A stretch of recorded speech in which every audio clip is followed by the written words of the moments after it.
One. All right. Thanks for being here, everyone. Appreciate everybody's effort to be here. This is our first Habitat Council meeting of 2025. It's working to commit funding for FY fiscal year 26 projects. I'm Eric Edgley. I'm the chair of the Habitat Council and the Habitat Section Chief for the Division of Wildlife, and I welcome all of you here today. First off, before we jump into things, thanks to Daniel Eddington and Allison Whitaker and Danny Summers and Lisa Graham for all the logistics, the setup, and bringing everything together so that we can do this today. I'm going to recognize we have Riley Peck, our division director, is here with us today, and we'll hear from him in a minute. So we're glad he's here too. Need to thank our AV team, our DNR AV team, who are live streaming this meeting on YouTube, and it's being recorded to meet our obligations there. So with that, let's do some council. We'll do the council table introductions of everybody, and then we will give some time to Riley for an introduction from the director. So let's start here and just go around the table, and we'll just do the table introductions. Daniel Eddington. I'm a Habitat Conservation Coordinator. Help run Habitat Council, WRI programs for restoration work. I'm Tyler Thompson. I am the director of WRI and a member of the council. Blake Millett, sport fishing representative. Steve Sorensen, big game rep. Reggie Wanacott, waterfowl rep. Lisa Graham, DWR.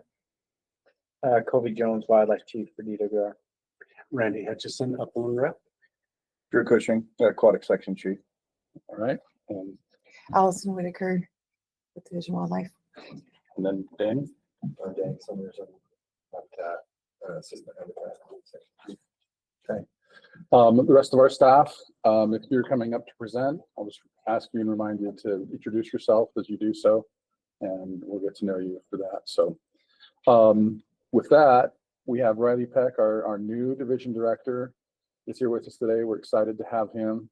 And so we're going to give him a couple of minutes to provide us an introduction, and we'll go from there. Yeah, where would you like me? I want to feel important, so I'm going to stand by Kobe. Okay.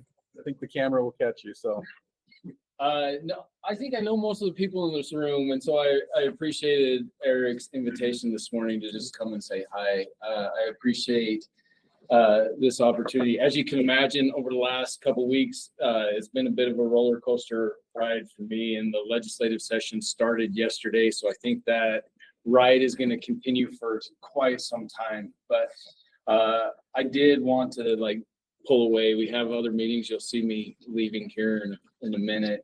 But I wanted to pull away and just say thanks to everybody's time. I appreciate the volunteers that are stepping aside. This can be a long day and a hard process. But even with the legislative session going on, some of the decisions that are made in this room and the preparation for the decisions that are made in this room are the grassroots and the important things that we do in the division. And when we get credit and we go to the partners and the Division of Wildlife meets with other people and you talk about all of the good things we do for wildlife, so much of it comes from the projects that take place and are decided because of this room. So I appreciate all of you as friends, but I appreciate the support that you give to the division and the hard work that is decided on with all these things. So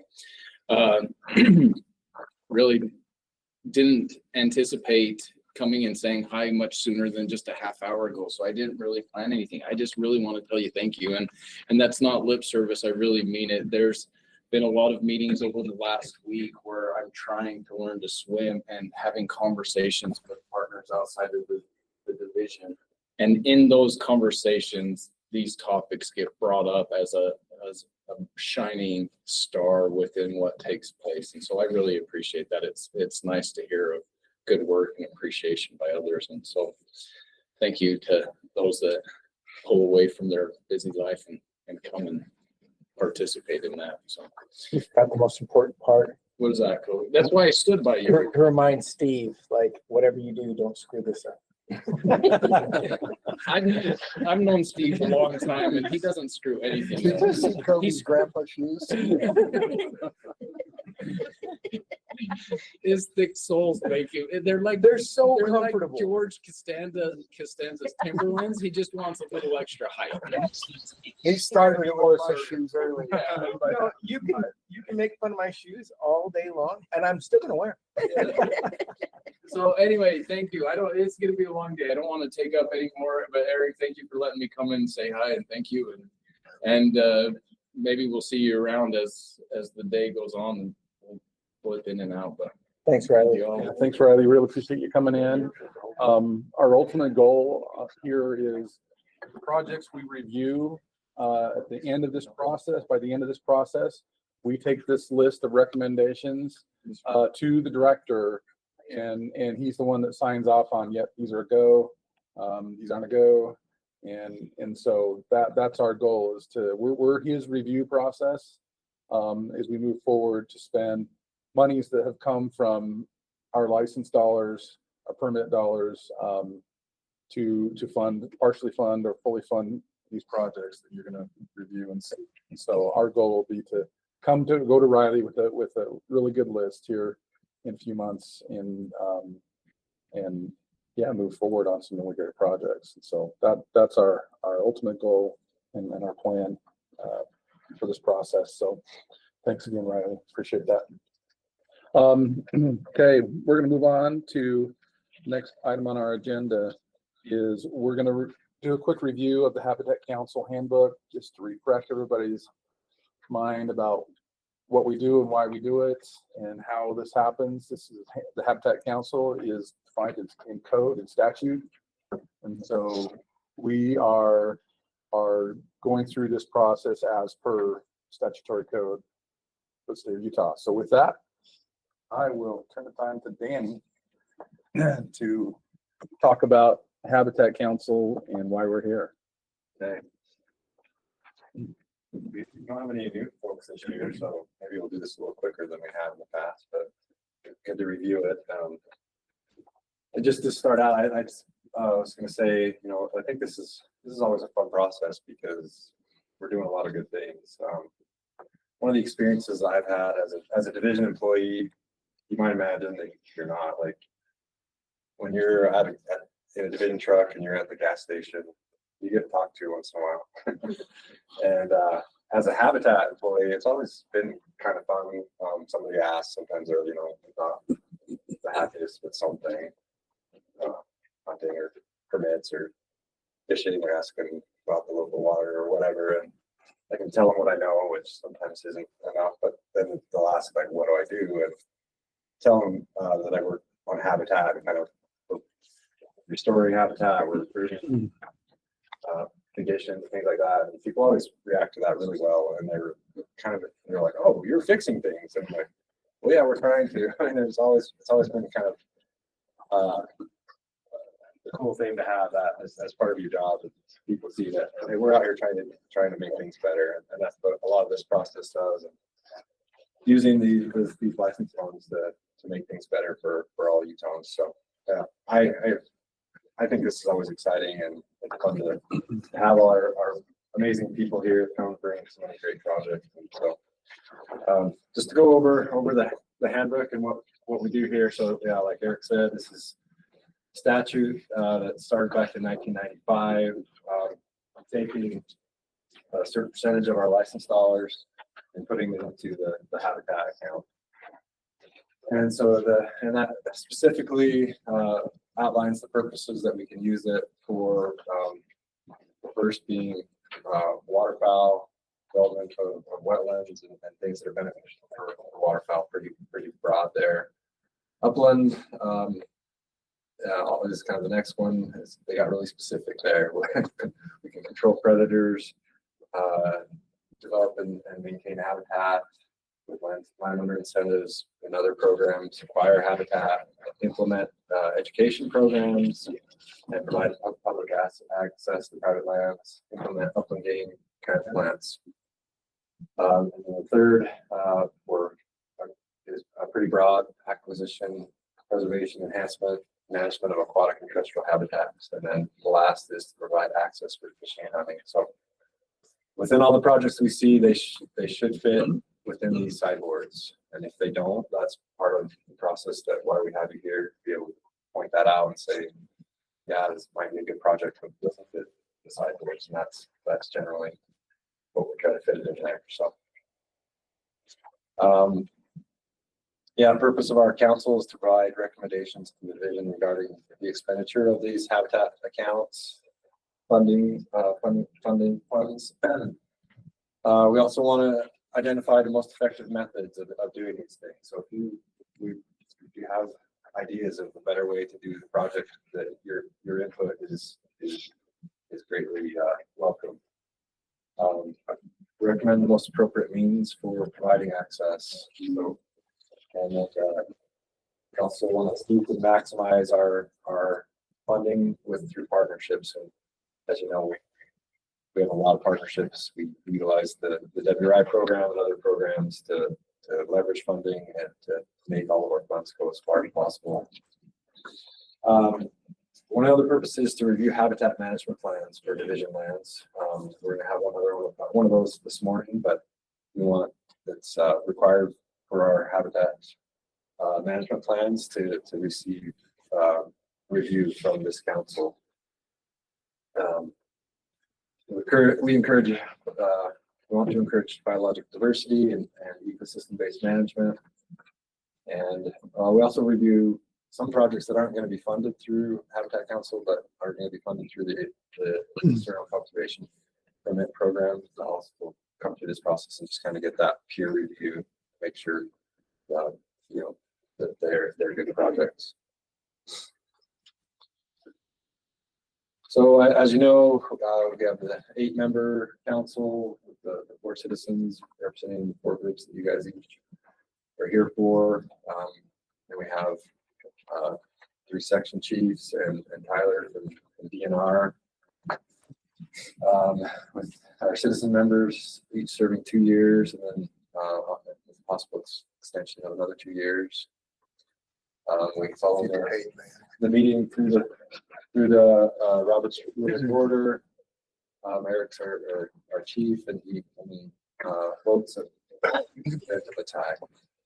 And if you have at least 5 members here, have a quorum, and simple majority is all that we need to move something along. So, and these are public meetings that are open to the public. They are notified to put out all through the state public notice system, and we're broadcast them out as well. So remember that as you have our discussions.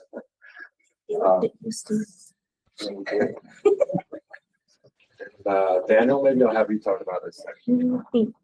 We maybe can just default this one to when we talk about the budgets, but essentially in code, it says that, for waterfowl up to 70 or 10%, and then upland up to 230,000 or 10%. But those dollar amounts are always, the 10% is always more. So we really don't default to those numbers. So when we go through the budget, we'll explain that here in a little bit, a few minutes.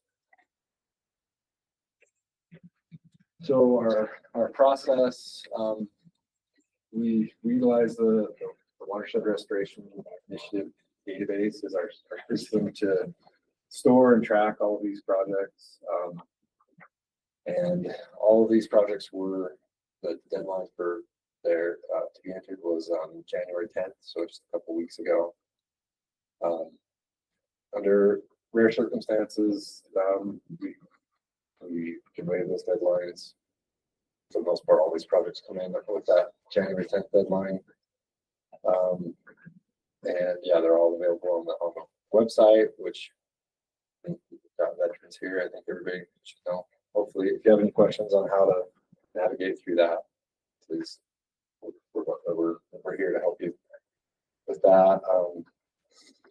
And our typical schedule, our meetings go from January through April, and with kind of a theme for each meeting. Not that they were restricted to those themes of upland and waterfowl for our next February meeting. Usually aquatic is in the March meeting, or we meet with the Fisheries Council as well.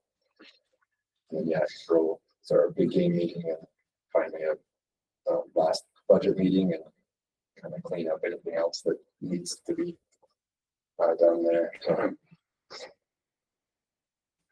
And All of your contacts are on here, so if you need to get a hold of any of us, they should all be on here.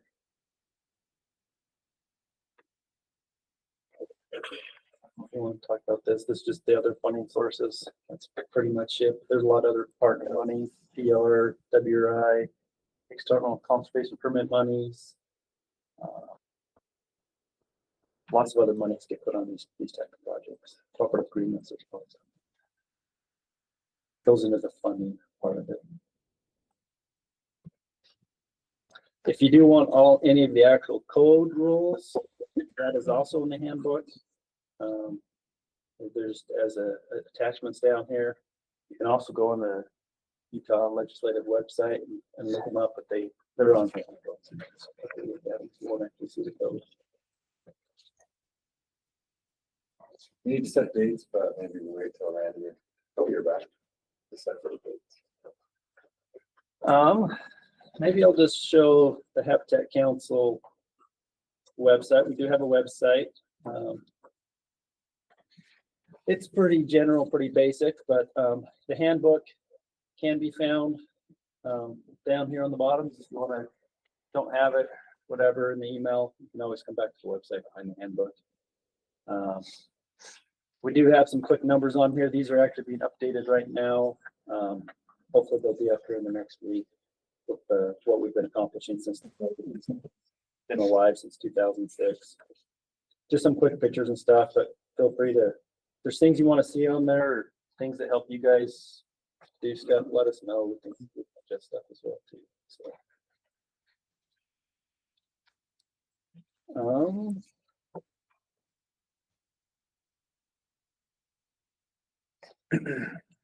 Any questions on the handbook before we move on? Why we're here, what we're doing? Okay. So with that, the next item is let's set up dates for the next few meetings. Then we'll save setting up a tour date till after we've seen all the projects and you guys can think about what you want to see maybe on a tour. And we'll set that one up the last meeting. So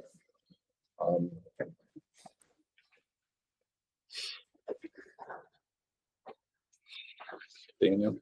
So we'll need a date in February for the waterfowl meeting. And can you do the 12th? Can I-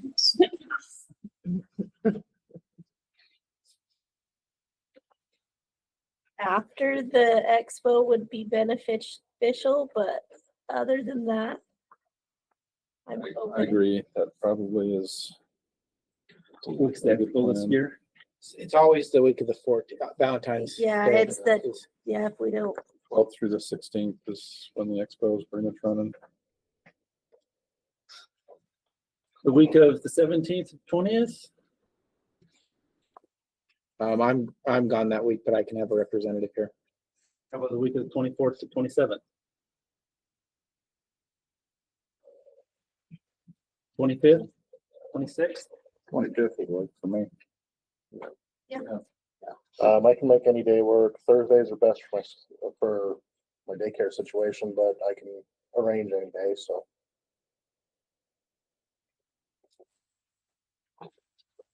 What about 27th? Anybody hard no on that one? good. 25th's fine. Like Kobe, I could have someone sit in it. I wouldn't be here, but it wouldn't work for me. Yeah, the 25th is fine. Let's see here.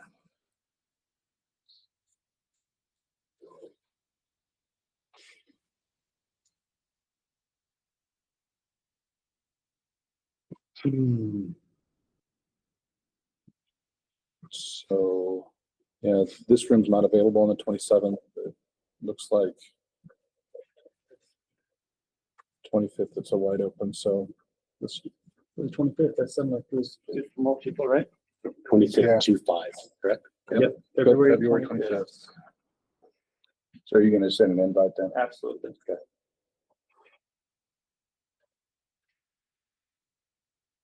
For the March meeting, that's a joint meeting with Blue Ribbon.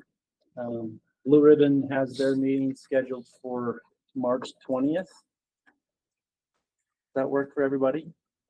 Yes. Doesn't work for me.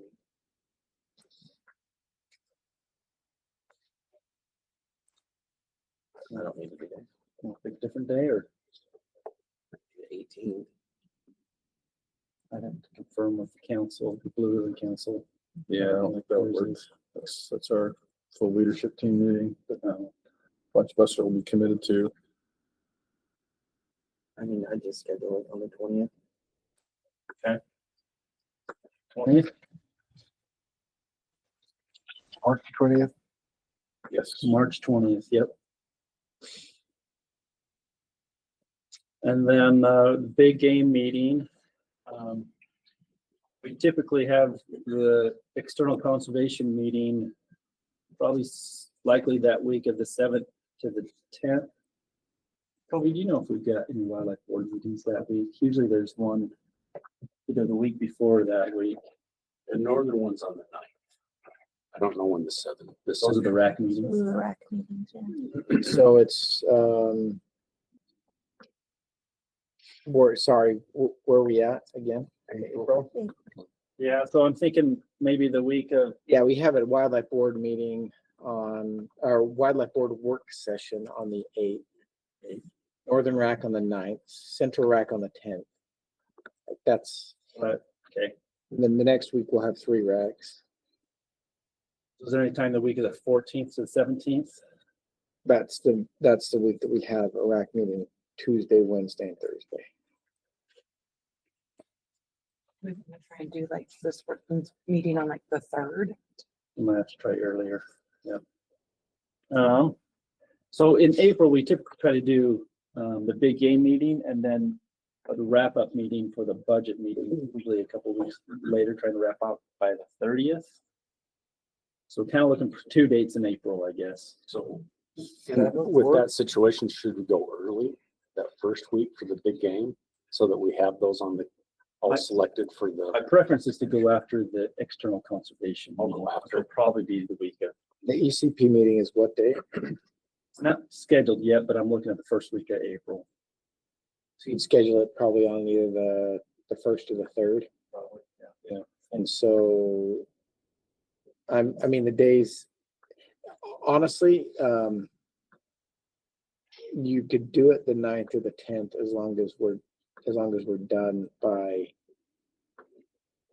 2 or 3, so people can get out and get to where they need to be. Because we can make a local rack work. I just can't make a rack that's in southern Utah work. If the 8th works, I prefer the 8th because I've got the rack meeting that night. The So I 8th, can get there. the 8th's the only one that won't work because we have a wildlife board meeting that day. Oh, that's right. Said that. I can make the work 9th on work. Monday. The 7th was, I can't get that off of work. So the We can 9th, do the the 9th's 10th. fine. The 10th be better for you, Randy? I can, either one. I've got meetings that night on either day, but I can make either work. So but don't worry about me. So we've had the 10th thrown out. 9th or the 10th, the 9th works. And honestly, like, we could do the next week as well if it's better. The 16th, 15th through 17th, we could do one of those and I can just have somebody else covered. So that's fine too. I'll work it out. 15th or 16th work better for folks, or does it matter? Yeah, this room's available on the 15th, not on the 16th. 15th's a hard no. And either of those days work for me. The 9th's fine. Don't worry about it. Well, and you're there. I don't want to speak for you. No, I'm good. It's As gonna long be as busy we either way. don't go over them. I mean, my only worry is this is the big game meeting for maybe Steve and Kobe. I'll be there. On the 9th. Yeah, I can be there on the 9th, but I could also figure out how to be there the next week. Like, I'll figure it out, is what I'm trying to say. Do the 9th? I'll have to work on the room.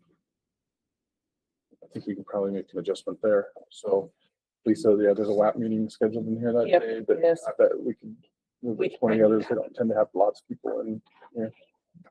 So, okay. So the 9th.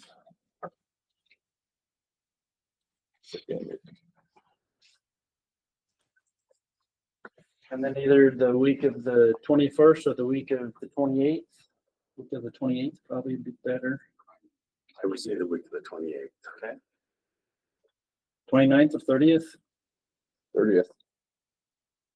Works for me. Yeah, the room is 30th? available on the 30th there.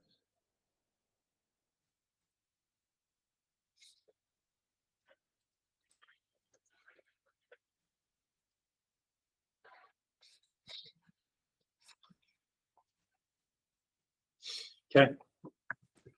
So one last question on that. So on the March 20th date, we usually meet with Blue Ribbon and we'll work that out, but we have the location typically it hasn't been here, but are we okay with looking at, yeah, either the auditorium or up at Eccles again? Is that any preference there from the council? Eccles is nice. Eccles is nice. It's a little bit further to travel from people coming from the south, but. Randy, what do you think? Yeah, no, I can do it the Eccles. That's. And maybe we'll let the council, the Blue Ribbon Council weigh in on that as to whether or not that's really rough for them, but.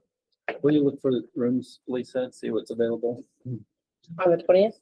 Yeah, you can just do that. We can move on, but if you'll just look for, I think the extra travel distance is offset by the relaxed atmosphere in the parking lot at Eccles.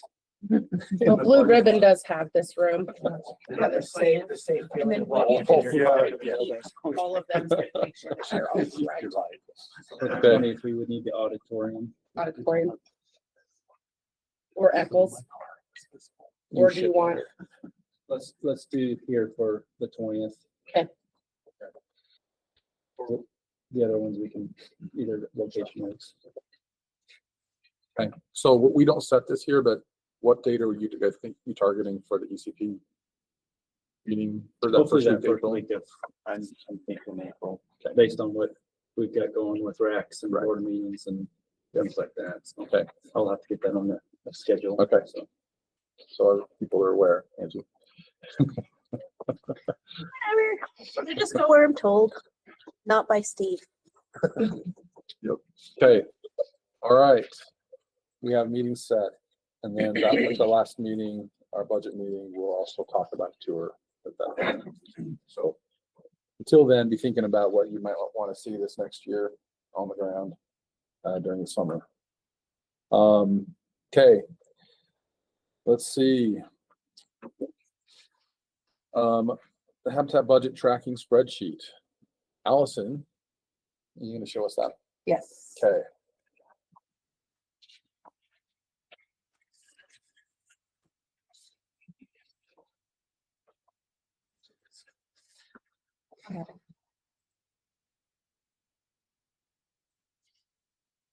Okay, so I just sent everybody a link to this spreadsheet. This is the spreadsheet we'll use for this year. It's broke up into the different regions. So I'll just be adding projects to the spreadsheet as we go throughout the year. Why is it not showing that? I'm trying to share my screen, but that didn't work because are you sharing your screen? Is that not? No. Okay.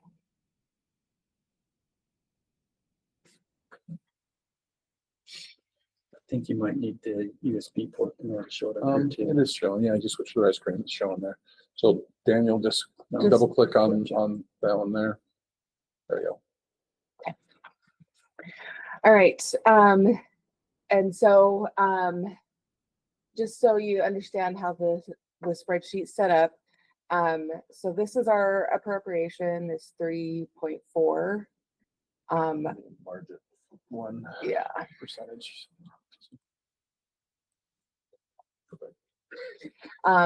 So with the projects that we've already got on the spreadsheet, just for this meeting, we're already at 2.6 million for the request. But don't worry about that. We'll worry about that at the April meeting. But as you go across, this is broken into the different categories. So big game total is here, upland game, waterfowl. Sorry, Steve, you're already in the red. Yeah, and sport fish. So there's the totals there. So as we go through, we can always adjust the percentages as you guys are talking about projects, just recommend a different percentage and I'll keep those updated as we go through the meetings. Didn't we get some money for non-game from the legislature? Not yet. Oh, yeah, I get to spend that. I got dibs on that.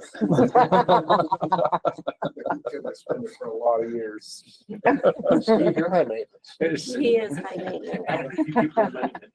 Once it's said and done, so. Just double click, it'll expand. There you go. Yeah, so any questions on the spreadsheet? I made it so you guys have comment access. So if you want to make a comment that you want to share with everybody, you are able to do that. Or just download it. Yeah, or you can just email me as well. So, and I'll just try and keep this updated. We've got a new, well, she's not new, but she's new to our program. Lindsay Crane is going to be helping me keep this spreadsheet up to date. And so, anyway. On the comments, can we do that just while we're on the website, or do we need to download and then save it? No, you can just do, I've set it up this time so that you can just do it. That should be through Google Sheets. Yeah. Yeah, so I mean, if you're still welcome to like, especially once we get to close to the April meeting. At the end, I always download. Yeah, just download a copy and then you can make your notes and adjustments of what you want to recommend at the April meeting. It's way more fun to make adjustments to the sheet that everybody's using. Allison loves that. You're gonna start adjusting numbers. That's why I only give you comment access. So, That's the hard way. yes. Anyway, any questions about that? Maybe just scroll over to the beginning amounts. This is essentially kind of the amount from last year that will get updated probably in the next month or two, the actual amount, but we suspect it'll be close to the same amount. So 3.4 is roughly where we're shooting for. That's our appropriation amount. So There's no anticipation. There's nothing presented in the legislators to increase it or, okay. But it's based on revenue that comes in, and so, but likely it'll be around 3.4. okay. Hey, thanks, Allison. Mhm. There's a lot of work that goes into this side of it, keeping the numbers straight. And I don't know how we would do it without you, Allison. So really appreciate that. All right. Any questions before we kind of really dive into things here? One of the things that the council is tasked to do is to review habitat management plans as they get work done and get towards the finalization process from a region. And so we're going to start off today in reviewing things with habitat management plan from our southern region for the Severe Paiute Wildlife Management Area. And we have Gary here. I'll let him introduce himself, and I guess that'll be a reminder to everyone, especially if you came in a couple minutes late as you are presenting or providing any information. Please introduce yourself to the council. So with that, unless Daniel or Allison or Dan had anything else they wanted to bring up. Okay, Gary, you're up. You feel free to stand over here, kind of by Daniel, and camera will be able to catch you. Thank you. I saw the agenda's at 10 o'clock, so a little out of breath right here, but we'll jump up and You made it. Oh, that traffic was pretty cool this morning too. Yeah, so I'm here to present the Severe Paiute Big Game WMA's Habitat Management Plan. I took a model that Mark Farmer used last year where he took several WMAs that had very similar purposes and goals and put them all under one plan just to try to be a little more efficient. So these ones are in Severe and Paiute County. They kind of north to south, all following just very classic big game winter range purposes with some nuanced little differences, and we'll discuss those as we run through the presentation. But before we, You want to quit? I don't know. Either way. I'll tell you. Before we dive into the specifics of the plan, I think it's a good idea to talk about what is a habitat management plan, and maybe Danny and Eric can jump in and if they want to clarify your role in the habitat management planning process. But there's actual Utah State code that tells us how and what we need to do to have a habitat management plan for WMAs. We are to have a habitat management plan for all WMAs. That's probably the first and biggest thing. We share that plan with various stakeholders, Habitat Council being one of those. The director approves the plan. And then once we've gone through the entire process and reviewed it with all the different groups we're going to need to review it with, and the directors approve the plan, then we'll use that plan to manage the WMAs into the future until the next revision cycle. So you go to the next one. Here's some of the people that we presented to. We start at the regional office level, sharing that with our regional office staff, getting feedback. It's kind of something that for this one specifically, I did the majority of the writing, but I solicited help from our fisheries staff, from our wildlife staff, the GIS shop, all the different people helping put it together. So it's kind of a team effort that just builds the plan. And then from there, going forward, we go to a lot of different places, and I view it kind of as a concurrently, we can kind of go to all these places, gather comments, and then come back with a final plan at the conclusion of it. Habitat Council is one of those. There's a thing called the Resource Development Coordinating Committee, which is like a state office, not our state office, like the governor's office level, where they send it out for state comment through all the state agencies. So like oil, gas, and mining, trust lands administration, all those will have the opportunity to review the plan through the RDCC process. State code says that county commissions are optional, so I put it there in parentheses, but we don't view it as optional. It's an important thing. It's part of partnering with counties. It's a mandatory thing to us to take those to the county commission. We have those scheduled both with Sevier and Paiute County in the coming. I think it'll be a Sevier County next week, and Paiute wasn't until April. That was the first time they could get us on. We presented to a regional advisory council as well.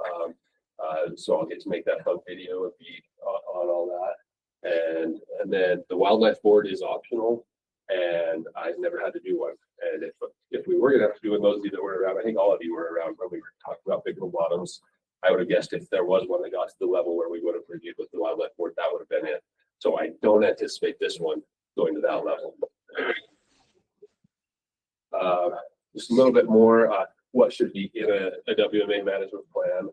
You're supposed to talk about the proposed or anticipated uses, some management limitations or conditions, inventory of existing conditions, talk about what does it actually look like. We love our properties, but they're not all in the same condition. Some of them are worse, some of them are better. Desired future condition, what do we want to get to? Are we already there? Strategies to get there, and then any reallocated forage, water, or other resources. We'll go to the next one.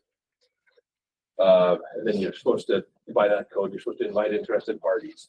So some of the other people, in addition to that other list I shared with you, we will be talking to the nearby landowners. These ones have private landowners that are directly adjacent to two of the WMAs we'll talk about. So those private landowners will be part of the process. They'll get a chance to review. And then also other government agencies. And then there's also other plans and other ordinances out there, county plans, county ordinances. There's a state resource management plan. And so we do all we can to make those cohesive and in alignment with those other plans. So again, here's the reviewers specifically that we'll go to. We've got the private ones that are adjacent to, you'll see Marysville WMA and the City Creek WMA. We're adjacent to BLM, so the BLM is reviewing, U.S. Forest Service is reviewing. And I said CITLA, Danny corrected me yesterday that I guess we don't call it CITLA anymore, it's the Trust Lands Administration, TLA, is that right? So I've got to update that slide, it looks like, before I get in front of them. So if this will go, I'll probably send it, not probably, I will be sending it to Troy, to representatives from the Mueller Foundation, to Chuck at National Wild Turkey Federation. And then again, like I mentioned, Division of Wildlife Regional Office have already handled that. Danny's had a chance to review it, and all of you that are with Division of Wildlife will have a chance here as soon as, I think Danny shared it last night, so you should have it. So now let's talk about the plan itself specifically. The WMAs that we want to cover, and the map is kind of misleading. It's something that we need to, it's a good map, but it's also a draft. We've shown all the WMAs in the area. And so it's a good discussion topic because the plan is going to cover this Monroe WMA, Whitehorse Flat WMA, Marysville, and City Creek. But it does not discuss the Elbow Ranch, which is, again, it's in a similar place, but the operation of the Elbow Ranch is so significantly different. You guys have been involved with that. We've got irrigation there. We've got a grazing committee that does a whole bunch of stuff. And so the operation is so significantly different. That's going to have its own plan. It already has its own plan, but it'll have a revision here soon as well. And then the Clear Creek Angler Access, at least according to Chelsea, it's small enough and has a different enough purpose that it doesn't require an HMP. It's a weird property that while we own it, it's an angler access property. It's not a WMA. I don't personally fully understand that, but I've been told I don't need to have a WMA plan for it. So I believe them, but it's a good map in that the discussion is, hey, we're trying to do these and do this plan as all of them, but we're excluding the Elbow Ranch because it has different operations. So it needs its own plan, and the Clear Creek does not require one. So with those four properties, it's about 1,100 acres. Monroe's 280, Whitehorse is 160, Marysville 520, City Creek 135. They all have the same purpose: to secure and improve critical big game winter range. That's why they were all purchased. That's how they're all managed. That's what they're there for. There's some other things that happen on them, but their purpose is big game winter range. People thinking way ahead of us, way out there, as far back as 1938 began these purchases, and the most recent with these ones was in 1977.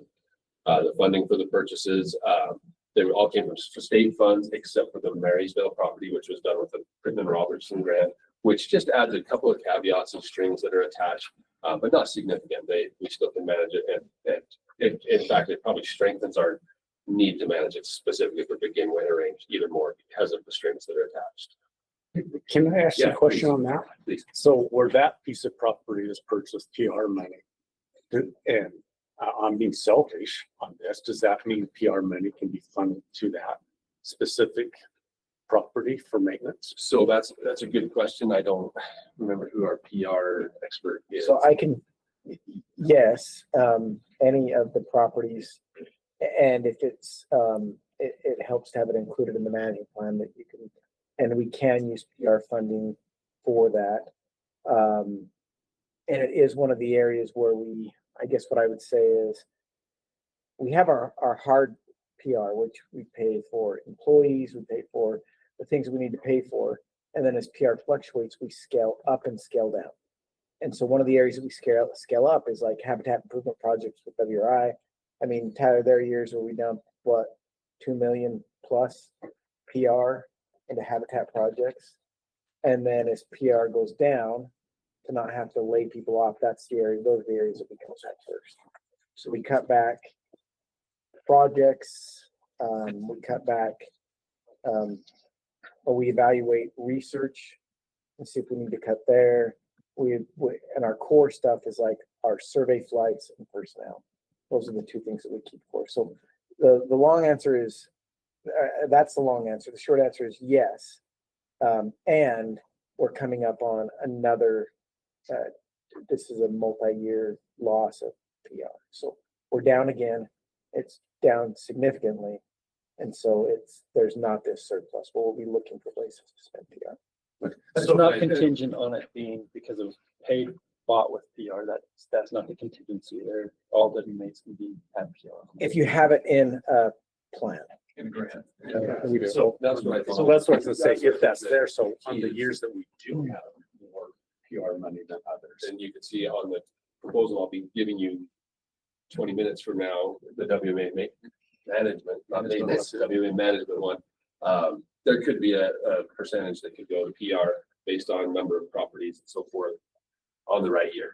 Yeah. On the So right. that's a discussion that kind of That happens ends way up being above a, Yeah, no, so I understand that. I would love that that's not in the plan. I would think that'd be a very good thing to have in the plan. Because I know there's been, because I've had this discussion before. But I Yeah, we won't have. read it. But it is possible in those years where we have more funds, that they can go there, that frees up more money for upland, waterfowl, whatever. Well, just as a better use and leverage of monies.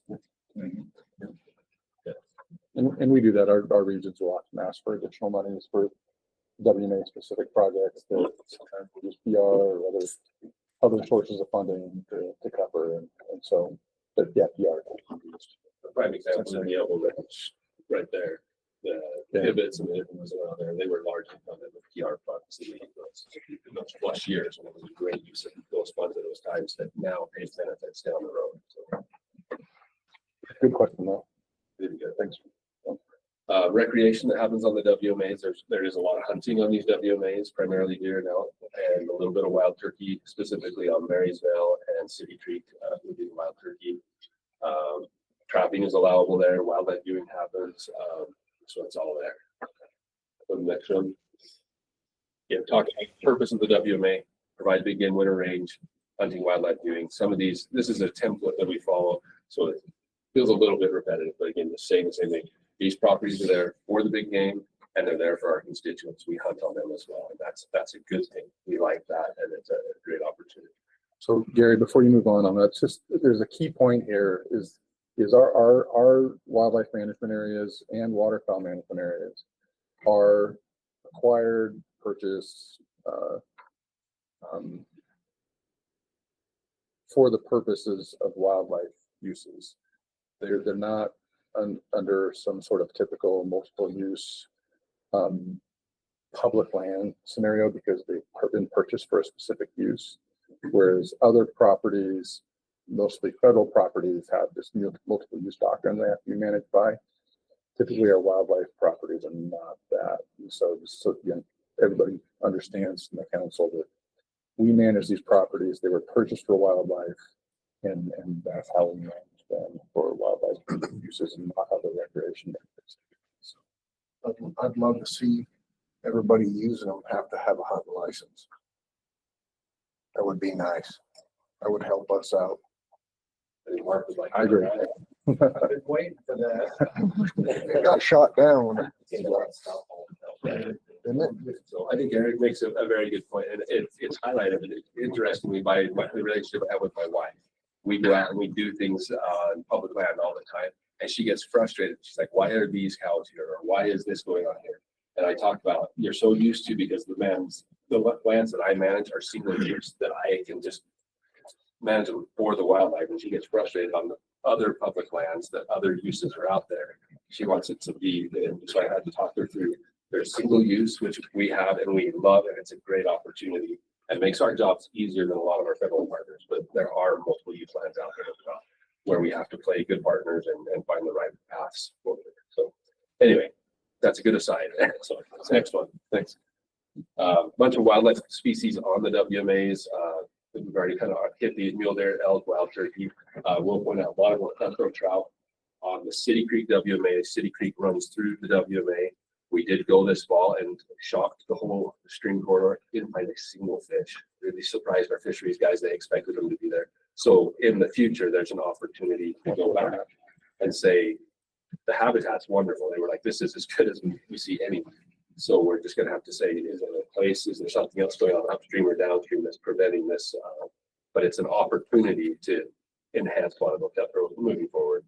Notable non-game species. We have a new tool, probably not in your guys' biggest wheelhouse, but it's called the Wildlife Habitat Analysis Tool. It spits out this really awesome all wildlife occurrences that are in this really big database. And so I use that to kind of populate this, and it told me that we have bald eagle that are in these areas. We have Lewis's woodpecker around the ponds on the Marysville WMA. We have flammulated owl on the City Creek WMA, and northern Lebanon. They put back to those ponds on the Marysville WMA. You will actually get to see that tool later today. May is here and she's going to present that. And I'm not saying it's an awesome tool. I use that tool since it came out. I've probably used it 7 or 8 times in the last month with our WRI proposals, all kinds of things, good things that have come from it. So, okay, next one. Current conditions on the WMA. So I'll talk about each one just really quickly. The Monroe WMA, we also call it the Poverty Flat WMA. It burned back in, and Danny found the dates for me, 1997, I think is what we ended up determining. And it's just been a struggle to convert it to anything but cheatgrass since that time. We've done a lot of effort and we're getting better at it. White Horse Flat is in great condition. We chained it back in 2018 and it's just one of those, White Horse, I love it. And it's just going to sit there for years and do its job. Very minimal management. Awesome. We love it. Marysville, same type of thing. It's in really good condition, provides great winter range, tons of deer use it and sit there and do its job, except for when fires happen on the forest and then come down and touch our corner. So we had to do a little active management there on that property this year, working on that. City Creek's kind of the outlier of the four. Again, its purpose is big game winter range, but it has that City Creek running through it. So there's this riparian corridor in addition to the sagebrush flats tied to it. Fisheries guys said it's an amazing property. They loved it when we walked through it. They'd never been there, but not sure why the fish aren't there, but there's some opportunity. There's also a ponderosa grove on that property, which is really cool. And the winter range, part of that is in really good condition. Okay, next one. Habitat concerns, the Marysville WMA has net wire fence around the majority of it, which isn't great for deer. As we walk it, it's old enough and beat down enough. We're not seeing that we're catching a lot of deer, which is good, but we're looking for and trying for opportunities to replace that fence in the future. Have had the conversations with the adjacent landowners. Historically, they ran sheep, and that was the purpose of the net wire fence, but they've all since converted to cattle, and so there's not a concern with converting. It's just getting funding in the right places at the right times and making that conversion happen. The City Creek WMA, with its positioning on how the forest comes together and where they trail off, there's some history of a little bit of livestock trespass at the end of the season. It makes a great gathering pasture for them. So there's some discussion with the Forest Service and the permittees that needs to continue to just make sure we don't beat it up and damage it in that process. Like we talked about, the fire on Poverty Flat definitely has converted a lot of that to cheatgrass, and we are fighting that battle, working with GBRC, using the new tools. We use Plateau historically, we've shifted to Rejuvera, hopeful that we've at least for a window got the cheatgrass at bay, but we've got to figure out how to get something else back in there. That's all on those. We'll have that good sagebrush seeding in there too. Yeah, We get some of that. so habitat improvements on the WMAs. I'm optimistic that outside of Monroe, we've done the treatments on these WMAs. You're just going to watch them for a while now, which is kind of a fun place to be. But we've done a lot of good stuff. We'll maintain the pinyon and juniper treatments and continue with working on the cheatgrass control. Some opportunities to increase browse using some of the new tools as they develop. A lot of that on the Monroe, trying to get sagebrush and bitterbrush 4 weeks to establish and get something there good for it. Next one. Annual maintenance. This is on all WMAs. We do have weed control efforts that go on these properties. We have fence maintenance that happens every year, and road maintenance and signage. Those are the typical big three for the southern region, at least that our seasonal crew hits all the WMAs, and that's part of what we do and on all properties. We'll go into more detail on that on a separate proposal later. So go ahead. Access management, this is how do we manage the roads and so forth. These ones are actually pretty simple. A lot of my access management plans, we have open roads, seasonal closed roads, a lot of it. These ones, there's not a lot of roads on them, and so we were able to simply say there's open roads, and that's all there is. Otherwise, it's considered a closed road. Overland travel, we want to limit to foot and horseback. We did something different with the Peril in Front WMA last year when you heard that one. There's the state rule or code that says Class 1 e-bikes aren't considered a motorized vehicle. In our plan, because we want to take that a step further, we say that are considered a motorized vehicle and they are limited to the roads. We want Class 1 e-bikes off the roads on the WMAs. And so we've stated that specifically in the plan. We'll see if that gets any pushback. Not sure if you guys have any thoughts already. You let Peril in Front go, so. Will that be included in your signage? Currently, I'm going to say no, because I don't want to highlight a problem that we don't have. We're planning for the future. Mark tells me it's going to come, but we don't currently have that issue.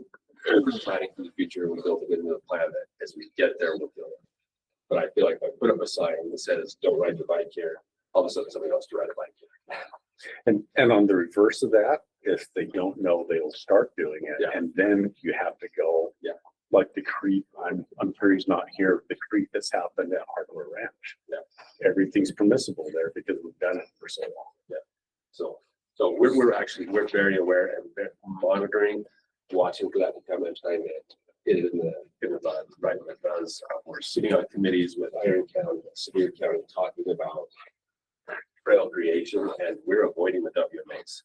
We've so far been able to do that. Cross our fingers. I don't have to deal with the lake mark outside. So go back. Other than that, they made really good trails when we were hunting up there. It was really easy to walk those. We'll talk about that topic on a different day. Sound good. Okay, next one. That's it. That's the plan. So yeah, I emailed to you last night. So if you've got something, ideally within the next 2 weeks, otherwise you'll forget anyway. Send those comments back to me. So are there established single track trails on any of those WMAs? There is on the Monroe, there is one that's identified in the Sevier County plan, but it's along the county road. So it's identified as a bike trail, but we were okay with that because they used the county road to do so. Yeah, so I sent that out, the copy of the plan last night. Like Gary said, yeah, the next couple weeks, if you'd like to review it, it's pretty simple and not too long for a read, so. Only 50 pages. And half of that's The appendix is pretty long. yeah.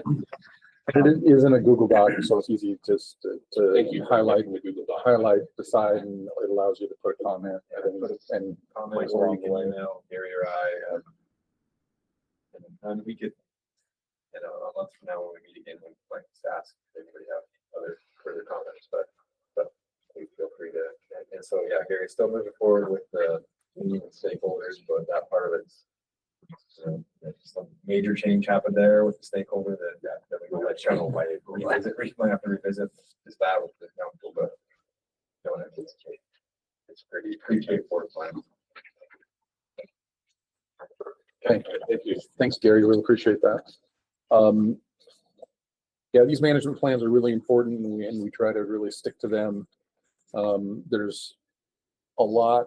One of Danny's assignments as assistant habitat chief is he manages the process of working with regions to get habitat management plans revised and move forward through that process. And there's, dozens and dozens of these that are need to be worked on. They either don't have one yet, or there's an old one that needs to be revised. So we work through that, and our regions are doing really well at making a really good effort to work on those over time. So, okay, let's see. Yeah, we're right at 10 a.m. Yeah, should we take a quick break now, and then we'll jump into project proposals after that. So let's take a 15-minute break, and then we'll jump into projects. Yes. Yeah, it's on the database. Daniel, You know what? When I went up there the first time,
sit with I-15 cutting off winter migration corridors that were historic for deer on all those units. And people were forward thinking enough to look at those as that process was going on and say, we need to reserve these properties for wildlife wintering areas. And so we've got some really good critical winter range compensating for the loss of what happened with I-15. Deer, elk, and turkeys are there. We do fence maintenance every year, like I talked about, seasonal road closures, weed control. Let's talk through the pictures. The first one on the upper left, we call that the cinder pit at Rapids Creek. We have put in and continue to put in barricades preventing people from diving off and going overnight traveling, and they continue to break them out. And it's just a continual process. We've got law enforcement. Just yesterday, I worked with them putting up cameras and seeing if we can get a little better response. But it's just one of the, it's the job. It's what we do. We continue to put up fences, they take them down, and we just continue to try to protect properties for wildlife. It's a reality. Fencing, you can see there, that's on our beaver WMA. Always just looking to improve, make them better, wildlife friendly. You can see the top logical rail on it that is directly adjacent to an agricultural field, and there's a lot of jumping back and forth. So adding that logical rail helped both the agricultural producer and us deal with less wildlife mortality happening as they move back and forth between the properties. Then the bottom picture, that's what the properties are there for, right? That's a picture I took while we were classifying deer. They stand there 25 feet off the road when you're classifying deer in the middle of November. Can't get that close to them. In October, I try, but I do most of the time. Okay, next one. Penguins Creek is kind of a fun WMA over the mountain from Cedar City on the other side. It's a property that's classic mule deer winter range again, similar to City Creek that we talked about earlier. It is bisected by a creek. Penguins Creek comes out of Penguins Lake and runs down through the town of Penguins. Access to the creek on the WMA is a little tricky because we have access on roads on both sides, but it's down in a gorge. So it's a good hike down in there. But if you're willing to hike down in there, there's some great fishing opportunities, and there are people that do that. Turkey also use that same riparian corridor and then feed up onto the benches above. Again, we hit that property every year for fence maintenance, road maintenance, and seasonal closures. Next one. Gary, can you explain Maybe those two. Oh, yeah, Sorry, sorry. explain the pictures. So back in, I think the dates are on the picture if we look. Back early in my career, this is one of the first projects I was involved with. We chained Penguins Creek. And so these are taken from the exact same spot, pre-treatment, post-treatment. And this is post-treatment multiple years down the road. This is Danny's crew doing the stuff they do, getting really good monitoring for us. So this isn't immediately after, this is a 10-year post-treatment. So you can see as time goes, things mature. But you can also see some pinion and juniper trees starting to trickle back in. That's a process, that's part of it. And we continue to do maintenance on that. Next one. Double Ranch, we talked about that a little bit. You guys have been a huge part of the management there, helping to fund, helping to review, helping to talk about. We now have 2 pivots there instead of 1. We will be planting the second pivot this spring and watering it up and getting it up and going. Kind of cool to use wildlife tracker and see all the wildlife points and how they relate to the pivot. So Kobe, you're right. We irrigate it, they will come. It's pretty cool. So we've used a plant there called Samecoin. Probably the biggest thing we've used the livestock producer that helps us run the property. It's an awesome property because it's a public-private partnership. We don't do the irrigation. We have a livestock permittee that comes. They run the irrigation for us. They do all the maintenance, all the everything, and then they get to use it. They use it twice a year. They come in the spring and they come in the fall. And yet, with the irrigation as part of it, it's still an amazing piece of property for the wildlife as well. So it's an awesome story to share and tell. So that same coin, the pink flower that you see there, has non-blow properties, so the livestock can get in there and do just fine. And the deer love it. We got the idea from the big bucks up in Alberta. They love same fields up there, so we said let's try it. As you move up north there, there's a practice in Washington, some other places up north where they line their alfalfa fields with sandfoin, and it short stops deer. So they'll hit the sandfoin and they won't depredate on the alfalfa at all because they prefer sandfoin over alfalfa. didn't know that. So Yeah, it's, we'll put it in the second pivot as well. sweet. Oh, but this is a classic and one of our more recent, real big success stories where we're using irrigation water that we own. So we put that to beneficial use, so we're not going to lose it. We're drawing animals into it as per what we want to do, and it pulls those animals away from other agricultural resources. And it creates a public-private partnership with producers that. That producer is so happy with it. He's like, I can't even express to you, he said, I would be able to pay significantly more than what we do have to do. And but from our perspective, I don't have to do anything to manage the property. They're managing the property, so it's working amazingly both directions. We say depredation, right? With that agreement. What's that? He was taking depredation. Yeah, so in exchange, he's, the guy actually has a property in Johns Valley that has significant elk depredation. And some things changed though, so maybe you can help me understand, but for the first couple of years under this agreement, they took no depredation claims on that property in exchange for their payment for this. Now they actually probably have credit with us. I've got to work it out financially to figure out how much. They have done so much work for us on the property. They brought their own trackhoe, dug the pipeline in for the second pivot. They recontoured the hill so the pivot could come down without tipping over. They spent, I'll bet, close to $75,000 to $100,000 on the property themselves because it's that worth it. The other part of this is, we've owned Elbow Ranch for a long, long time. Tyler was a habitat biologist probably down there trying to rehab some of this. And even before you, Tyler, possibly we're doing projects trying to rehab Elbow Ranch. These old agricultural properties the division owns, I've yet to see one where I'm like, yeah, that worked. Yeah, I'm really excited about that. It is, there are soil chemistry changes, microbial changes. There are changes that happen under agriculture. Ever getting that back to a successful, productive native system, I haven't seen happen yet. And so putting it back in ag benefits wildlife, and it's a productive use of the ground. So we're working on doing that where we can. Yes. In some cases we can't. You got to have water, right? And so, but where it obviously makes sense, where we're advocating to do that, and to have these private partnerships is really beneficial. So we have two of these actually. We have another one that we have for Prairie Dog property, so you guys don't hear me talk about it to you guys, but again, because it's a farmer running it instead of Gary, I have fun. I have the app on my phone and I can watch the spin and circle, but somebody else is running it and they're doing it. I was trying to, I did that on the, I tried to irrigate that for 2 or 3 years myself. Didn't win. We turned it over. All of a sudden we're growing all kinds of good stuff. It's just, they're invested and it makes a difference. So, Curiosity's sake, I have to ask.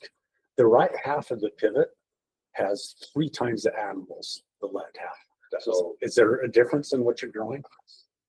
So this is the most productive wedge of the pivot right here. And there's a hill slope that comes off of there. And it's literally like, as that pivot comes down, the water all runs to the bottom and we're starting to see sedges and other things grow there. Because the way the water works there, we're able to run it 24/7 all summer. And so there's enough water now on the property that we're growing aquatic vegetation without even planting, it's just showing up. Sedges and things, carrots is showing up without us even trying. And it's just very, that's definitely the best one that happens. So does he cut it? No, they graze it. They graze it in the spring and they graze it in the fall. And I'll be honest with you, they graze it hard. The first year I freaked out. I was like, we spent all this effort and you did that to it. And then they left on May 15th. And by June 15th, it was that's that picture. It's just, when you have the irrigation, the grazing is a good tool and it's a good partner. pulls off all the rank dead. Yeah. Leaves it fresh and young. Yeah, if you've got the water. We got one pivot on the north, one pivot on the south. Yeah, the second pivot, because we haven't grown anything there yet, but it sits right here. And are they both on the south parcel? Yeah. How's the north parcel looking? No, they're both on the north parcel. They're You're more familiar with the property than most people, so. Yeah. We're south of, when you said south, yeah, we're south of the road, but the south part's will Dry Creek way out in the valley. It's actually looking pretty good, but no, there's no irrigation on it. Harry, do you have enough water rights to run the second well? We have, Well, line we have, here. we have more water rights than we'll ever be able to use.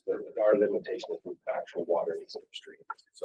So we are probably gonna have to work to alternate between the two, I'm guessing, especially with the winter we're having this year.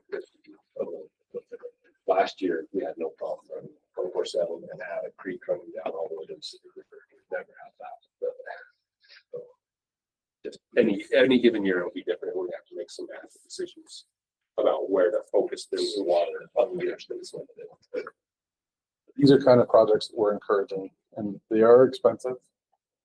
Sportsman's groups have helped step up and help pay for some of this stuff too, and it's been really beneficial, and they're working. So, go ahead. Okay, next property. Kingston Canyon, this is a good fishery property, running, it sits between Otter Creek and Kingston. Really great river fishery. There's waterfowl jump shooting that happens on the property. I watched a family of about 15 to 20 all gather around an iPad attached to a spotting scope and their son way up on the hill shooting an elk this last year. It was, they were pulled off in on a parking lot. That was where they held their party to watch the process. So great property. We have a little bit of livestock issue going on there right now on the east end of the property where you see my son there. That was take your kid to work day. We thought that was pretty cool. We went and fixed the pipes that go through there. There's some white cows on the next property, and they've learned they really like to come onto the property. Those pipes don't stop them anymore. They just continue to break them off. This was the first time we fixed it, and it's been fixed about 5 or 6 times since then. So this one is one that you'll see next year. You'll hopefully have that same picture next year, but it's going to be a brand new rebuilt crossing that uses chains that drop down instead of PVC, a little bit more heavy duty, and a wire backing that prevents it from being gone through. So you can try a new design there. Your funds allow us to do that. So next one. Richfield and Annabella, they're in Sevier County. There are upland game WMAs, have some great opportunities there. You'll hear a more specific proposal later. The Richfield property we raise pheasants on, but then they get released out on these other properties and have some great hunting opportunities. Have a great quail population on the Annabella WMA that's well established and there and always available. A little bit of river fishing through those properties, not a lot. There's some catfish actually in the Sevier River through the valley there, and the people that have learned to do that do enjoy that. Fence maintenance, weed control, and then keeping parking areas, because those times of year that they are used during the pheasant hunt, they're used hard, and so making sure we have the properties ready when they show up. Next one. Yankee Meadow, great fisheries property we have up on Cedar Mountain. A couple of years ago, I showed a picture similar to this. It's ugly. It's a reality. This is like the day after the 4th of July. You can see it's all, the toilet paper is all gone. It's a mess. It's a reality. I hate it. I hate that it can look that ugly, but we pay somebody and they go twice a week to clean them, and they do a really good job. I don't have, I've never been there right after they got done cleaning and taken a picture. I've been there right after they cleaned, but I haven't taken a picture. I need to put them side by side, but it's just a reality. That's part of what this is about. The properties get used hard. It's ugly, it's dirty, but it shows you how hard they're getting used. And then at the end of the year, we have to go suck the vaults out. But it's a great property. We've got fence maintenance that happens on that property every year. A little bit of road work sometimes, and then the weekly rest completely part of what you pay for. You kind of worse than thought. Very, I'm starting a lot worse than that. I have a worse Crap on the picture. wall. I took, this is the clean version. There's some smeared stuff. Next one. Then the other thing, and I don't know if all the regions are like this, but we throw our guzzler maintenance program in with our WMA management proposal. So we have Mike Jensen's our guzzler. He's our assistant maintenance guy. He does all our guzzler maintenance for us. checking guzzlers all the time. We have over 300 guzzlers in the region. It is a major job to get around them, check them. He's done some amazing, really cool things this past year. Specifically at Mud Springs, and then one by Kanosh that I can't remember the name of. But there were two non-functioning guzzlers that have been non-functioning for a bunch of years. And he just kept noticing in our yard, we had these extra tanks and extra materials. And he finally said, hey, can I just take those up there and just rebuild those guzzlers? And so for no cost, other than just saying, we've been storing these materials for years, nobody even wish they were anymore. I think those were wildlife. I think they would belong to fisheries. And we just find that, you know what, use them. And he rebuilt two guzzlers completely from the ground up under a maintenance thing at zero cost, other than his salary. And we had to buy a little bit of pipe and stuff, but instead of the $30,000 I'm asking you guys for, he built two new guzzlers for $500 or $800. So really cool use. I think that's all I have on there. So this is our maintenance guy, Kerry Hanks. If you haven't met him, one of these years I gotta get him up here because he's the guy that does it all. Amazing, always working on something, improving our properties all the time. Nicest guy you'll ever meet. He's awesome. Awesome. So with that, I guess we look at the budget. Yeah. Can tell you really quickly, and I don't know what you'll see throughout the day. We used to have spreadsheets where we try to break it out into different categories. This is as good as I go is here. I could make a spreadsheet, but I can tell you right now, it would be a lie. WMA maintenance or management on this much property any given year, you don't know what you're going to be doing. Things come up. 2 years ago, we discovered a fence that was in the wrong place. It was a significant cost, but it has to be dealt with right now because that property was a responsible property. Things come up, things change, but on average, it seems to cost about the same every year. That's the good thing. If we're able to get it done, but I can't tell you it's going to get spent here versus here any given year. We do our best. We have our core group of activities that we for sure do, but then there's always the unknowns that come up, and I can't tell you what they're going to be, but there's going to be another one this year. I have no doubt. Some county commissioner somewhere will say this is really important, or somebody will buy a piece of property and say, hey, now we can figure out this issue that's been here for years, and it's time to sort that out. That it'll come up and we'll deal with it. So with that, historically, I think we've been asking about the same for multiple years. Just a side note, just for fun this year. Yes. I wasn't bored, but I was curious. I went back and looked at everybody's budgets 3 years running. You actually went down a little bit this year. Yeah. It just, you guys are remarkably efficient. Last year, I actually did the funding. I think we took a $5,000 cut because I knew at that point in April, we knew we had 2 amazing seasons coming back, and we had made the decision not to hire a third. And so I said, for this year, we want to hire 3 to 4 this year, but we've got a lot in front of us. So. And I don't remember, you didn't have it on there. I hope I get the name right. When we're down there, I think you're with us that day. Is it Redmond? Redmond. Do you have any separate projects going on that, or is it just basic maintenance? You will see that one as part of Lynn's next. Is that going to be part of Lynn's? Budget, yeah. Redmond's a really cool property. I love Redmond. It's a conservation easement area. It's not a wildlife management area, but we manage it just like the wildlife management area.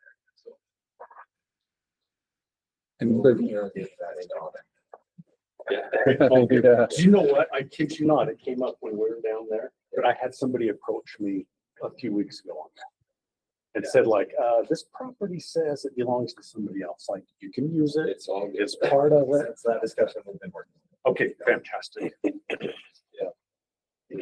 don't know if you want to discuss the breakout. It's just, I'm sorry, talking Yeah, from the previous year. Are there any questions about this management budget?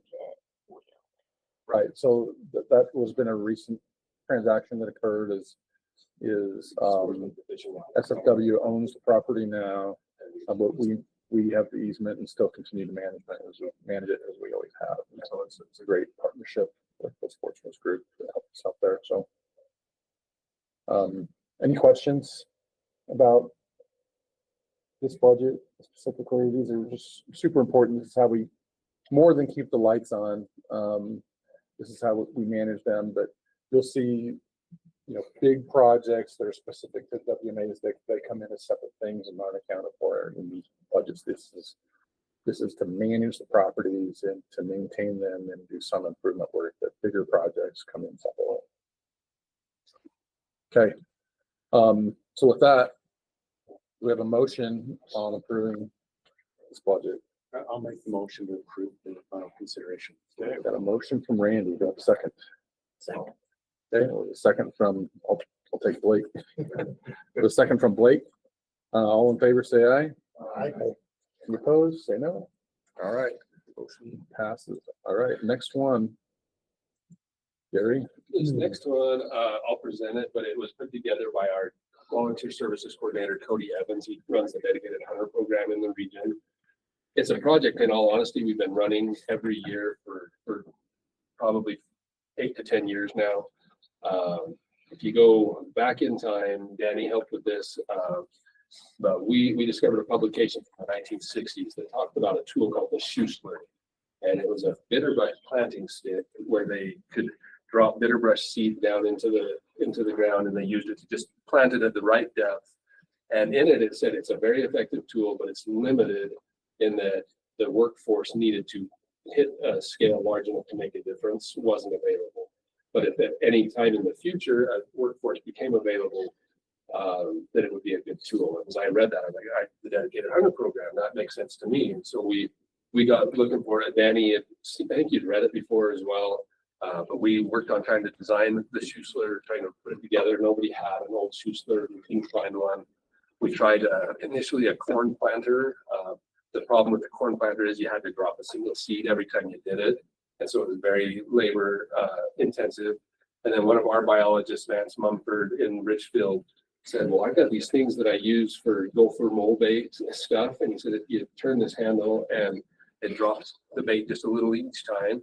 And we messed around with it, and we worked with the company that makes these, and we now have several hundred of these in the region. It's a very popular project with dedicated hunters. They love doing it. So from a public relations standpoint, it's a great project. We are still working on getting better at picking the right locations. I'll give that. The best locations aren't always the easiest locations. We have not done a great job, just being honest, of monitoring. I had one guy that had a really good monitoring protocol put together and had it all, and then he tragically passed away, and the data was all lost. And we've worked on that since then. Had a commitment from the dedicated hunter program to work on it again. Anecdotally, I can tell you we're getting better at it. We're identifying, knowing these are the north-facing slopes, the amount of rock that should be in the soil. The different things, and we're getting better and better at it. So I don't have a research paper to tell you 60% of the seeds that we plant grow or whatever. I wish we had that. 8 years in, we should have that, but it don't. But I can tell you it's really popular. What we have done historically, we would buy a little extra bitterbrush when we were doing a bullhorn project or something. The tricky part is then it kind of confines the use of that seed to that bullhorn project area. And then recently, Curtis Roundy and Robbie Edgel and others have worked a lot on doing sagebrush and bitterbrush seedling plantings. I think it's kind of cut into, we're doing a lot of those in other places as well. I think it's cut into I don't know, not necessarily the budget, but just the appetite for doing some of that stuff on the other projects. It's pretty in vogue, if you want to call it that, to plant the seedlings instead of the seed. And so that's happening a little more. And it's been a little harder to get seed for the dedicated hunters. We did a project just like this probably 6 or 7 years ago with another dedicated hunter coordinator, just asking for a little money to buy seed so they have it available. The benefit is when we were buying it, like I said, because we did this bullhog project, we had a little extra money. If we were following the rules, and I'm not going to lie to you and tell you some of that seed didn't go to other places, but if we were following the rules and doing it right, it should have only gone on that bullhog project area. And so what we're doing here is saying, let's have some seed available in the region for this really popular project that has no strings attached. We can decide where it is going to go, and it doesn't have to be confined to only here or only there. that sounds a little more loose than I mean it. If we want to do it in the right places, not just say dedicated hunter, show up the office, we'll give you a can of seed and you head out and go anywhere you want. We're still going to define the where. I mean, I think it's okay to be loose in the beginning because you give yourself some freedom, but keep track of where you put it. Yeah, we will keep track, and that we will for sure give you a shape file off the back end. I don't have one at the front end. That's where Well, the other part of this species too, like, is you're really gonna see the success after 10 years, not after a year, yeah, it's true. right? So you're right, document it with a shape file, but with the species, the seed bank like this, You'll see a social media post that should be going up from the division in the next day or two, where they're highlighting our Greenville bench bullhorn project. And Ryan Shakespeare, the guy who tragically passed away, actually added bitter brush into one box of the seed drill as he went. We didn't think about it. 10 years later, we went back and there's rows of bitter brush all through the project. It's awesome. When you're in the right place, right soil depth, right conditions, this is an awesome way to do it. And it's extremely popular with the dedicated hunters. It's a great opportunity. Not a lot of money, just trying to. And I think the last time we did it, I think SFW and Mueller Foundation ended up paying for it, but we need to present it to somebody somewhere. So this could be just peer review if the other groups pick it up. But 100 pounds, is that much? yeah, so and the other cool thing, like when you run this, it actually puts out more than one seed at a time. So we've developed over time, we're able to dilute it with rice. And so we're able to mix them together with the rice, and we've got about the right amount. So we're getting 2 to 3 seeds per each side. So 100 pounds don't long. That's not necessarily a bad thing. Yeah, bitter brush is naturally cash. But when we were planning 20 to 30 in the house, often that's the roads will cash those seeds that you get so they come up and I forget about. So like $3,100, trying to support the dedicated hunter project and keep that going. you're just buying the seed. Yep. Yeah, super cheap project that goes a long way, not just for habitat work, but for the dedicated hunter program, which we fully support too. And I really love this. So, do we have a motion on this one or any questions about it? I'll make the motion to approve it. Okay. I'll second. Okay, a motion from Tyler, second from Randy. All in favor, say aye. Aye. You opposed? Nope. Okay. All right. Thanks, Gary. Appreciate your time. Next, we're going to go to Central Region, a couple of Central Region projects, and we've got Mark Farmer here. Present, please.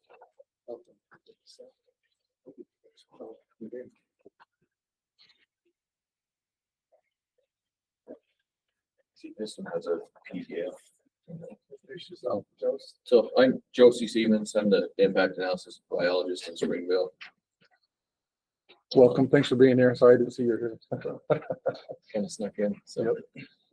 So this project is using some mitigation money we have from the Gateway South transmission line that came through 5 of our WMAs in the Central Region. In 2023, we got a little bit of money. We allowed the contractor to work 2 weeks into the winter closure on the WMAs. And they paid us $75,000 to put back into, it had to go towards habitat restoration on the impacted WMAs. So this project is basically looking at the Spencer Fork WMA. You can see this picture. This is probably the most impacted of all of our WMAs by the power line.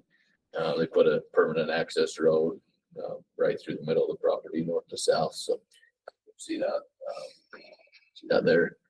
If you go to the next slide, yeah, so this kind of just explains that. This is this road right here. There's a small little 4-wheeler trail down in the bottom of the canyon that runs north to south, and then there's a small 2-track up on top. But they put this main road in here. Pretty big impact. We're keeping it as administrative access. We actually got the power line company to put big gates on both ends of that. So keep it close to the public, but it still has been a pretty big impact on the property. It's also pretty heavily impacted by fires.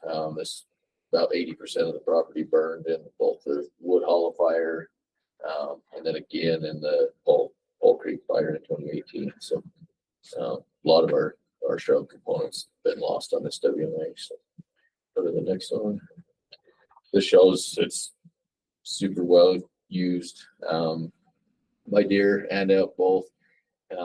Interesting thing, this data was from 2023. It was the first year we actually put deer collars on the west side of the highway. So this on the east side, we had Lass and Draw. It's got some habitat work that we've done there. This was the first year we actually collared deer on the west side. And with that winter and the high snow, every one of the deer moved to the east side into those habitat treatments. And when it warmed up, not one of them went back. So they normally would stay on that side of the highway. It's pretty interesting. Every one of them stayed on that side of the highway on the Manti side. So we're just looking at from Highway 89 up to the top of that ridge. There just used to be pretty good sagebrush habitat. A lot of that's just been lost by those recent fires. So go to the next. So we got the extra money to put into habitat restoration, but in previous years we've already been doing some shrub plantings in the area. So this is one from just a couple years ago, where this project's proposed. We're proposing to plant back in further in there. You can see where these rows are, kind of that open stuff behind there. So, thanks. And this is just a quick breakdown. I put in, we have $75,000. I just kind of tried to split that into multiple years to see if we can get it in manageable chunks and kind of spread it out over a few years. But put some money in there, and then just some seasonal time, Mad Max time, and then a little bit of seed to broadcast when we do the scalping. So.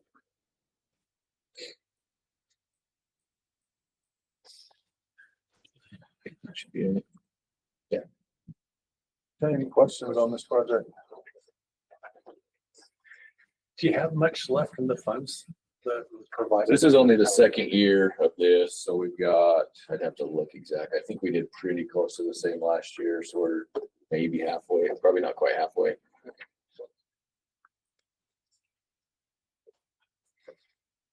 Okay, other questions? All right. Got a motion on this one. I'll make a motion to approve it. All right, got a second? Got a second from Angie. Everyone in favor, say aye. Aye. All right, and opposed? Okay, motion carries. Okay. Next, we'll move on to the Central Region WMA management budgets.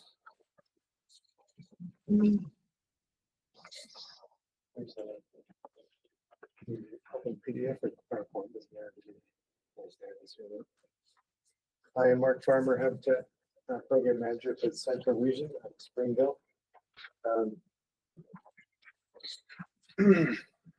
We have, this is one of our WMAs, Ephraim, Black Hill. We have the most properties, and the second most acres in the state. Go ahead, next slide, Dan.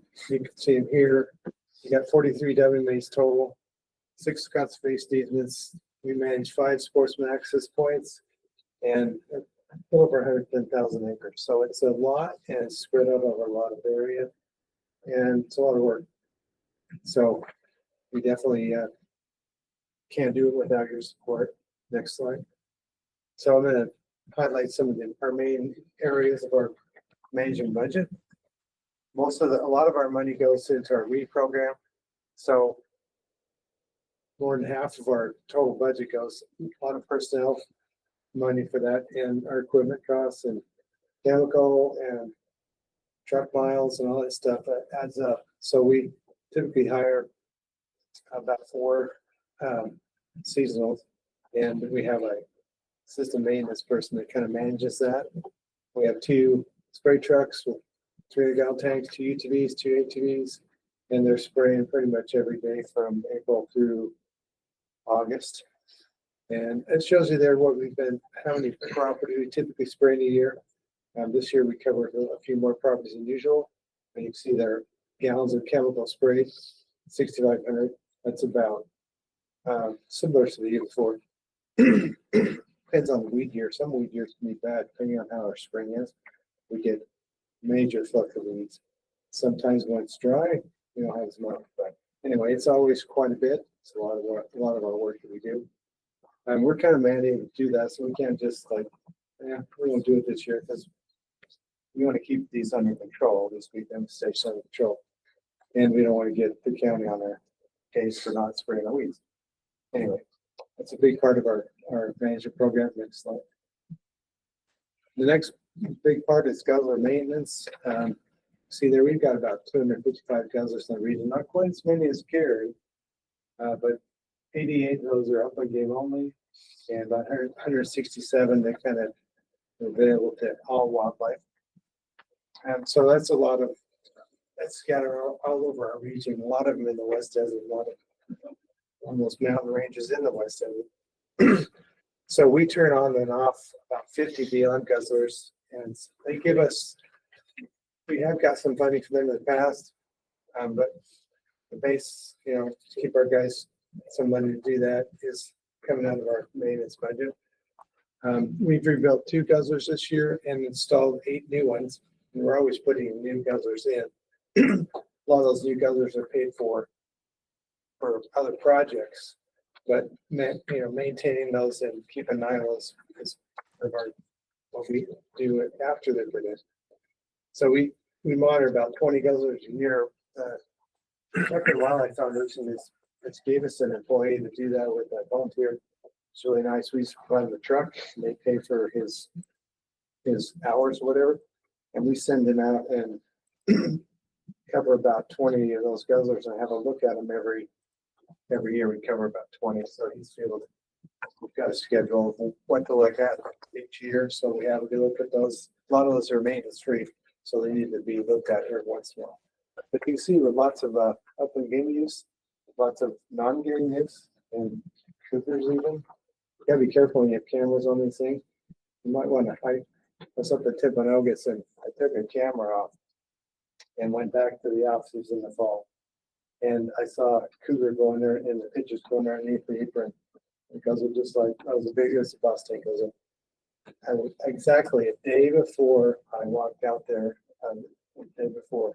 So the next one I went to get the next day, I was clapping my hands and saying, just to make sure he wasn't camping out there. Sometimes I'll take a nap and anyway. I thought that top picture was kind of interesting. You got 4 fawns, probably 2 sets of twins, all in the same picture. That's the first time I've seen that. So we have guzzlers on our WMAs, and we have a lot of guzzlers on forest and BLM. But because they're guzzlers for wildlife, we kind of take care of those, and our guys take care of those. Make sure they're operating properly. Get a look at. This is the main free guzzler, but make sure you look at those every 5 years or so. So, and we put cameras on occasionally especially when they're new, so you know what's using them. But we're getting a lot of use for a lot of wildlife. These guzzlers only kept like. So this is the new guzzlers that we put in this year. The Upper Bruins Canyon is on the east slope of the Stanberries, and there's a Forest is on Forest Service. There's a Forest Service saucer guzzler behind there, which is only 300 gallons, and it was being drank dry in a day by elk. So we had to put a bigger guzzler in there. They can still drink these dry. Of course, there's too many elk that know where that is. Anyway, that's a new boss tank guzzler we put in with the project. But maintaining that and keep an eye on that is something we do every year. And that the one below Lower Burns Canyon, we put a new 500 gallon rotor guzzler in there last year and the fencing around it. And then the Blue Creek WMA, we put one of these rotor guzzlers on there this last fall. And this is kind of a more frontline game, but big game, we're going to utilize that as well. And we'll get a camp out there this year. So we did that with our seasonal employees, and Dwayne, this guy right here is paid for with the Chuck and Wildlife Foundation. It's he's awesome. He's the one that goes around and does that. Looking at our guns, I think, keep an eye on. So anyway, that's a big part of our maintenance budget. What next slide? Roads and fences. We've got at least more than 220 miles of fences, over 250 miles of roads. I'm working on a database right now as part of my P4P. That's a, what do you call it? A stretch. Pay for project, performance. Pay for performance. I'm basically getting a database of all our fences on our WMAs, that not just where they are, what kind of fence, how old it is. Does it need, fixing? Is it barbed wire or net wire? Anyway, that picture on the top left is, a lot of our fences are like that. This is a Last and Drive that we made on the left and Forest Service on the right. And that forest boundary is, that fence is probably 50 years old, at least, and fallen down. So we're working with our permittee to start rebuilding that border fence for us. Every year he takes a chunk and builds a chunk in lieu of grazing fees that are paid. Anyway, it works good for us. And the bottom left is a fence that's next to some private land on our Lawson Drive. But the private landowner helped build with dedicated hunters. And the weird thing was, all these wood posts were just falling over. And at the same time, the fence was at that age, and the amount of termites that were in that area, all these things are rotting out. So we replaced all those corners and braces with steel braces like that we had built. And dedicated hunters and volunteers and the landowner kind of ramrodded that and rebuilt that fence. So it's really nice now. We didn't have to replace the wire. It's still good. That's something we need to do a lot more of. Road maintenance. A lot of road maintenance. Lucky the heavy equipment crew helps us with grading, and we got that awesome new grader, and that's showing it off right there. Our new grader at GBRC. We get a lot of traffic on that road, and it has to be graded a couple times a year. These big winters we had the last 2 years, the runoff caused a lot of problems. This is a picture on our ball bound day we made. A gully washer came through there and runoff and cut that road. And there was some sportsmen complaining about it, so and let us know about it. So we got up there in last spring and fixed that with our D3. And next slide. So that was, and also a lot of that stuff has to be done. Spring runoff and stuff causes that road damage. Cattle guards and fences, another big part of our maintenance. New cattle guards in Dairy Fork, getting ready to, some fences will be attached to those to help us better manage our grazing on this property. And that's one of those things that comes up like Gary's talking about. We don't know exactly where our money is going to go every year. And cattle guards aren't cheap. I mean, we have to pay for that out of our living maintenance or management budget. So that was something we weren't expecting, but this allows us to do that. And so those are there to help us manage our grazing. Top right, this is our Pine Canyon. It's actually a conservation easement, and it's kind of like we manage it, but we don't own it. So the owner is Bank Richfield. Now it's BP Oil. So we got these big 5-acre lots that just came in and have been putting in houses right next to that property. Brand new last year, a couple of years ago. So their backyards, those are big backyards.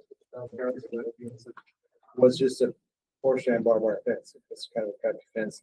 So BP or Bank Richfield paid for the materials, and we used dedicated hunters, volunteers, and our crew put in a top rail fence along those backyards to keep animals out.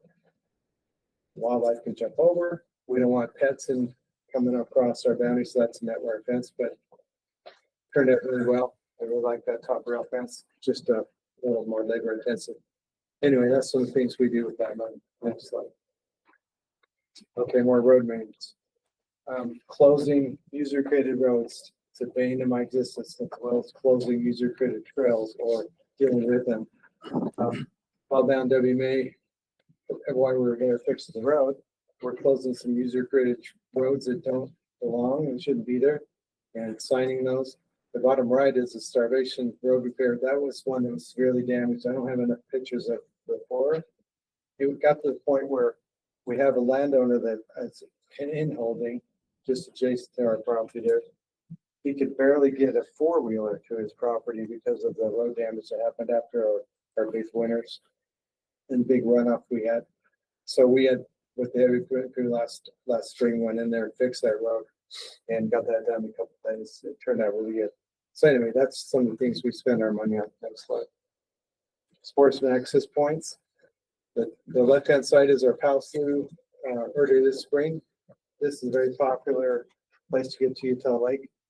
And it was, the parking lot was too small. We had boulders around the parking lot to keep people from just driving wherever. So we enlarged that. And the cool thing was we have a UDOT yard just adjacent to this property. And they provided the trucks. We had the gravel purchased. Well, they got the gravel delivered to their yard. They put in their trucks and they dumped it for us. We just paid for the gravel. That was a great thing. They spread it. They needed a way to train their new guys. So they been doing some of this stuff that's right next to their shop. It was awesome. So we got a nice new parking lot, more gravel enlarged. The right-hand side, the high water levels, Utah Lake deposited about 2 feet of mud against our boat access on Sweet Lake. So we had to get in there, dig that mud out, buy some rock, and redo that so people could launch their boats because they were trying to back in there getting stuck. So that's some of the things we have to do every year. Next slide. Okay, we've been shrub planting and scalping on several WMAs. These are part of projects that are all the cost isn't coming out of WMA management. But we've been scalping and planting shrub seed and seedlings on several properties there. You can see, been doing it for a few years with our Bad Max. Next slide. So we planted about last year 112,000, just over 112,000 shrub seedlings last year. But about 30, almost 35,000 went on our WMAs. So it's going to slow down a little bit this year. We're finishing up some WMAs and going on to other ones like you saw Spencer for. Anyway, that's some pictures of that. And bottom right is volunteers are planting on Tippinogus property and it was November. That's when I thought the winters would be really bad and lots of snow. And then a week later, it was better planting conditions than that. So it's kind of a cold day. Anyway, we're always trying to improve those WMAs with winter ranges and get shrubs back on them where they're knocking. And next slide. Okay, budget, you can see there, we're asking the same amount as last year. An increase. A lot of that is personnel costs for our weed crew.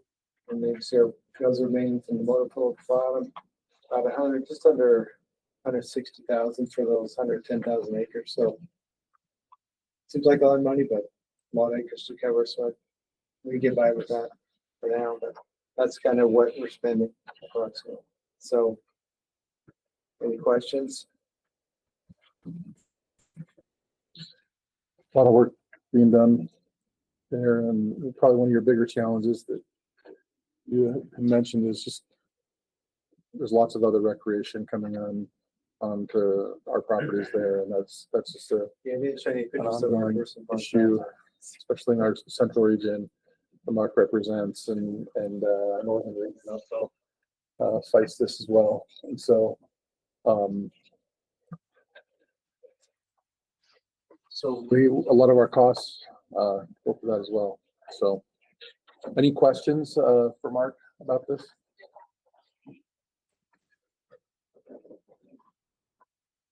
Okay. There's a motion on this. Motion to approve. All right. Okay, motion from Angie, a second from Steve. All in favor, say aye. Aye. All right. Okay. Appreciate that. Okay, we're gonna go to our southeast region now. TJ, you are up. All right. I'm TJ Cook. I'm the Habitat Manager in the Southeastern region. You've seen me at meetings and presenting projects and whatnot in a different role. We've had a lot of change of personnel in the Southeastern region. So I'm the new Habitat Manager, been here for less than a year. I did not put a PowerPoint together, but there should be some photos in there. Daniel, if you can kind of scroll through those as we talk about a few of these themes. I just wanted to highlight some of the projects we got done last year, some of the upcoming projects we've got, and we're hoping to get done this year with these funds, and talk about the variety of WMAs that we have in the southeastern region. So we have properties that range from high elevation, mountain properties that we're looking at aspen regeneration type work, down to deer winter range properties, old ag fields and whatnot, and then riparian, river bottom properties out in the deserts. We kind of have a whole gamut of different properties and different management purposes that we're trying to do. This photo comes from our Nash Wash WMA. We've tried to cultivate this area for years. We've had issues with trespass cows. Last year, this group asked for some money to change out some fencing, roughly 4 miles of fence that was over 50 years old. That work got done through the fall, early part of the winter, and we've been monitoring it close. But as recent as yesterday, there's about 15 cows that are standing at the gate, just wishing that they could get back up in there. But the fence is working. Our maintenance crew changed out or moved 4 or 5 cattle guards, bought a new cattle guard. So a lot of work went into getting that up to par, keeping trespass livestock out. But now that the fence is working, this year there's a lot of work to do. While we had issues with trespass livestock in there, we had a lot of damage to the infrastructure, the gated pipe, etc. So our crew here in the next couple of weeks is going out there, gathering up all the old pipe, putting new gated pipe in, and then they'll be planting the fields and cultivating for big game winter range down at the base of the Book Cliffs. That's a picture of some of the damaged pipe. They'll be switching out and getting that system back up and going again. That was one of the cattle guards. We've since installed gates next to all these cattle guards so that as this area is part of a gas field, an active natural gas field, and when they are out there working in muddy conditions, they put a drag behind their trucks to keep the roads somewhat passable, but they drive across the cattle guards. So it puts sediment or puts debris and whatnot into those cattle guards and fills them up over time. So we installed gates next to all of those. So when the livestock isn't there, they can open up the gate and go around and try to maintain those cattle guards for longer. This is just one photo of the new fence that we were able to put in. That's working quite well for us at this point. That was a major accomplishment. Our maintenance guys are thrilled to have that project done. Some of the fence was built in-house and some of it was done by a contractor. So we're pretty excited and thankful for this group to help us get funding for that, make stuff like this happen for us. You'll see another picture of the Matheson, this picture right here. So this is from the Matheson Preserve down in Moab. This is a wetland area. Previous years, we installed this fish structure that lets water in from the Colorado River when there's native fish larvae in the inlet. It kind of provides flushing action, brings those fish in, and we entrap them for the summer, and then we are able to put them back into the Colorado River in the fall. This last year they had, I want to say it was 17 fish they were able to tag from those efforts. And then we actually had a previous, I don't remember what kind of fish it was. I think it was a razorback, but a previous year fish from 2023 that was picked at that was found up the San Rafael River, 20 miles up the San Rafael River. So it's working. The fish are surviving. They're moving. We're excited to have that and to be able to manage the different aspects of our WMAs. This area is also waterfowl hunting. Yes. Yep. Persier and yep. It is a lot of use by those in Moab. I get calls all the time for people that are wanting to look for places to hunt ducks or look for places to trap. They spend a lot of time out on the Matheson. we've got some trail cameras on the property, and there's a series of pictures of, you know, couple going out onto the Matheson with a wagon and coming back, and she is bloody up to her shoulders, and there's deer carcass in this wagon that they're getting off the property. So it provides a lot of access and use for those people in Moab, and we're always excited to see what they're able to come up with out there. Some of the projects we're hoping to look at this year, I kind of talked about the Nash Wash irrigation system that we're going to be rebuilding this spring, getting those fields up and going. We also have funding. Woohoo, right? It's going to be good. Kobe's pretty excited about this one. We have some funding for another one of our WMAs that we spend a lot of time on, Gordon Creek Wildlife Management Area. We got funding for engineering to rebuild that irrigation system. But that area, we cultivate it. Greatly beneficial for wintering deer and wintering elk. I think it's under video. I've got this is from our tracker. So this is kind of use of Gordon Creek throughout the year. See a lot of deer use, and then as it gets further into the season, the elk kind of move down and whatnot. But that WMA is huge for us, and we spend a lot of time farming that property and cultivating different crops and whatnot for wildlife. So we're excited about that, and we'll continue doing that this year. That's some of the fields that we've got up there. Some recent. Where we usually. Or dead for another reason. As with the other regions, you know, we do spend a lot of time spraying weeds on our WMAs, as well as guzzler maintenance. It's in the budget in here, but it's not in the title, so we can fix that for future years. But we do spend this money on maintaining guzzlers in our region.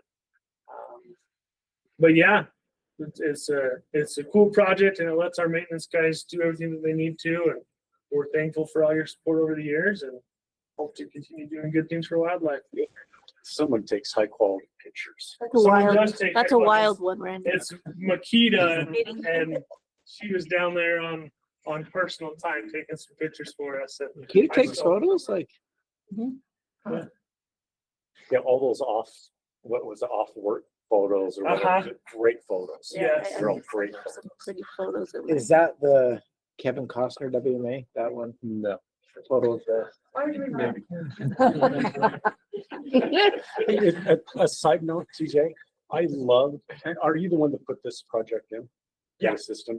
Yeah. I loved your short summaries for each WMA that you put in. I forget the name, is the very bottom field under the project details. It was fantastic. That was very helpful for when we get to areas that you don't know. I don't know a lot of these areas, so I appreciated that. And I can't take credit for that. That's Makita. This was just a rollover from you had a project. chance. I know I did, but Makita was amazing. I've got big shoes to fill, and I think I count 7. And some of those are multiple properties together. I was leaving that part out, man.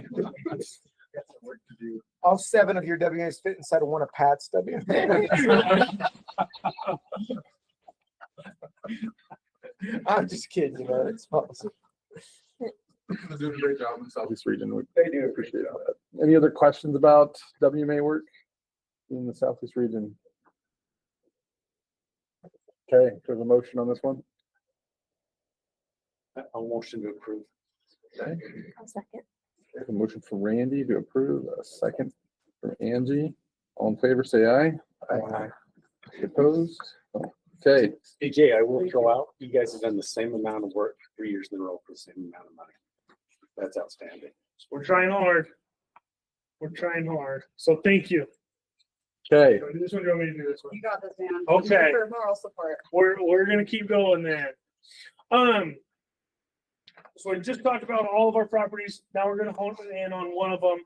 This is our Gordon Creek in holding acquisition proposal. So Gordon Creek Wildlife Management Area, we started acquiring it back in 1960. We've been picking up different parcels from willing landowners through time. Historically, this was called Coal City.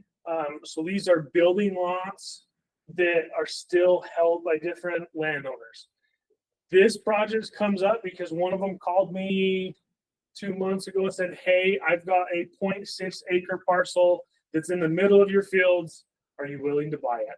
So I worked with our lands crew, and instead of going through all this work for just one parcel, we're going to send out a letter to all of the owners and see who's willing to sell, and hopefully we can pick up a couple of these in holdings from willing sellers. None of these people are being forced in any way to sell these properties to the division, but that's kind of the story on them. Just old building lots that we're trying to pick up and get permission from this group to spend money on that. Can you zoom back out and just show the WMA again? Perspective to the, All that brown is Gordon Creek WMA. everybody can understand like where that sits. And I mean, there's just Property. there's so much wildlife use there. Everything basically on the north end of the Manti that bells off that side, bells up onto Gordon Creek. I'm immediately watched this property. I really like this project and clean it up and stuff, but I'm curious, do any of those properties have access rights? I can answer that, TJ. That would be perfect. Okay, so some of them do through historical easements. So we have picked up pieces of Gordon Creek since the 1940s, I want to say. So anytime that these ones were surrounded by other private lands, there were easements by necessity through there. So even though there's maybe no legal document that shows that they have an easement, they do have the right to get to ingress and egress to those individual parcels. They would not be allowed to build, let's say, on those pieces. But you get like trailers and stuff up there on those lots, don't you? Yeah, some of them that are along the main road, people will camp on those, and I don't think that's necessarily kind of some of this over here. Not necessarily that it's the person that owns the property, just a product of people camping in that area. There is one up there that has a camper with a roof bill over the top of it. Right in there. That's surrounded by mine belt that you can't get access to. And that's one of the pieces you're trying to buy. Yeah, there's 15 different in holdings, and they range in size from 0.03 acres up to 0.63 acres. So yeah. And have you already contacted all these yet? Not yet. We want to Is make it sure. possible these are the holdouts from way back in the day anyway? I have no record that we've ever offered to purchase some of these in holdings. And the reason why we're waiting from this one gentleman who reached out is we are only going to offer the exact same amount price per acre for every piece. So you will get a prorated offer based on how much acreage you own. That way we're treating everybody fairly. So you gotta wait to see who's the best negotiator first. I gotta make sure we have enough money to actually pay these people if they say yes. So Yeah, so just generally speaking, on our WMAs, whenever there's in holdings from other landowners, we're always working to try to see if we can acquire those and to remove those in holdings and incorporate like that into WMA if possible. And so this is a situation that could happen, and it just makes lots of sense. It's not going to cost a ton of money for these lots that originally were part of an old town that blew away essentially in the wind, and there still are other landowners that at some point could assert some right where they want to get in and do something on their property. So we're gonna make a pitch and see if we can just acquire them all. Like a display that documents the history of the town, so it's not like wiping that out. Yeah. So like that big one there, somebody can come build a cabin on that? you have to prove your legal access to the county in order to get approved for a building lot. And our records don't show any actual legal access that has been recorded with the county. So they could go through the judicial process to show easement by necessity or through private, the previous private landowners. But as of right now, they don't have that legal right.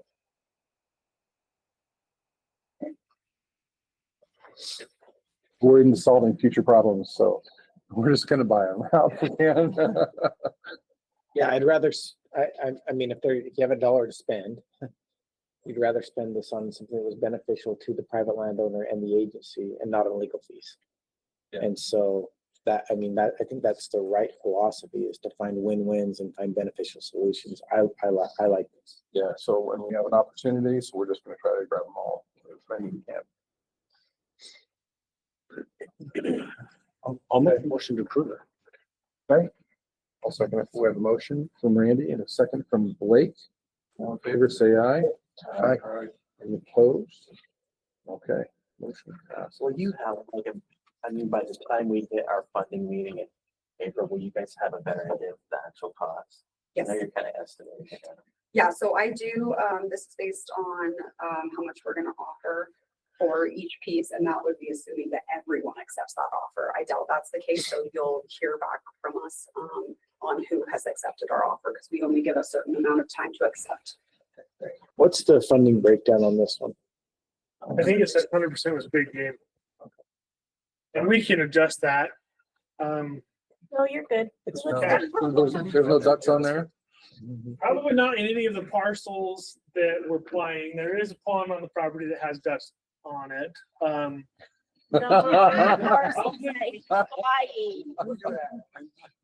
Upland game, we do have turkeys on the WMA. Not on that cultivated field. I'm willing to spread the wealth if we want to. I think it looks perfect the way it is. Okay, we voted, because we're moving on. Okay. Gordon Creek WMA Bob Wright Field Fence, number 7592. Go. Okay, so another highlight on our Gordon Creek Wildlife Management Area. This area already is fenced. However, the fence is aging. A lot of it has the same top rail type. It's a lodgepole pine tree is what it is on the top of net wire. Historically, there was sheep grazing in the area, so the net wire was necessary, and that's kind of all along this front county road portion. Since grazing has changed, we now have cattle in there, so there's not need for the net wire. But we are trying to change out a lot of those top rails every year just due to age and snow conditions, snow loads breaking them. So the proposal is to go in and change out that fence, go to top rail, and then just 2 strands of wire underneath it, as well as adjust the layout of that fence. If you can go back to that map real quick. Sorry. Along this side, we're going to adjust where that's at to get it out of the snow drifts, so we have less maintenance on it every year. This does act as it keeps cows, just livestock, off of an adjacent allotment where they are permitted to be, but with the fence being in rough shape, they get on our WMA all the time in areas where we're able to cultivate crops for wildlife. As well as the fencing on the back side of it is more of an insurance policy due to an adjacent landowner on the other side of the WMA that they have some cows that like to venture across the WMA at that point. So we're kind of trying to keep cows from both directions out of the cultivated fields to buy some time before we get that far side of the property fenced. So is there oil drilling there? That seemed like that one picture had a corner of a well. So yeah, it's an active gas field in that area. I think there's at least 1 cattle guard. There may be 2. That's part of the need for those cattle guards, is keeping those roads open, but people don't like shutting gates, so it's easier to just have a cattle guard in that area. But after the success, our maintenance guys seen with Nash Wash, they were itching at another fencing project and getting some other headaches fixed for them. So that's the purpose behind this project, is just getting some fence that needs to be rebuilt, changed out instead of patching it together every year. How much fencing is it? I couldn't find it in the project. I don't know if it's said in the project, the map should give us a number though, I would Oh, I think. didn't think to look there. Okay. Doesn't it give you a measurement on there? You have to click on it. My brain says 1.7 miles, but I could be lying to you.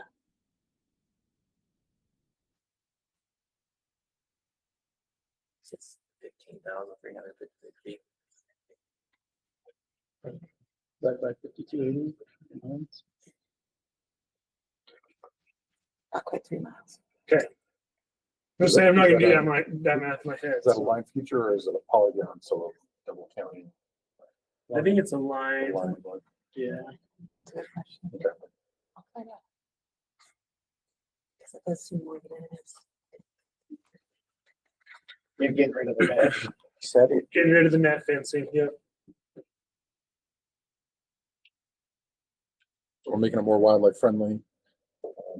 Fast on cultivated areas that we're trying to pull our wildlife into. Correct. Any questions on this? All right, good motion. Breakdown. Fair on that one. Yeah, I'm not even gonna argue turkeys on that one, because they don't go for that far, so. Oh, It's Steve. big game Oh, range. you- What kind of fence is it? $200,000. Some of it's barbed wire and T-post, and then some of it is wood posts with the top lodge pole and then 2 wires underneath that. Does that make sense? It's an expensive fence for 3 miles of fence.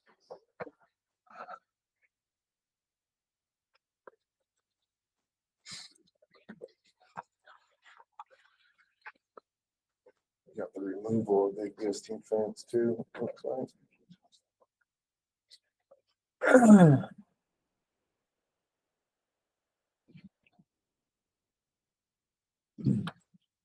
3 and $5 a foot is better than $20 a foot. Yeah, that.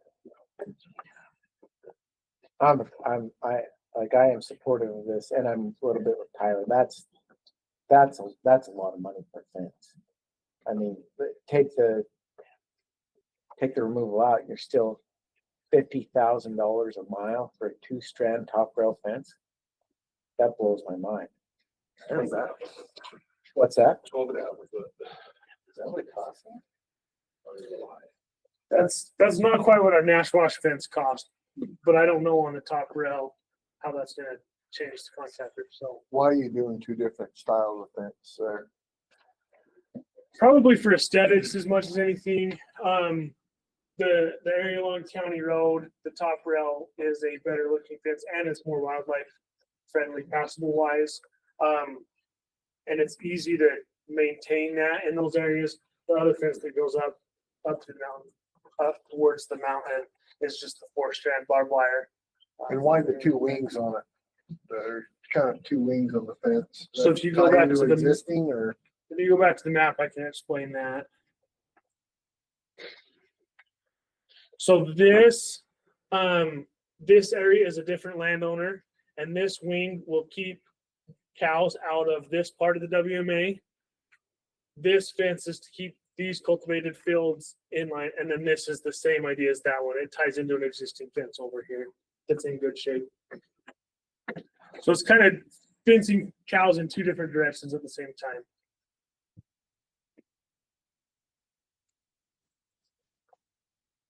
I mean, I'll make the motion to approve it. I would like to go and see if you can sharpen your pencil on a little bit. It seems a little much to me. Seems a little high. Okay, we can do that. I'll second it too. And is there any way to, I know Brad at the hardware broke his fence in half. Probably gonna present the other half this year. Any way to do that where it's so much and we're over budget? Yes, we could phase it for sure. Okay. The other thing is, I'm trying to get perspective of where this is. I know in several of these fields, you plant annual sunflower, you plant all these things for upland and, 'cause I've seen it. So if you're trying to keep cows out of that, I would change the funding. If not, I'm gonna come back and Steve's gonna come back and push the, let's plant all big game stuff if we're gonna fund all big game. Oh, for sure. I'm for sure on that. These are the So- Bob Wright fields. I don't know if you know where those are at. And I don't know, I'm trying to look at the map and see exactly where we are. And I don't know what you plant in the Bob Wright fields, but I know in several of the fields up there, These are the other fields over here and these are Bob Wright. fields. okay. These are smaller. Are those does have sunflower plantings in it? Do they have upland plantings in them? Because several of the fields do, right? I'm not crazy. You're not crazy. The other fields, yeah, they'll plant sunflower stuff in there. Are we This is, voting on that? this is primarily winter wheat. I'm just saying, like, if we're funding it with it's big, No, big game. Fair enough. no, what you're saying is fair. Okay, we have a motion from Tyler and then we have a second from Steve. Any other questions on this? Are we voting on whether he's crazy or not? No. We don't need to do that. Not at this time. All in favor, say aye. Any opposed, say no. And the motion passes. Thank you. Okay, thanks, TJ. I believe that's everything for us, right? Yep. Okay, so what we're gonna do, And at Eric's, sorry, Tyler's request, those figures are being double checked, correct? Yes. Because that was It's expensive. part of it. Yeah. Yes. okay, so lunch, They had to come early today. Sorry, guys. It was either early or late, so. okay, so it's here already. Yep. Before we jump into Northeast region then, let's break for lunch because it's here and it's hot, so it's not, it's 11:30. Let's break till, probably about 12, for lunch and a break, and then we'll start up again, if that sounds all right. Okay, then after that, we'll start into Northeast region here. Review that with us, so, okay. Break.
one. All right, welcome back, everyone. Took a quick lunch break, and now we're gonna jump back into projects. So we're gonna start right back up with Northeast Region projects. Pat, introduce yourself, and thanks for being here. Hey everyone, I'm Pat Rambold. I'm the Habitat Program Manager for the Northeast Region. I've been in the region for 18 years in the Habitat Program. Been the manager for 6 years, and I love working there. So we'll do a quick PowerPoint. You've seen 3 of these already today. We'll go through do a little tour of the Northeast Region. It's our management request for the year. We have 29 wildlife management, waterfowl management areas. We do have the most acres in the state in WMAs. We do have some mega-sized WMAs like Kobe mentioned. That number's already obsolete. We've acquired 2,000 more acres since that. I've made this last month in a new WMA, and then we're looking at some other properties. So we just keep gaining and gaining for wildlife out there. A lot of upland game habitats, big game summer, transitional, lots of fisheries in our region, angler, hunter access, public access, and it's a great part of the state. We don't have the population, but and the pressures and the mountain biking and different things. Nothing wrong with mountain biking, but not good on WMAs. So we don't have to deal with a lot of those issues. So it's a neat place to live and work. And yeah, Daniel, we'll just go through these real quick. Upland game. This is our one of our Diamond Mountain WMAs. Sage grouse. It's the biggest sage grouse turd I've ever seen. Yeah. Thanks, Randy. That was the common male for sure. That actually came from a duck. Yeah, the only way this picture could be better is if that no dumping sign from the previous PowerPoint was in there. Okay. No, lots of great sage grouse properties. We have a couple of SGMAs in our region. And next slide there. Turkeys. You guys are talking about turkeys a lot. Turkey on their And there's some turkey birds there too, Yes. besides all the other turkeys. And I was actually this close to that bird when I took that picture. So I don't know if it was somebody's pet or something, but our Montez Creek WMA, great upland game habitat. And we actually have a fishery there too. I think this is on the Current Creek WMA, one of our higher elevation WMAs. Some moose hunting opportunities on the west side of the region. Next slide. Big game. This is one of our Diamond Mountain WMAs. And these are a lot of the habitats that this money goes towards to help protect and maintain.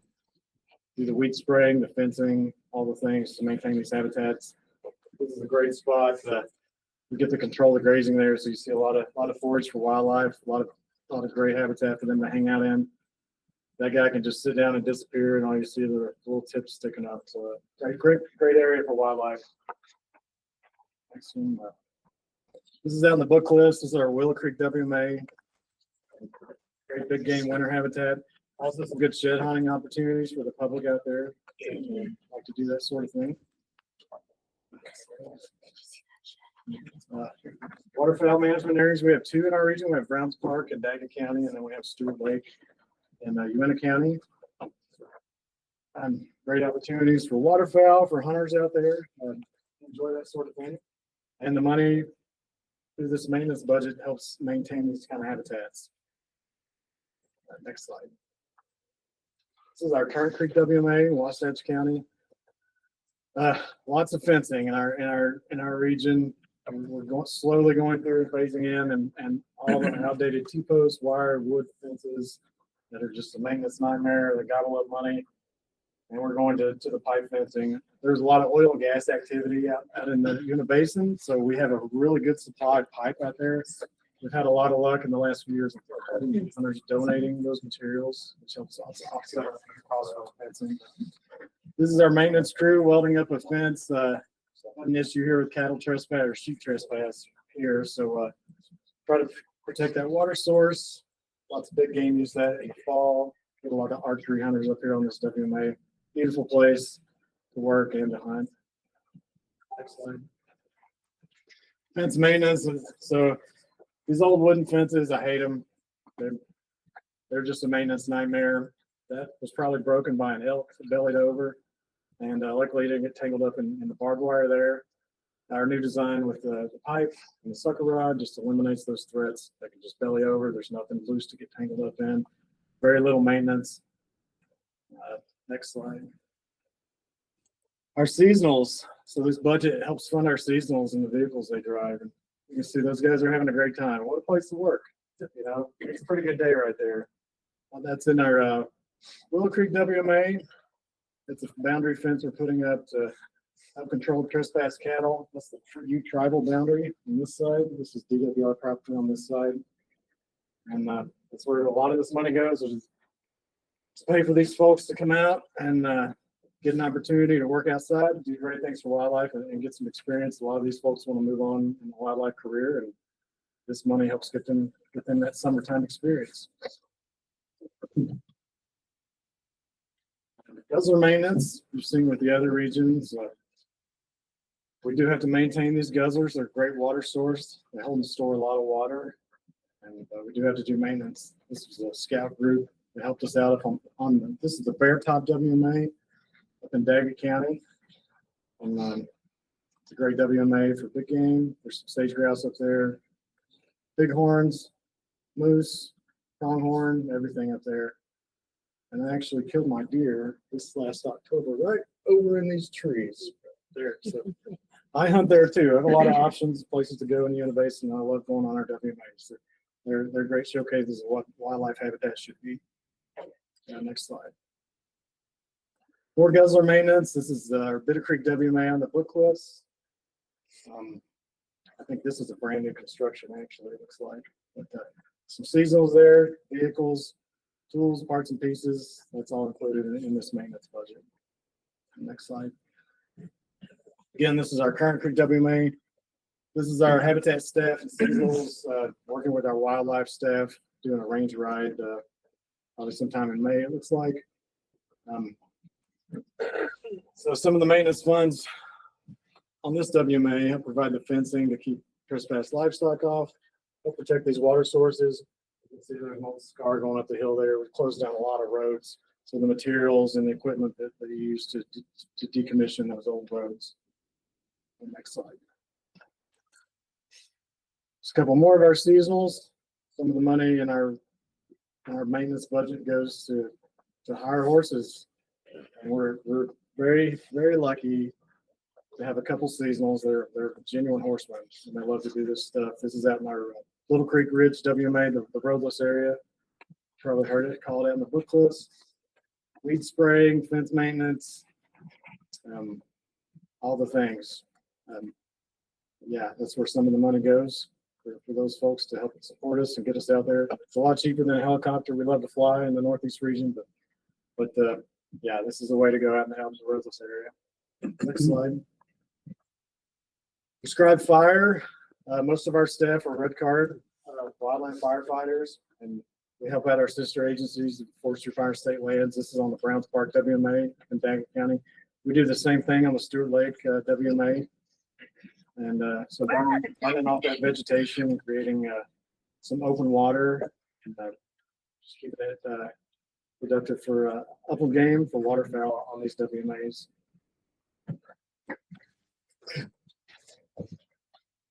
Nothing burns like a cattail. That is the Stewart Lake WMA. That's in Jensen. It's about 15 miles from Colorado. And we had people calling in from Duchesne, which is about 70 miles away. They could see this cloud there. And we had about 200 acres of cattails go up in about 5 minutes, it seemed like. But this is where some of the funds go. Again, with help support us and our partner agencies and to do these prescribed fires and keep these waterfowl management areas as productive as they can be. Plantings, there's a bitterbrush seedling. We use furrow planter in our region, some other methods. Gary showed you the little hand planter. We have some of those. And so that's where some of the money goes for equipment like that, for time, and for the seed. And, like Gary mentioned, you have all the conditions just right. You'll see some good growth, some good success out of those seedings. Containerized plantings is also where some of the money goes. This is our Montez Creek WMA to try to reestablish some cottonwoods on that property for upland game. This is Clint Sampson, our wildlife biologist, and his kid chipping in and helping out. free labor. This is, he signed a waiver. This is our Strawberry River WMA. This is right after the Dollar Ridge fire in 2018. So this is where some of the funds go. These plantings, trying to get some shrubs reestablished in that riparian corridor where that fire burned. I showed our seasonals earlier. These seasonals that have scowls on their faces, those are fishery seasonals, so they're not. But no, a lot of these plantings, we get good cooperation with our wildlife and fishery staff there. It's great to get everyone from the region together on these projects. This is also where some of the money goes. There's a good culture in the Northeast region for lots of cross-sectional work. On these guzzler flights, there's wildlife section, there's aquatics folks, lots of staff there. It's a great culture. Absolutely. It's a family for sure. This is our roadless, Little Creek Ridge WMA, the roadless. Great place for bison, big game hunts. This is horse or pack-in only, backpack-in only. So it's one of the few places in the state that is roadless where you can get that wilderness experience for a hunt. And we provide that through this WMA, and that's where a lot of these funds go. They help maintain the fencing down there, do the weed control. We have a work cabin down there. I think that's on the next slide. Yeah, there's one of our cabins. We can squeeze 8 guys in there, and it gets a little smelly, but all the fencing around there, the corrals for the horses. There's a nice little creek that comes through here, some beaver dams, but really cool spot. So that's our base camp in the roadless area. We'll work out of there. That's where some of these funds go to help maintain these cabins and keep them. Is that at the bottom of Sheet Canyon? Yes, it's Sheet Canyon. Yep. Water rights, irrigation. This is our Montez Creek WMA. This is where some of the funds go. We have to keep those water rights going, or we lose them. So we have to use those. And a lot of the funds have to go maintain this equipment, pay for personnel to go irrigate these properties. And I wish we had Gary's problem, too much water, but we don't. We have not enough infrastructure and not enough people to actually go around and use all our water. We do a pretty good job. We do use all our water rights in the region every single year. We keep up to date on those, and that's where a lot of these funds go, is to help do that.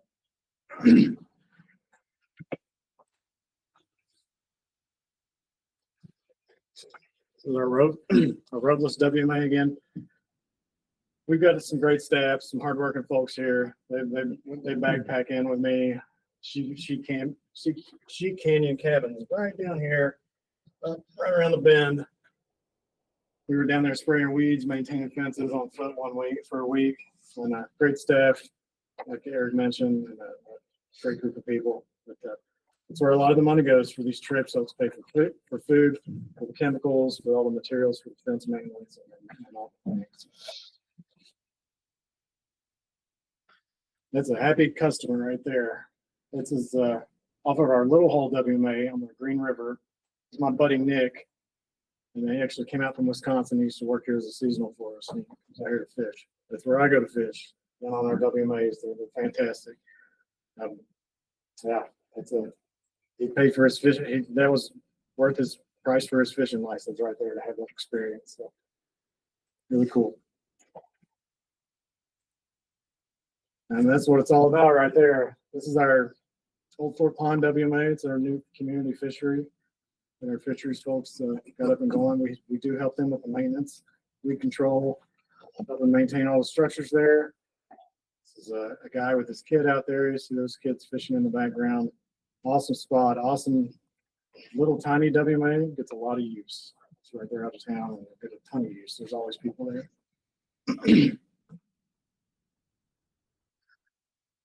I like this picture. This is Old Fort Ponds WMA again, community fishery, right outside of town, right outside of Vernal. And got these kids with fishing poles, and what don't you see in their hands?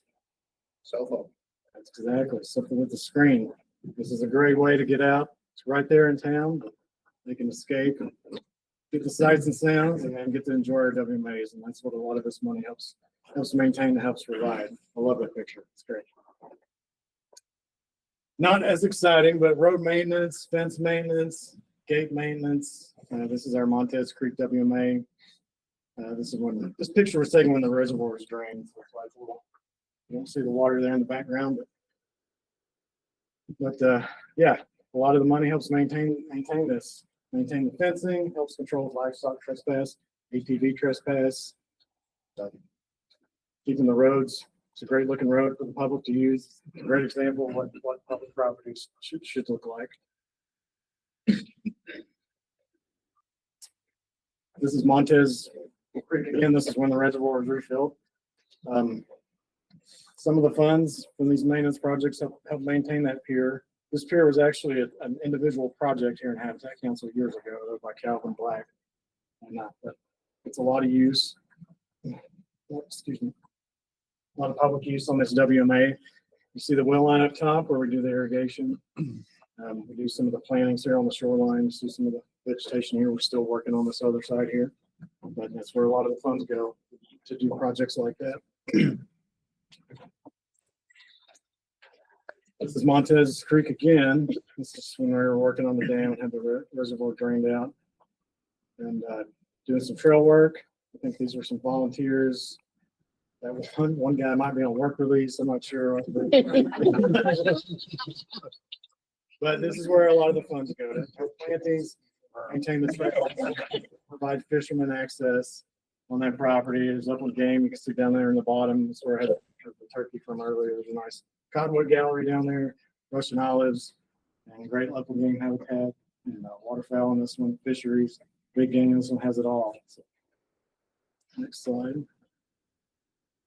this is the last slide. This is my favorite one. This is Calder Reservoir on the Meldraw WMA on Diamond Mountain. What you don't see in this picture, you don't see trespass cows. You don't see a lot of people. You don't see weeds. You just see a great day for the public, great access, and a great product from BWR. And that's what these funds provide. So that's it for the slideshow. We haven't changed this budget in a couple of years. We did bump up a couple of years ago because we're getting quite a few more acreages and individual properties. We did get some more properties this year and more acres, but we kept the numbers the same. We feel like we can work within that budget again this year. So asking for 208,000 personnel services for seasonals, the vehicles they use, and then the materials and supplies. And like Gary mentioned, I used to have this broken out by 29 WMAs, and it's not a lie, but it's more of a guess, and it's just difficult to break it down that far. So this is as far as I take it. But if you guys want to have some discussion about that and how it's broken down, I'll definitely be open to that and some questions. Here's the breakdown. This is 15 years of discussion in this room to get to these numbers. Can we raise water? Is that 1% for Browns Park? That's gotta go. So, yeah. Guess we just do less work on Browns Park, huh? Well, a lot of the time for the actual management of our waterfowl management areas, it comes from the wildlife section. It falls under their program. So I think we had that discussion, and just for the Habitat Council members, we broke that out because we do have, like our Diamond Mountain WMAs and Little Montez, we do have some waterfowl use on that. But the number is settled on one. There it is. So, And I'll note, I try really hard not to discuss percentages on the regional budgets. we can spend a lot of time talking about that, and we have. Yeah, this one's been hashed out many times. Well, and like you mentioned, in the Northeast region, there's significant acreage there, so this budget is higher than what you'll see from other regions, and we did acquire a new piece here, just final closing on that here a couple months ago, and so yeah, keeping that budget where it's at is I appreciate that. But we're committed to those new properties as well too. So it's so the plans developed for that. I'll encourage the region to bring forth some good projects on those properties that will help start them off really good. But I mean, the Cook property is already, it's a great condition property, really. And so, I'll be talking about that one later too. okay, We try to keep it about $1 an acre on our budget.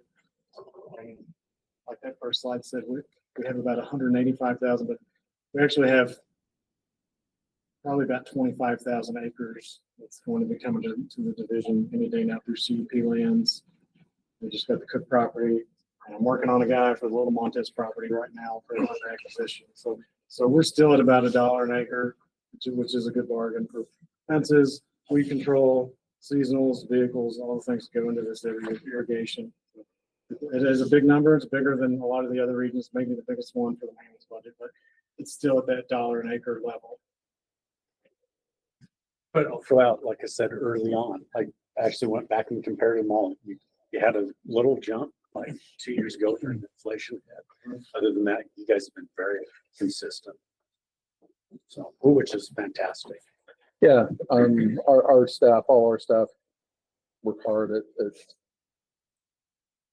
not inflating these budgets unnecessarily. And so I always appreciate that, and they do a good job of doing that. And so, and this is money well spent in the Northeast region. Any questions for Pat on any of these items? A lot of great things happening in the Northeast region. That's what I continue to see. If you ever want to go on a fantastic helicopter ride trip on one of their big Guzzler or other You have to work improvement though. It's not projects, just yeah, a it's ride. a work trip. It's a work trip, but it's a great time. And yeah, Lisa even went out on one here This year. recently, and I've been out. Lots of us been out, so. You had a bunch of guzzlers crashed by that winter 2 years ago. I know you asked for funding last year. How did all that go? So we're doing that this May, which will still be in that fiscal year cycle. Yeah.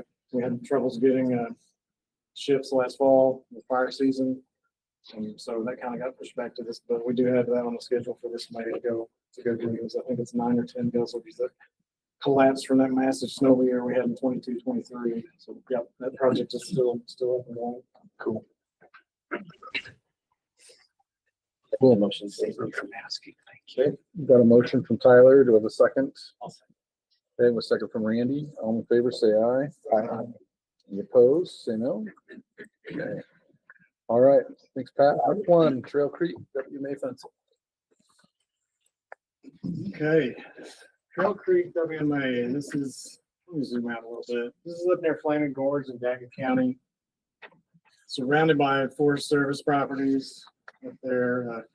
Red is the national rec area. This is just normal Forest Service lands.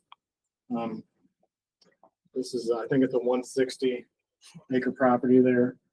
But we have grazing on the surrounding forest lands. And so on this property, you can see we have some water running through it. We actually have an arrangement with the rancher up there. He runs a couple dozen cows for about 2 weeks in between his permits with the forest. And in exchange for that, he waters the property and does the weed control on the property. The only thing he doesn't do is maintain the fencing. And if we can go to some of the pictures real quick, just to show you the condition of this fencing. I hate this fencing design. It's terrible. It's meant to split. You can see the way they notched the top rail. Anytime you get weight on that top rail, and you will by elk and snow up here, it just collapses.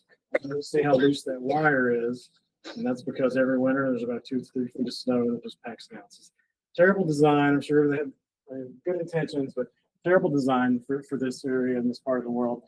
So that's what this project addresses. And something I talked about earlier is in our region, we're big on the pipe fencing. And it is expensive up front, but man, it saves you on the maintenance, it saves you on the trouble, and it does its job for 30, 40 plus years. It's just awesome. It's vandal proof. And there's just some more examples of the condition of that.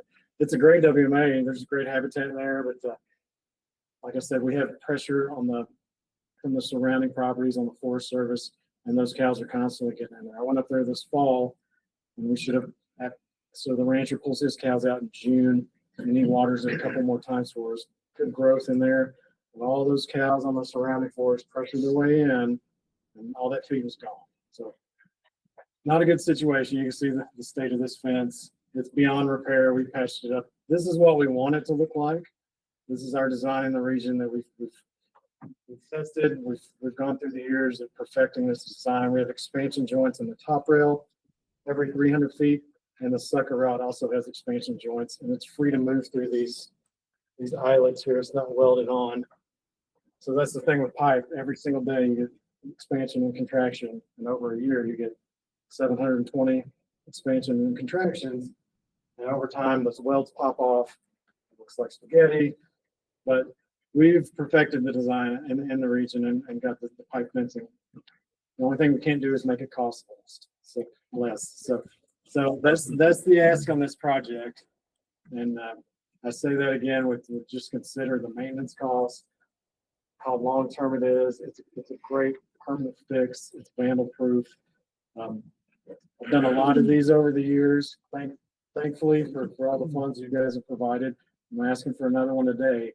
It is expensive, but this is what it costs. This is going off the last few years of contracts with this style of fencing and getting some donations from dedicated hunters. And it is an expensive fence, but it's a great piece of property and it's worth protecting. It's a lot of opportunities for the public there, and it holds a lot of elk there in the wintertime and gives them food. So with that, any discussion or questions on this one?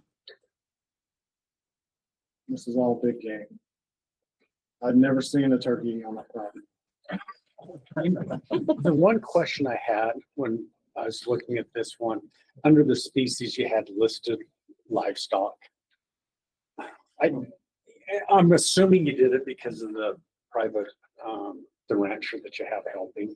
Is that because I'll admit my pose curled when I saw that. Sure, I don't want to. absolutely.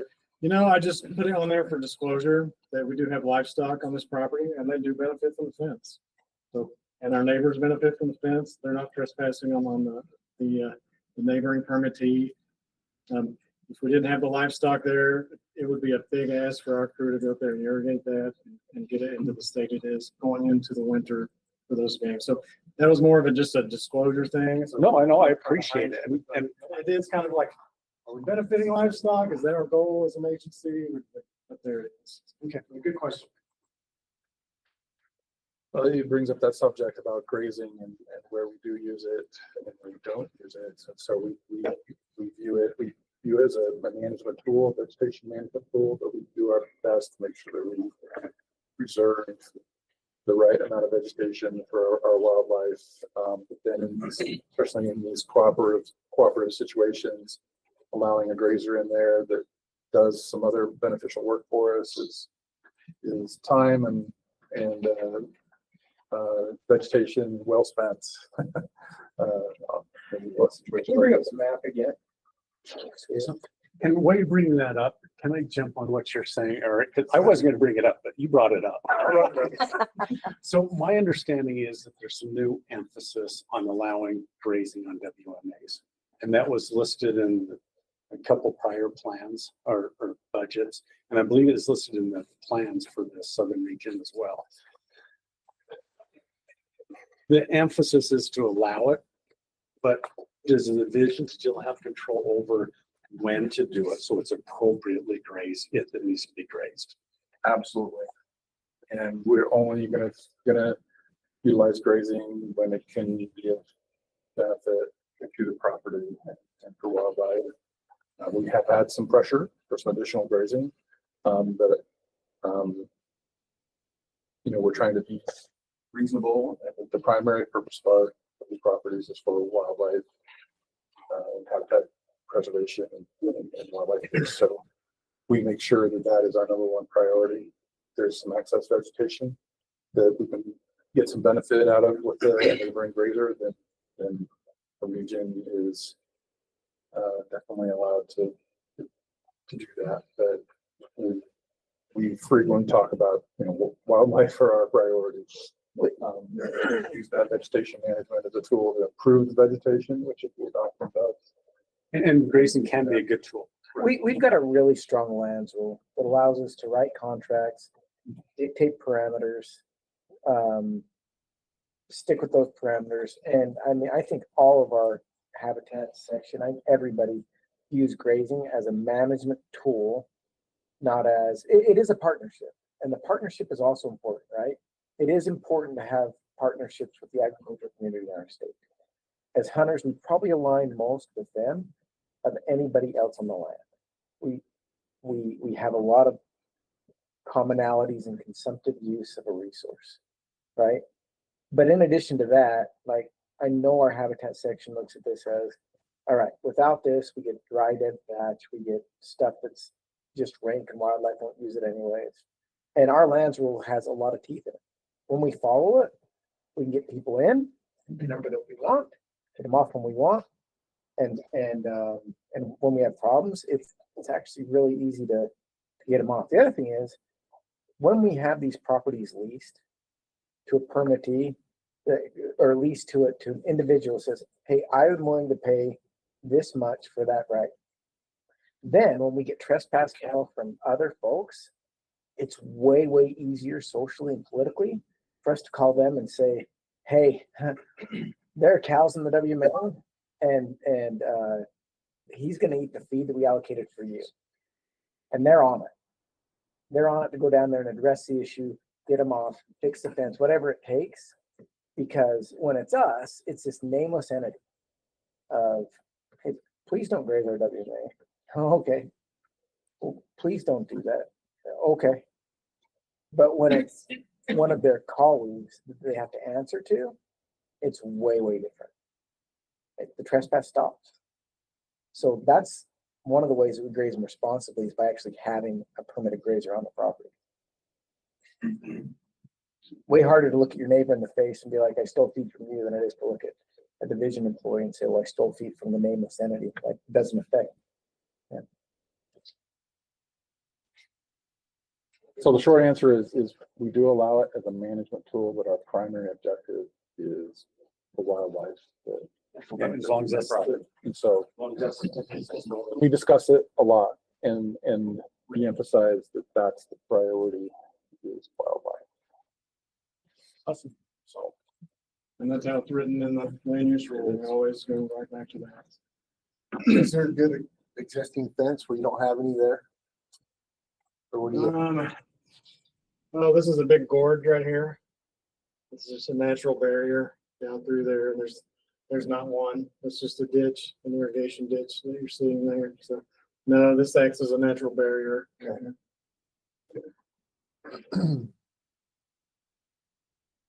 Any other So discussion on that one? it is a big cost. It's a lot of fence.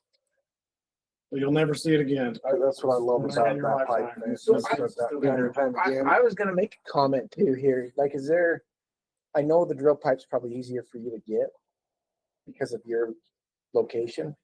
Is there any way that we could, I mean, I'm fine with the price, the top rail fence in southeastern region being as much as it is, if it were a pipe fence. If there's a way to collaborate with them and have that discussion. Is that TJ's project? Yeah, I was thinking that that's, I mean, $22 a foot. He had, what, 3 miles there? So almost 300 grand. And he was asking for 2. yeah. So if there's a way to have that discussion. Is TJ gone? If there's a way to have that discussion and see if we could look at, because these pipe fences do last forever.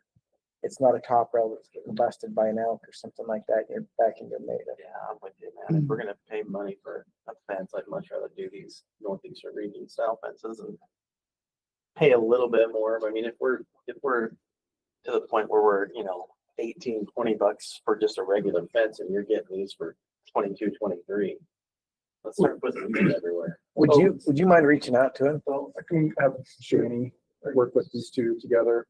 Annie, from a statewide perspective, kind of has oversight on the management side of WMAs. So Gonna pay a lot of money. discussion. And I got a question for you. You're probably the guy who buys most of this pipe now. If we put something together where we bought, $250,000, $300,000 worth of pipe, would we save money if we did a big bulk buy like that? And just stockpile it? I think the issue is it's hard to get in bulk. We're lucky to get 0.30 sticks at a time. Gotta wait for the oil market to crash again. Sure. Yeah. And have to buy used. This is all used stuff. Yeah. You could probably buy brand new in bulk with this. Which doesn't make any sense though, right? The brand new stuff wouldn't. it's the same thing, it just costs twice as much. Yeah. But we could definitely look into that and see if there are opportunities when it doesn't look like the oil field's gonna go down in the next 4 years, but maybe if it does after that, maybe so. Maybe that'll be an opportunity. But I do want to make the point though, before this discussion is over, when we first started this, one of the best discussions I've ever heard in this room. We had a lot of pushback in the beginning on these fences. Why are we building Cadillac fences? Because these are Cadillac properties and they're awesome. They're great for wildlife and that's why it deserves a Cadillac fence. So just wanted to bring that up. It's a great point.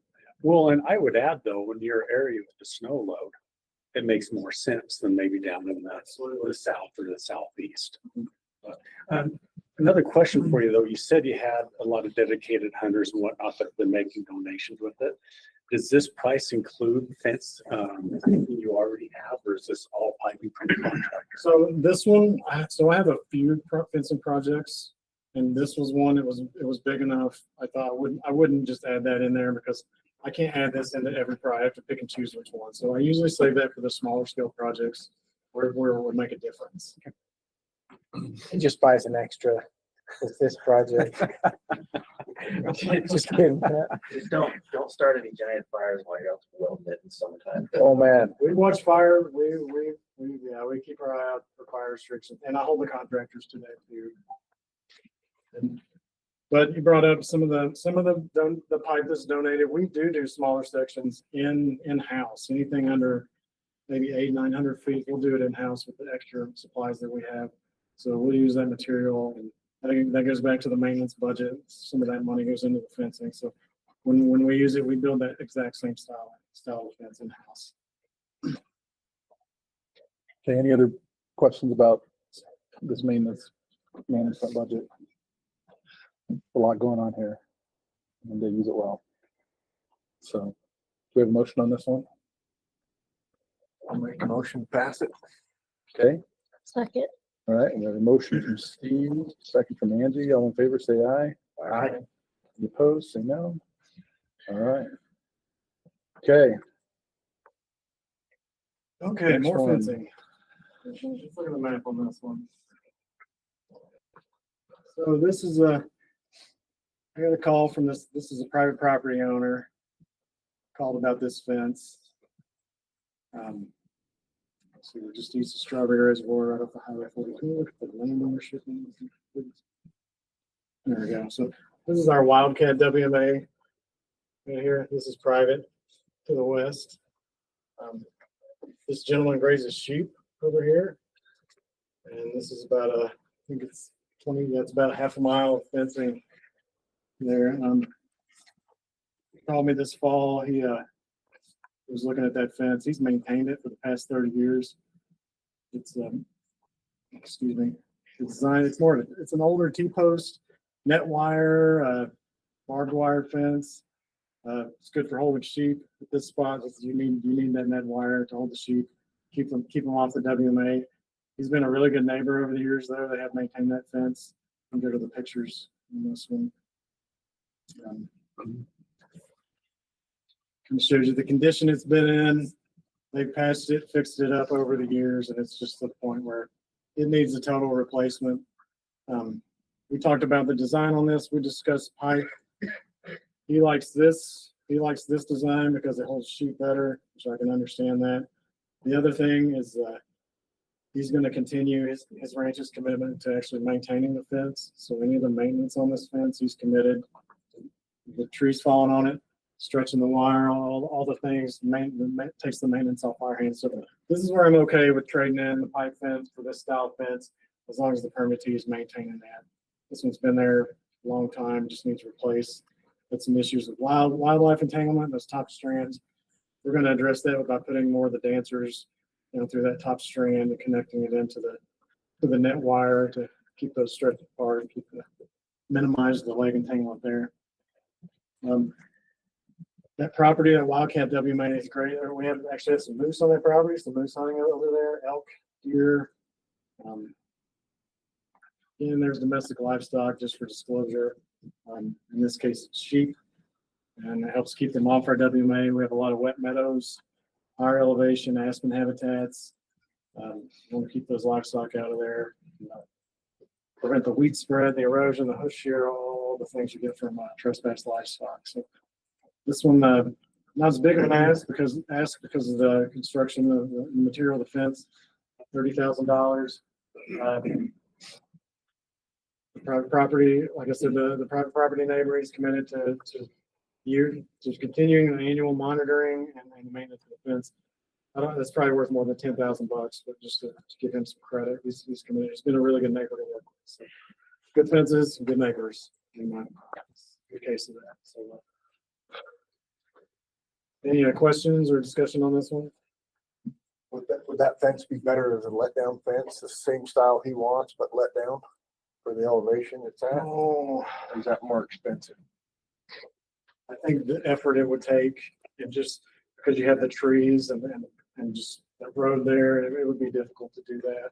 I think if you did let it down, it wouldn't be your normal flat pasture situation, and you'd probably get some entanglement issues. I could see that. Quick-game run through there. So is it your regular pipe style fence just with a net across it? No, this one's going to be, it's T-posts Oh, okay. and the mesh wire on the bottom and then a strand of barbed wire on the top. It will be 42 inches wildlife friendly height. So the animals it's easier for them to jump over as opposed to a 48-inch fence. But no, it's just the T-post and wire design.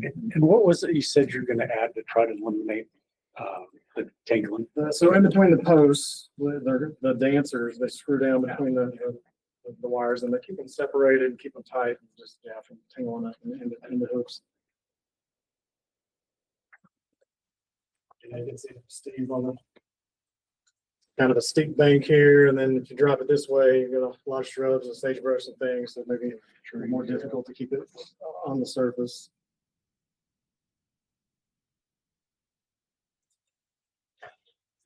Anything else on this one? I'll make the motion to approve it. Okay, motion. Second. Okay, a motion from Tyler. Second from Steve. All in favor, say aye. Aye. Any opposed? Say no. All right. We missed the Matt Warner WMA fencing. We actually pulled that one off. It was a joint blue ribbon ask. So Oh, we're gonna take it gotcha. to the March meeting. Okay, I missed that. Thank Nope, you. that was the last one I changed. just marked it off. That's what we were on, didn't look. One down. Yeah, thanks for asking that question. Failed to mention that one. Okay, couple more. 758. That lost my voice. So Montez Creek WMA, I showed you a lot of pictures. So this WMA, let me turn on the property ownership on this one. Small WMA. I mentioned earlier, I'm in the process of getting a new property. A gentleman approached me about this property to the north, block in that area right there, and almost double the size of this WMA. So just what's to come in the future. But this project in particular, you saw the wheel lines, the condition they were in, and some of my other pictures. Right now, that's about the best we can do with this property. We have this field, it's about 7 acres down here. We also have this upper field, that's 14 acres. We'll get the end of that if we get that acquisition. So we have about 21 acres right now that we can irrigate. Right now, we're using the wheel line, and we're probably able to irrigate about 5 of those acres. And we have a lot of water on this WMA, and we just can't use it because the infrastructure's not there. So I would love to get a pivot on this property and start with this lower parcel here. This is where we get the most public use. So we have the new parking area there. We have a little kayak boat ramp. This is the pier I showed you earlier in the pictures, that lane with the fencing. So we had really good luck. It's a great productive property. It's just, like I said, it's just difficult to get water to it effectively. And the irrigation schedule there is Friday at midnight until Monday morning. So no one wants to go do that. So I end up doing it. I don't mind doing it. But it's a lot of effort, a lot of work with the infrastructure we have now. So this project is asking for a pivot. We have a power source right here to connect it to. The water line's already in the ground right there. We just have to get a pivot in the ground and get it up and going. So, I talked with our local irrigation suppliers. Another picture of the well, that's what we have there right now. Really difficult to move and just maintain and really get that property watered. So, talked with our local irrigation supplier to get these numbers. So these are really accurate numbers as far as the financing on this. It is expensive. It's like everything else these days, but what it saves us in time, I think it's a great investment long term to be able to water this property. Put a lot of upland game on this property. We have our youth pheasant hunt on this property. Our pheasant release happens on this property. We get a lot of people bring their dogs out there and train their dogs on these birds. It's a small property, but it gets a ton of use. And so this would be a great upgrade for this property to use that water, use our water rights, and maintain those and keep those, and then just really maximize what this property could be. It's kind of embarrassing sometimes to go over there and see those dry fields and just think what it could be, you know. So this is the first phase of getting it to that point. So, would you mind clicking on the map again? Or whoever's driving, I'm not sure. Daniel. So ignoring the release birds, you know, on the click and take, talk to me about the birds, the wild birds that are actually here. Can you zoom out a little? Zoom out. You can see our border here is where the Russian olive starts, basically. And that's where the birds come from. This is the whole Montez Creek drainage down through here. And there are wild birds. What wild birds? What kind? Pheasant. There's quail there. See quail a lot on their property. So the pheasant's a quail. Turkeys. Yeah, pheasant. Mainly a lot more quail than pheasants, but yeah, those two species. Okay. We also get a lot of in the spring. We get some nesting, shorebirds and waterfowl in these fields too. We get some use there. Big game wise, does it get that much use from my big game that are huntable? I actually see a lot of deer there, and you know, based on your proximity to cows and structures, it's hard to get a rifle shot off in there. But I see a lot of people archery hunting in there, and the years we have been able to farm this effectively, it pulls a lot more deer into there. So that is an opportunity. In late summer, you could deer hunt this property, and people do. And you're acquiring land to the north of this that you're going to try to farm as well. Is that correct? So yeah, it would be this, basically this block right here. And that one, it's the water table's real high. You can see in there, it's got a nice band of Russian olive. We get a little bit of this field, get to extend our field. So this is where we would extend the field potentially in the future. We can get the infrastructure in there right now, but right now, if we acquired that, I wouldn't do anything to it. I would leave it as is. Great bird habitat. Get a lot of pheasants coming there because you can see if you'll turn the ownership off, Daniel. We did a Russian olive mitigation project years ago, which is an okay idea. But you can see where we're taking the Russian olive out of there. And when we did that, a lot of the birds left and they went just over the border to where you have the Russian olive. So yeah, that property to the north would help us get a lot of that habitat back. But we do have a lot of spillover with the neighbors, and so a good source for those birds. So what was the lesson learned on removing the olives? Well, you better have a plan to replace it with something, you know, and maybe phase it in and slowly, instead of wiping it out. This was a case, this was when I first started, Allison, you probably remember this, a long time ago, but it was a mitigation project and we needed to do this. We needed a certain amount of acreage, and this is where it just ended up. Yeah, it was related to the CUP mitigation work that they were having us do. And so we took out a whole bunch of the Russian olive down below and then created those ponds, and because it used to be just the water that came out of Montez Creek just was like channelized down through the property. And so now it's a little bit more meandering, and there's ponds and different places, things that we'd created along through there. So we had hopes that it was going to be beneficial, but it seems like some of the Russian olive, not the Russian olive, but there were cottonwoods in there, but they kind of all died. I think they must have just been old. But like the ones even on the bank of Montez Creek aren't there anymore. We have had some good luck with the cottonwood plantings and some peach leaf willow and some other buffalo berries done well down there. So it's improving since we did the mitigation work, but that was the reason behind that. And I was teasing you, but birds love Russian olives. Yeah, they just do. That's all they have. It's great. Yeah, and then you'll hear Lynn Zubek spill later, maybe about Russian olive and singing all these praises. It is great habitat when that's all you have. Any other questions on this one?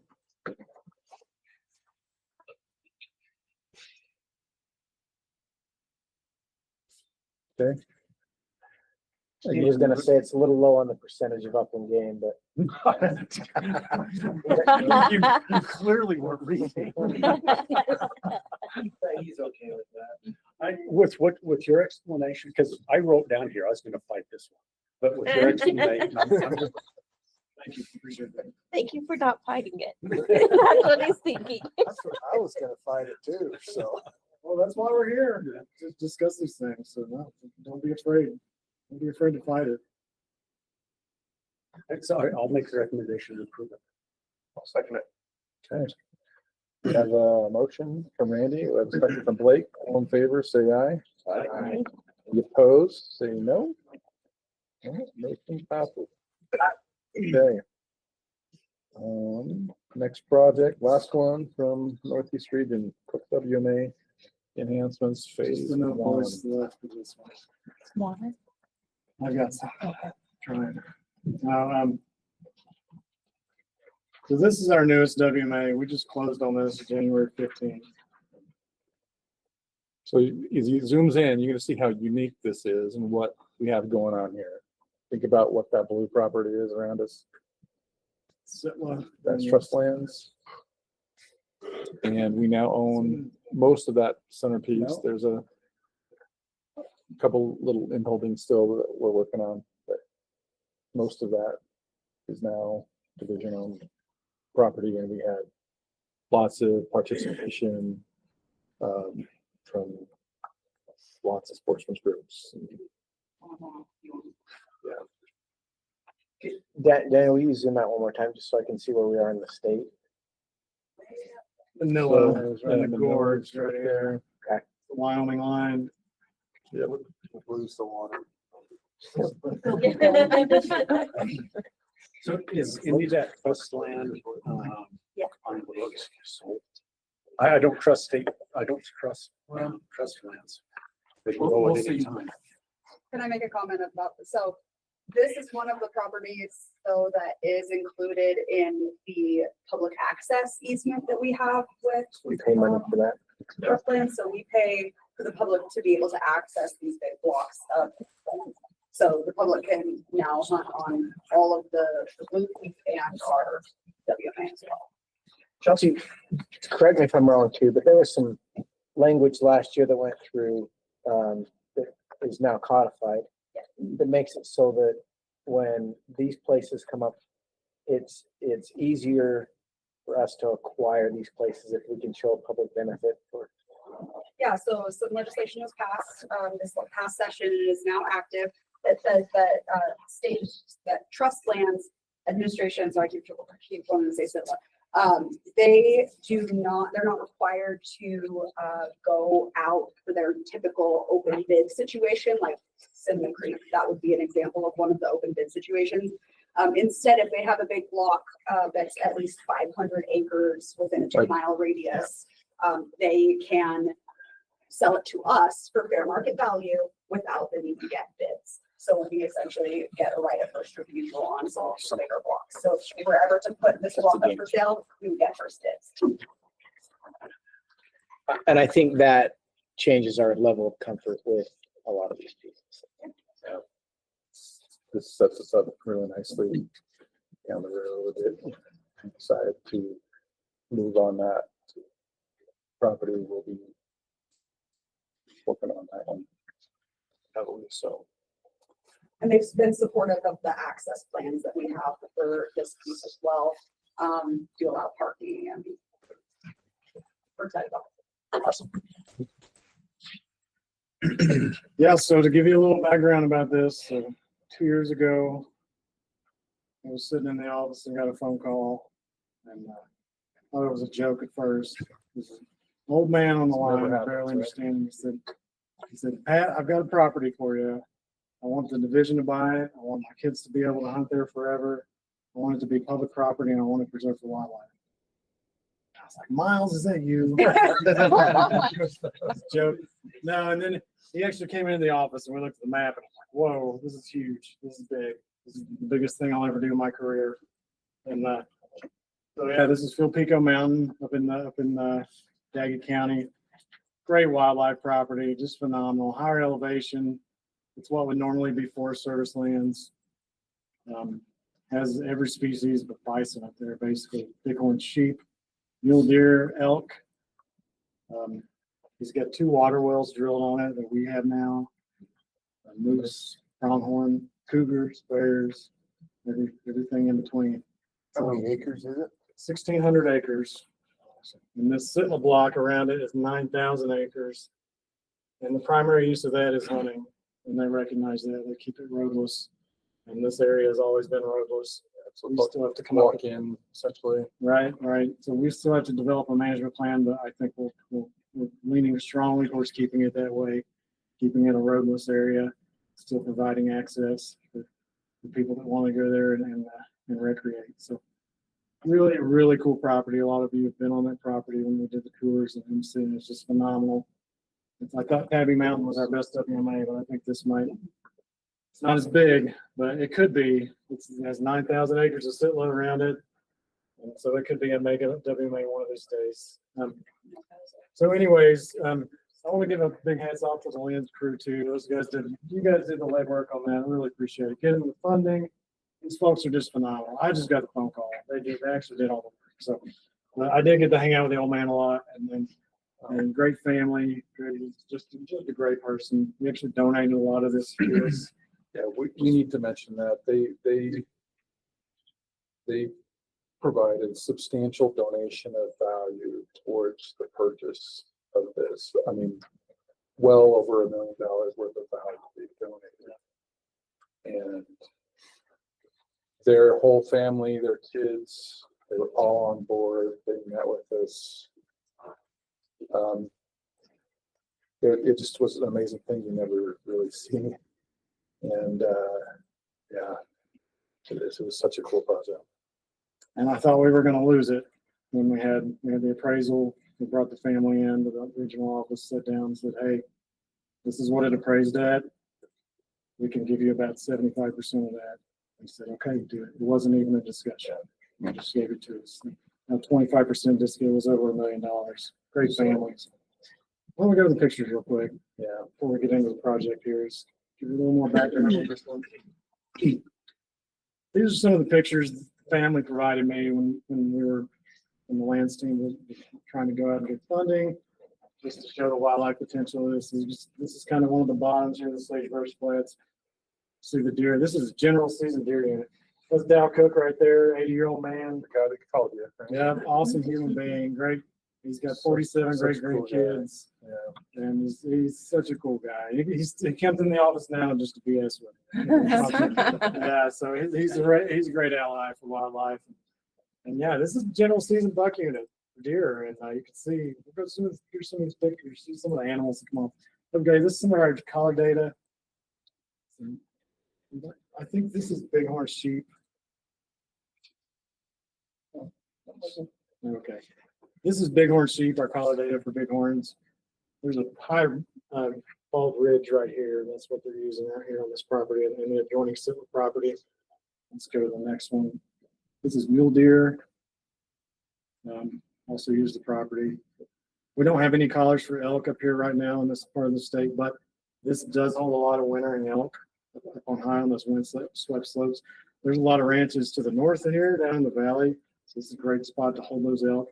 It's another benefit of keeping it a roadless area is keep those elk up there, keep them out of trouble, help out our rancher communities and just to be a good neighbor. So this is the mule deer data that we have up there.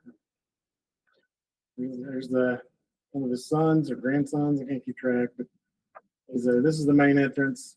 There's one road that goes up through there. This is one of those You see the big slopes up there, but nice little draw through there. There's a couple water wells up there. There's down on top, and it's one of the most beautiful places you'll ever see. This flaming gorge in the background is the ridge line called the Glades. It's just a neat place in the world. And so you get the wintering elk up there. They go shed hunt up there a lot. Another great opportunity for the public. This was the buck he got last year, I think. He told me they drove up there and one buck popped up, and by the time he got in the scope, it disappeared. They drove a little longer, same thing. And then, so this was the third buck he saw that day, is the one he ended up shooting. So you see the quality animals come up. You can see the quality of the habitat in the background there. And those of you that went on the tour, very little weeds. There's really good infrastructure in place, great water. It's just phenomenal property. Couldn't ask for a better one. So what I'm asking for in this project, so we just acquired this WMA, obviously. We want to do a few things to get it up to par. Normally this will fall in our regular maintenance budget that you saw my first proposal. This being a new property, we want to put a little extra money into it and really get it up and going. The big thing where we saw the bighorn data, we want to put 3 big game guzzlers there, $30,000 for that. There's a lot of fencing. There's about 9 miles of fencing around that WMA. It's in pretty good shape. It's T-post and wire. I'd like to see pipe. That's a lot of pipe fencing. So right now, we just want to survey and maintain what's there, see what kind of condition it's in, and then maybe in the future you may see some pipe fencing in priority areas on that WMA. So $30,000 to survey around that fence, some materials to help to fix it. I know it goes through the forest in a few spots, and I'm sure there's some damage there. And then signs. Signs are expensive. Those big signs you see on the side of the road or on the WMAs, it costs a lot of money.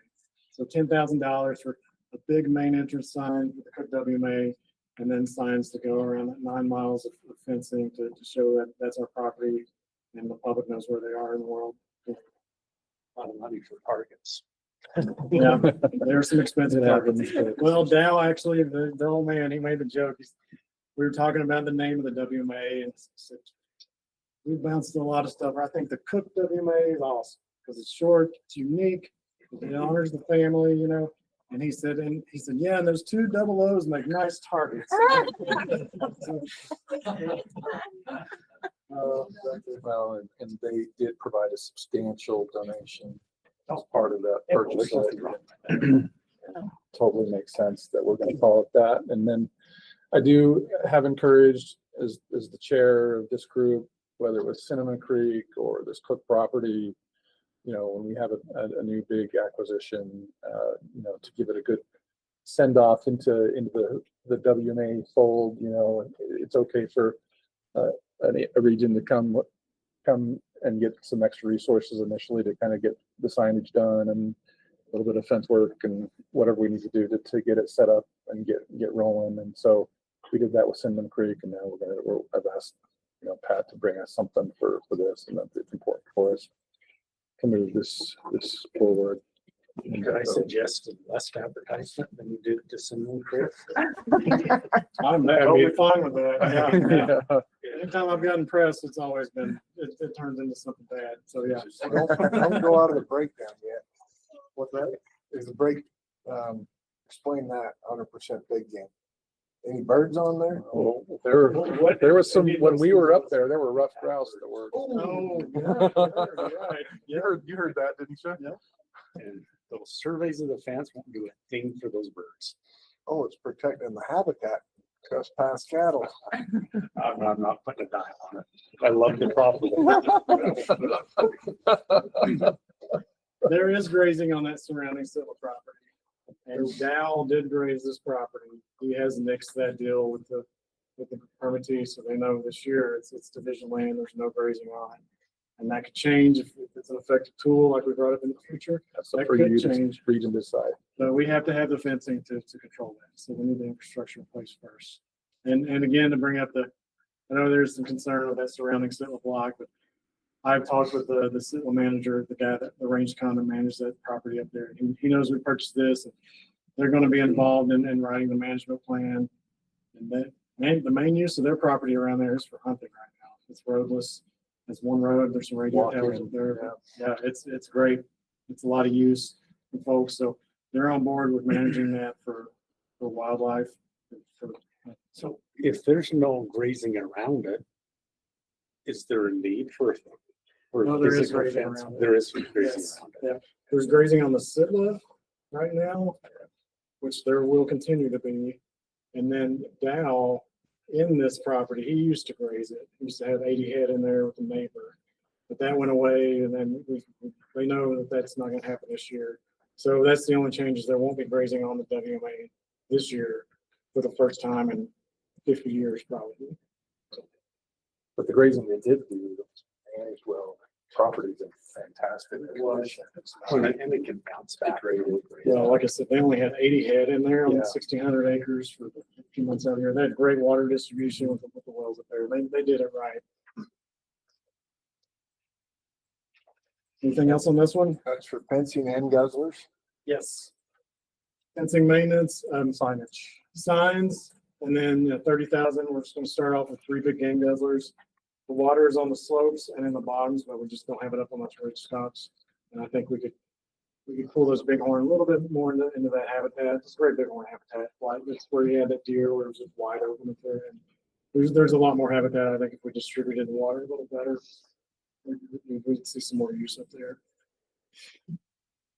And that is the Honeywell unit. We have, I think, 3 tags every year for bighorns on that unit. So it improves the bighorn situation. Okay, any other questions on this one? For the motion? Okay, do you have a second? Second. Okay, motion from Blake, a second from Steve.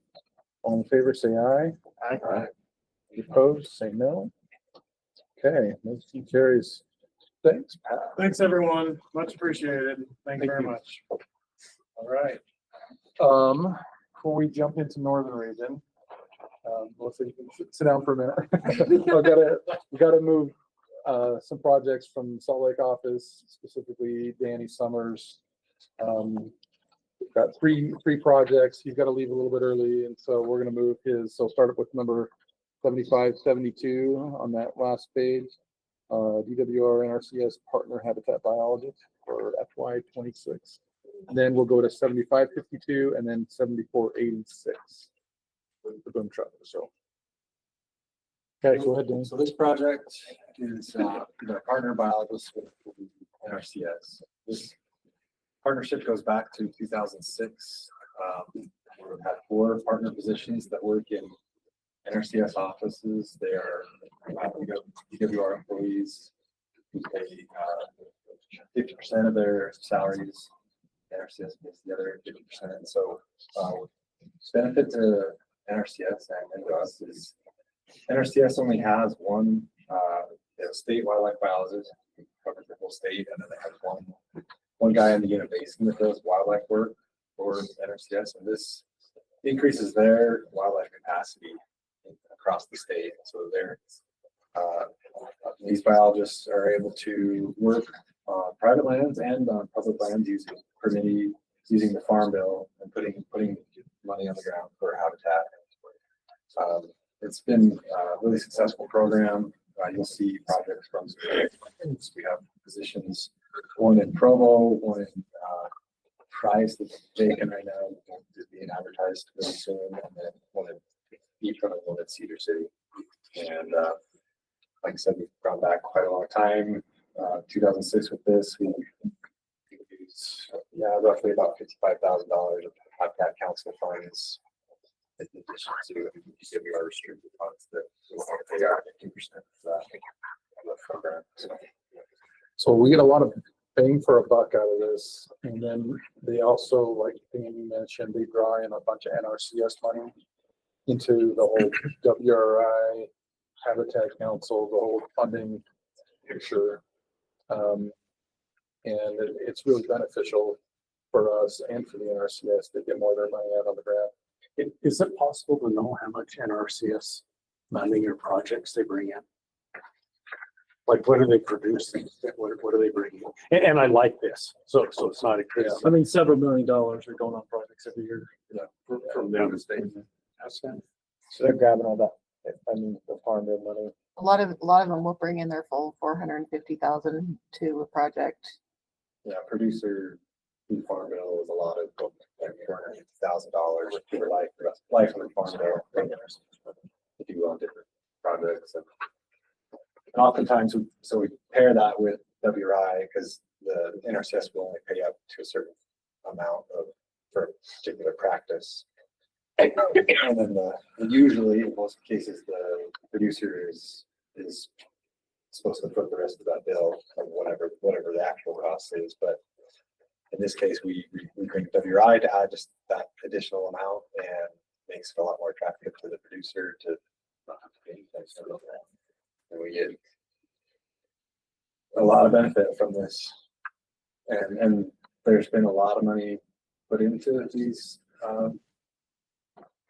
NRCS programs. Who knows how that's going to change? But no, and like I said, I'd like it. I was just curious. Yeah. That's a good question. And most of this is like federal allotments, so there's hunting access typically, and sometimes it is when you're private. Education You have is. the council will not want to put money on a particular project, but that's okay, but there's sometimes when it is on private property that we're growing our deer or elk on that property for a time of the year, and that's when we'll make sure that we're aware of that, and we'll pass those projects. So here's from our WRI annual report. This is the last 4 years that shows you what the NRCS has brought into the program. So anywhere from 1.5 to about $4 million a year. Awesome. Yeah, these positions pay for themselves over and over again. one of our recent biologists, he was the top. They measure everything by how much money they've spent and allocated. He was allocating more money on projects than any of the NRCS of their own staff across their own staff across the whole state.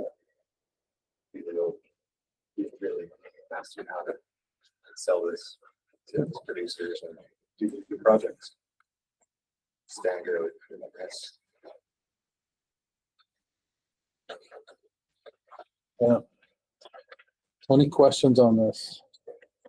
This is an important program for us. NRCS loves the partnership, and they hand over a lot of money for division projects. It's a huge benefit to wildlife.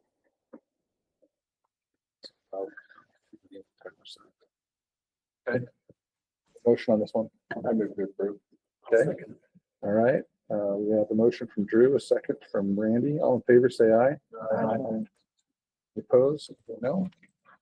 Okay, motion passes. Okay, next one. Thank you. This was for our heavy equipment crew. We bring this every year to fund.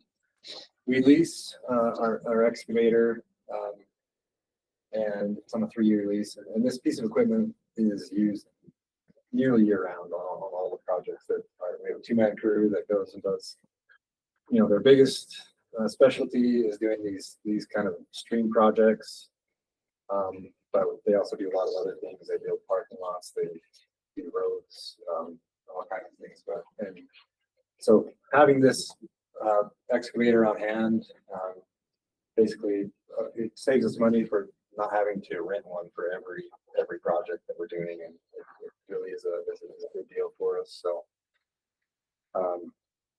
and that is $32,500, and we're right in the middle of our current lease.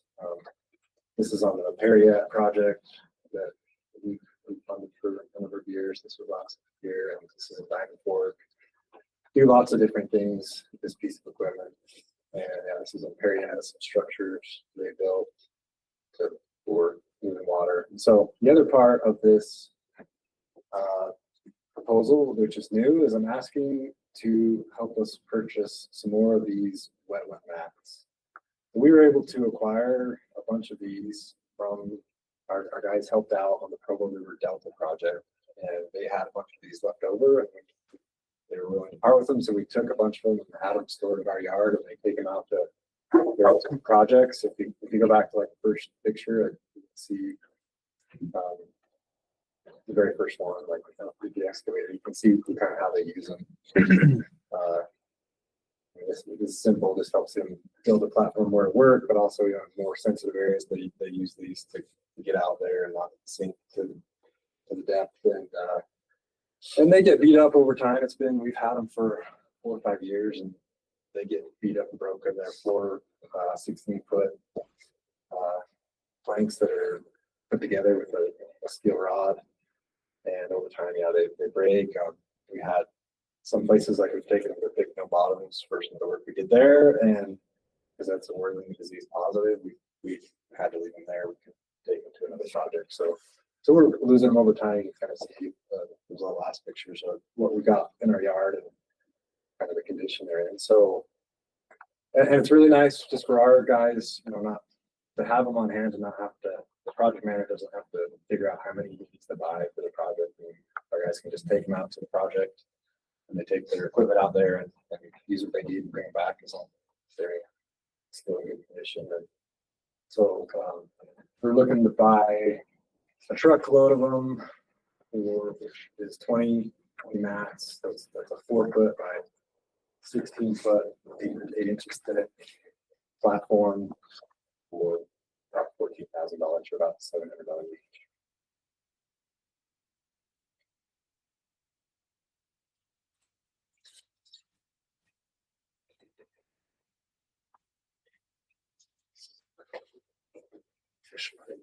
So this crew is busy year round through the winter doing projects. And so the costs here are just for equipment for these mats, but most of the cost that pays for their time is paid through projects. And so this helps us have the right equipment to do this work. And so this is really important for us, as it is every year when we talk about this one. I know Joe Joseph. Okay. Second. All right. That's a lot of seconds. I heard Angie first.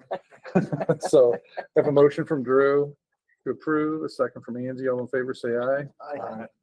Any opposed, say no. Okay, that one passes. Okay. 7046 is the new one. Yeah, this is a new one that we at GBRC in 2007 the Habitat Council purchased a boom truck, this truck in the background with a big truck that has a bent flatbed that tilts and has the boom, and this is how we do WRI. This is the backbone of WRI. This delivers, this is kind of designed to carry chains, anchor chain chains there. all over the state. Also, basically carry anything else. We can lift a rangeline drill into the back of the truck and then tow another one. And we've hauled everything. We've hauled mowers. We put bridges in place with the crane. This thing does everything. It's, we're unloading a harrow here.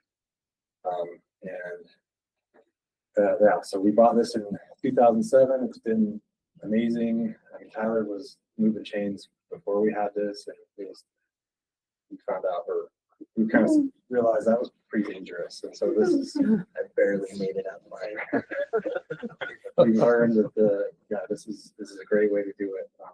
It's seen a lot of miles. It has about 316,000 miles, which isn't a ton for a semi truck, but for the miles that It's a ton for a semi truck on dirt roads. yeah, The dirt road, but doesn't. it's worn out. It's worn out. It's time. So we've been working on how to do this. We're proposing to do this in a couple different phases. So the truck itself, the one that we've spec'd out and our guys feel really good about. They were kind of nervous about getting something that would be durable off road, but they found a good truck that they're excited about. It's going to be about $180,000, and so we're actually proposing to purchase that in this fiscal year, FY25. We can wrangle up enough funds, maybe some leftover Habitat Council funds, still conservation permit funds, whatever else. I think we can make it work. But and then the bed and the boom, the train we would put on it in FY26 funds. Yeah, that's kind of the plan right now. Separate product, separate process. The truck is on contract, so we could actually just go buy it right now. I mean, it would take a little bit to get it, but there's no bidding or anything. Most of the hard equipment the state's been getting has been under leases. Why not lease this? This doesn't exist in. Yeah, it's so specialized. It's specialized. This isn't even, and most of our division trucks are fleet trucks. They belong to the state fleet system. This is actually, we bought separately. We own it outright. Good question. And like, yeah, we've had it since 2007. Like, I think we've had our, we might, yeah, it's been. It does everything. It makes WRI work. But we think that we'll be able to utilize other funds for FY 25 to purchase the truck. And then really we're asking for approval for FY 26 for the bed and boom. Well, we want to allocate some Habitat Council funds, but there's also a good chance through partners. You're only asking for 30,000 in ECP? This is ballpark. This is the kind of stuff, and the only reason I bring it up is because this is the kind of stuff that the groups really like to fund. We would take the whole thing to ECP, just like we do any project, and let them kind of meet whatever limit they want. And we'll pare down the other asks based on what they. But you need 30,000 this year to get the truck bought to be able to do the other. And if Habitat Council approves 100, we need 30. Well, Do you need that before ECP meeting to get the truck? You kind of need it right now. We need to, in the next week, we need to give that company a thumbs up that we're ordered. So after today, it's on my list to talk to the director's office about here's our funding plan. Usually it could change depending on sportsman group commitments. You need full 180 Yes. before ECP? Yeah. I don't know if I can come up with the full 180, but we can come up with Well, you need it on the day of the purchase. Yes. Yeah. So I mean, if it was ECP after this. You're right. And we can switch out too. I mean, we could pay for it. We pay for the 180 with WRI and Habitat Council, then take it to the sportsman's meeting, let them bid on it and swap it out. I guess, and I'm probably really passionate about this one because I was around about when it was bought, Tyler's around about when it was bought, Dan's around. We all have seen how much this thing's been used and how we would be, if we didn't have this, WRI wouldn't have it. And I don't know if the group really understands like how much work this truck does. It would blow your mind. Like my brain is just the thought process of what we just went through when we helped you with the graders. That's just where that's where my brain is going. That's why I'm asking. So I'll make a motion that Ange funds it. I think we make a motion. out of your paycheck? I don't get paid. We'll adjust these Let's numbers. have discussions quickly because I think we can send one email to the groups and get whatever covered we need covered. Okay, so that's what we're asking is to approve the project in as we proposed it here, but our goal is to go out and get commitments from sportsman groups to pay for this and we'll backfill in with WRI and Habitat Council.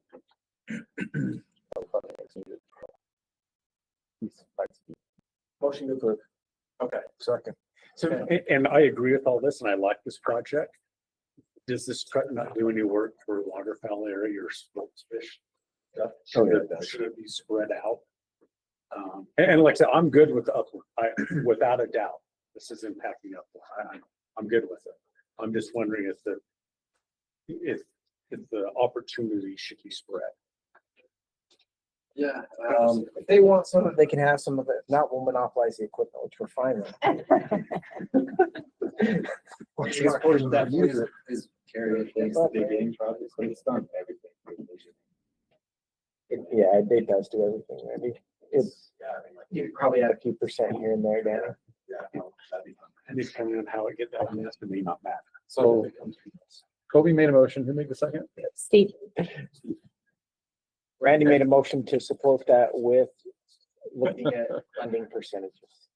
And don't reduce mine. I'm not looking to save money. Okay, we have a motion from Kobe and motion, and the second from Steve. All in favor, say aye. All right. Any opposed, say no. Okay, we're moving on. All right, thanks, Danny. Okay. Yes, we're gonna take a break for 10 minutes. And then we're gonna come back to the northern region. Hey, He's had. Oh, we're gonna charge Dan. Yeah, if it's used on waterfront management areas, or the game's gonna bill.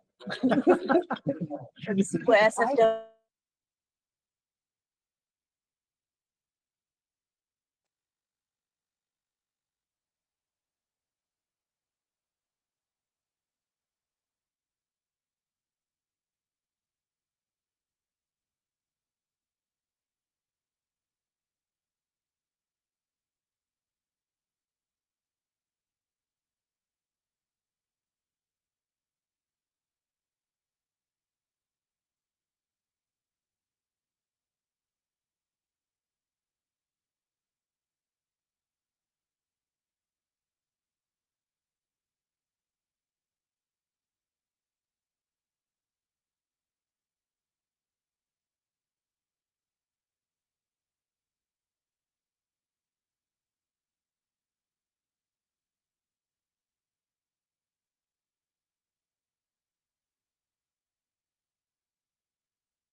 Okay, thank you. Hi. All right, we are back again. We have had a switch out of people representing the council. So Kobe had a different meeting he had to go to. So Chris Wood, who's our regional supervisor in our Southeast region, is sitting in for Kobe. Chris, tell us who you are and kind of maybe what you're doing up here and what your history is. I'm Chris Wood. I live in Price. I'm the regional supervisor down there. I've been with the division for 20 years. I was in the habitat section for a lot of those years, over 10. I was a restoration biologist, and then I was a habitat manager in the Southeastern region. I'm currently on a special assignment doing legislative liaison work. I'm assisting our deputy director, Justin Shannon. So for the next 7 weeks, I'll be interning under him, so and helping him out with the session. So yeah, and it's great to have you here with us. Chris has got a great track record in the Southeast region as a habitat employee. He's now the regional supervisor, and so I love having you here. Thank you. These budgets have probably increased over since I've yeah, it's a sticker shot. Yeah, right.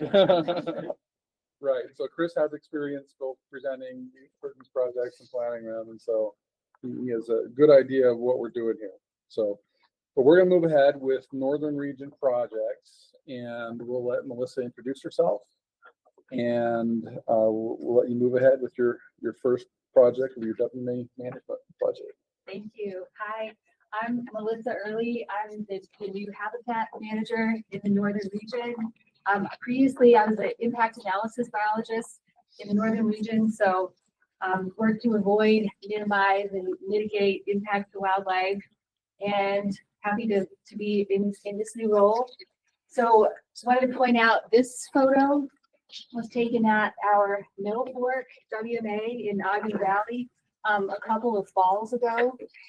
And you'll see some future projects we'll be working on around Middle Fork. We've got some areas where bulbous bluegrass is an issue on our big game winter range. So we've been consulting with the Great Basin Sea Warehouse. But well, so scoot over this way, just a little bit more. There you go. Sure. Perfect. So yeah, yeah. And next slide, please. And okay, so just wanted to show like the border of the Northern Region outlined in the blue color. So our region is wide, and we have a lot of different habitat types in the Northern Region. Also on the Wasatch Front, we have a lot of challenges with people too on some of our properties, and some of the resource concerns with those, like shooting up signs and whatnot, and trash. So next slide. What are the stars? Oh, I don't know exactly. It's okay, it doesn't matter. I snapped this off of a DWR layer, but so thinking about our WMA management needs, we have a lot of ongoing management needs that are pretty consistent from year to year, managing about 63,000 acres in the Northern Region. And we've also got 31 conservation easement properties and about 100 guzzlers. So a lot going on. Heavy equipment is an ongoing need. I talked with the maintenance crew. We've got maintenance crew back here. And something we proposed in this new fiscal year 26 budget is the rental of a skid steer. So a skid steer, and then some attachment rentals like an auger, bucket, forks, etc., just to help with some of the various projects that we're working on, from shrub plantings to fence building to parking lots to different ways to maintain those WMAs for public access and opportunity. We've got a number of fencing projects that I'll get more into later, including on some of our new properties like the East Canyon acquisition. This photo was snapped on that new East Canyon acquisition. Monitoring invasive species, treating those with herbicide, seasonals. Get into more detail about the request for seasonals in a little bit, and then also motor pool funds. Something interesting this year we have on the horizon is working with the Utah Trucker and Wildlife Foundation to do some guzzler monitoring. And so we included that as a line item. Next, please. So huge emphasis over the past fiscal year and then a little bit before that on wildlife friendly fencing. We've got a number of projects spread across the region from Swan Creek, WMA, up close to Bear Lake, Crucial Winter Range for big game, Cinnamon Creek. As you know, Cinnamon Creek is really unique because it's got summer range and one of those just stunning properties that we've acquired in the past few years. And then Coldwater WMA, we've been recently doing some fencing projects on Coldwater. This photo was recently snapped actually by Zach back there. You can see deer tracks as they're moving under that wildlife friendly fence. So really important to us to work on our WMAs where we have challenges with border fences or interior fences, to work like within the region and to also work with our neighbors to try to make those wildlife friendly as much as we can, and using a variety of different types of wildlife friendly fencing, you know, depending on height, 42 or less, and bottom wire, 16 to 18 inches. And we have some more photos you'll see of doing different types of drill pipe fencing too. But just want to point out, you know, we want to reduce these kind of sad like entanglement issues from happening. So here's a photo from Swan Creek WMA.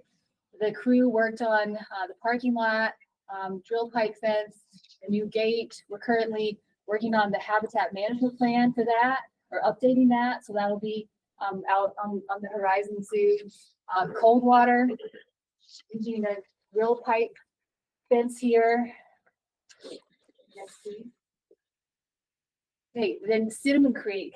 Again, wanted to highlight some of the work accomplished over this past year, working using heavy equipment, dozing line to get ready for building fence to wildlife friendly specifications, and wanted to include a photo because while I've emphasized a lot of work we've been doing for big game, just want to point out like the importance of Cinnamon Creek also for upland birds. It's a really unique WMA because you've got the complements of dusky grouse, rough grouse, sharp tail, and sage grouse. And so we also have outreach signs in the parking lot to make sure that people are aware how to identify these different species. So yeah, enjoyed by humans and bird dogs alike. Next, please. And just getting back to the why, I like to always kind of, you know, go back to like the why of outreach created this for us for a blog post that I worked on with a colleague in the region about the importance of wildlife friendly fencing. We try to work with different partners, different stakeholders, some of our neighbors, adjacent to the WMAs, working with private landowners to really just, you know, emphasize there are workable solutions that can keep cows where they're supposed to be. They're on an adjacent property and keep wildlife able to hop over or move under. So yeah, thanks to outreach for this graphic. Next. So on the horizon in FY26, I mentioned some more guzzler monitoring in collaboration with the Utah Trucker and Wildlife Foundation. There's a line item for a truck rental with motor pool. Here's a photo of some of our seasonals at work, as well as maintenance crew staff last summer. And you know that work will be kind of ongoing, kind of in cycles because we've got over 100 guzzlers. Where's that right picture taken? What was it? So those guys could speak to more details too if you wanted. They were there for installation. All right, so our budget ask. So between last year and this upcoming year, I increased it just a little bit. I worked with our support services coordinator, and we could see that we have a little bit of room to ask. Will we have an FTD, or the way that it's allocated, we could acquire a third short-term seasonal for about 3 months. So I calculated that out. And so that's kind of the difference there. With including that third seasonal, much of the other stuff is pretty similar to years past, with equipment, supplies, motor pool, herbicide. I guess the skid steer, actually the skid steer also is a different ask, but a lot of similarities from year to year. And we've been so lucky to acquire new acreage with additional WMAs over the past few years, which we are so excited about. And with that increasing land acreage, we sometimes experience increasing challenges and impacts from increased public visitation and use, and more signs needed, and dealing with sometimes people will, as we talked about, trash signs, shoot them up. We have to keep addressing that. Okay, next. And I thought I included a slide, but I guess it didn't show up. So there was a project that we did, and we don't have the picture here, but Millville Providence WMA, we had some challenges with a mountain bike trail constructed that was an illegal trail, and so we had to take that out, rewild the trail, and sign that, and just kind of have some ongoing challenges with that, because as I mentioned, we have a lot of people in this region, especially on questions. Bump this after Cinnamon Creek was purchased. I don't think we did. I think we threw some extra money. We did this new WMA today. Yeah. Tyler's what I remember doing. It was a separate project. Yeah. Money we asked for Cinnamon Creek that first year. Yeah, I mean, with Cinnamon Creek alone, I think that the increase is justified then. So I'm reluctant to bring it up, but I did it with all the other regions.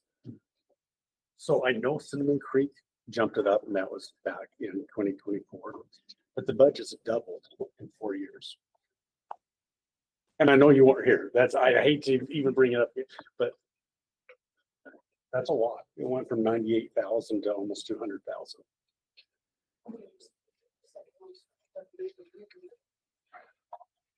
I can tell you, being involved in the northern region, they're still understaffed. Oh, no, and I'm not saying they're not, but so like I said, I debated even saying something, but I was curious, and it's unfair because you just got the position, but I was just curious if there's some explanation on. Well, having been around and part of this for 12 years, like our costs and stuff have gone up just because of inflation over the last couple of years. I mean, from like, and I'll talk about this in one of my projects later, but like fertilizer used to cost me 10 grand and now it's 25,000. And it's just the cost of doing business for a lot of it. Which is true for all regions, and all the other regions haven't gone up. And like I said, this isn't criticism. I'm just looking for why it's gone up so much. So Randy was hired last year, well, a little bit lower last year, the one was asking for it. We also made a move to rent more equipment, so that's increased the annual budget. So we're renting a backhoe, other big skid steer. And also, we just have a pile of fencing projects in the northern region. So it seems like, besides what we need to do on our new WMAs regetting, our neighbors are trying to fix their fences too. So we're trying to help the neighbors build wildlife friendly fences. So a lot of this money is going towards infrastructure that's to be replaced. The cold water WMA that they were talking about, that those fences were probably from the 80s. And years. Like 3 years upgrade. So it's a combination of inflation, our water pool costs going up, our material costs going up, more projects happening, more property we're managing. And then we're also renting equipment every year now instead of owning it, just having that one-time expense now. It's every year. So I don't know if that helps you out. Yeah, we're just looking for. Being the absolute new guy in the room, I'm gonna throw this out there. It sounds like we've been underfunded for a lot of years and finally catching up. Are you a stage replacement? Yes. Okay, and what's your name? My name's Jay. Jay? Jay. Yeah, Jay comes to us from our outreach section, was previously working at BK. Maintenance. Steve Yeah, so when Steve Hunt left and went to, waterfowl. Jay won that job and he's gonna do a great job for us. So, I'll just say, we let the regions set these budgets and we bring it to the council to have this discussion. And so I like the discussion. We welcome it. And there have been some property increases, with Cinnamon Creek and other things in the northern region that I think necessitated some of these changes. But that's not to say that they can't scale too. So this is where we can have that discussion. Can we discuss the equipment rental? I know you said Daniel, you mentioned, and I know this is your first time doing this. I get it. I get you have to use it a lot, but we're renting it and not buying / leasing it because. Oh, well, I asked about that too, and I think the direction is when we're renting it, it's like in really good condition. We don't have to pay that huge upfront cost all at once. And then I think we'll get, and Josh, you might remember, every certain number of rentals, like a brand new machine. Well, we're looking at lease, like so the reason why we're asking for the skid steer right now is because we share a skid steer with Salt Creek Public.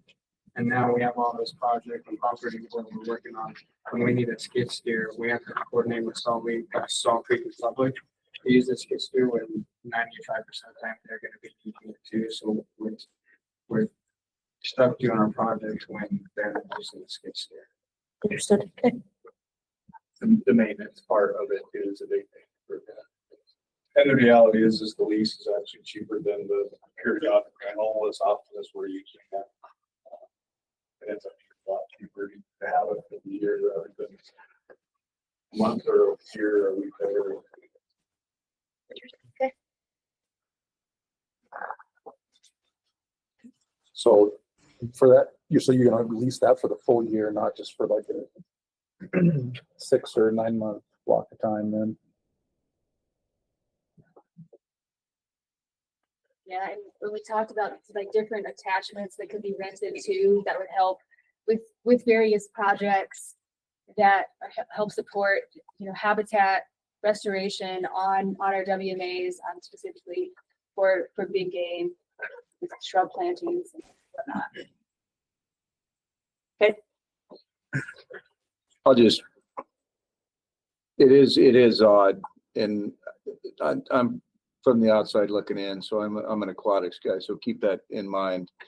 But earlier we heard $1 an acre for WMAs as far as the management and oversight of, that's what everybody said so far. And this is approaching twice that. And so there's something odd here in the way you assess your management and maintenance of your WMAs that isn't consistent with the other 4 regions. And I'm having trouble reconciling that myself. And if it's rental of equipment, then, somehow we have to have, that identified as a difference between, the way that you manage your WMAs versus the other regions. And that's more just, I guess, trying to reconcile it in my own mind. And I'm not trying to be critical at all. It's just different. I would say most of the other regions, I think, actually own a skid steer. I'm surprised that the northeast region doesn't. So have is a that skid the steer. difference? Yeah, I mean, the equipment rentals, 41,000 of this. I mean, she's asking for an extra employee. I was just looking at the two budgets from, when it was down in the 90s, and a lot of it is paying our employees more. So went from like $12 an hour to $4.50 an hour, plus she's adding another employee. And then just the equipment rental went from 7,000 a year to almost 41. So should we be looking at leasing? Like the other? We kind of had that discussion, should we buy or should we lease? And we kind of moved to leasing. I think leasing is the best option. Old motor, it's not your problem. You get new equipment. Get newer equipment. It doesn't break down as much. You don't have to spend as much time, fixing or having equipment that's not available because it's being repaired. So I'm a fan of the leasing option, but it's a lot. It's a big increase. So tell me what's the equipment you guys are leasing? A skid steer, a backhoe, what else? Just the attachments. Yeah, various attachments for the skid steer, which are not that much, maybe less than a few thousand. Well, I think the focus on the heavy equipment is also with like having to build kind of like access points in some of these new properties too. And guys in maintenance, if you can think of other equipment too, that is part of it. Yeah, it's only the backhoe and the skid steer on that. So is a backhoe $24,000 a year to lease a backhoe? Yeah, I don't know what that contract term is. Much lower, plus. And the CRO do a backhoe. I mean, it can definitely be adjusted to what people feel comfortable with. The skid steer we were sharing was Solid Creek. They've got one out there. And the amount that we needed the skid steer wasn't working out for them. So they needed this. How often do you use, is the skid steer? We could use everything. Okay. So this is Central Region. They rent a backhoe, a 554 by 4 backhoe for $6,000. You guys are asking for 24. Is that part of the? That's probably gonna be part of the year. I think it's part of the year. Per year.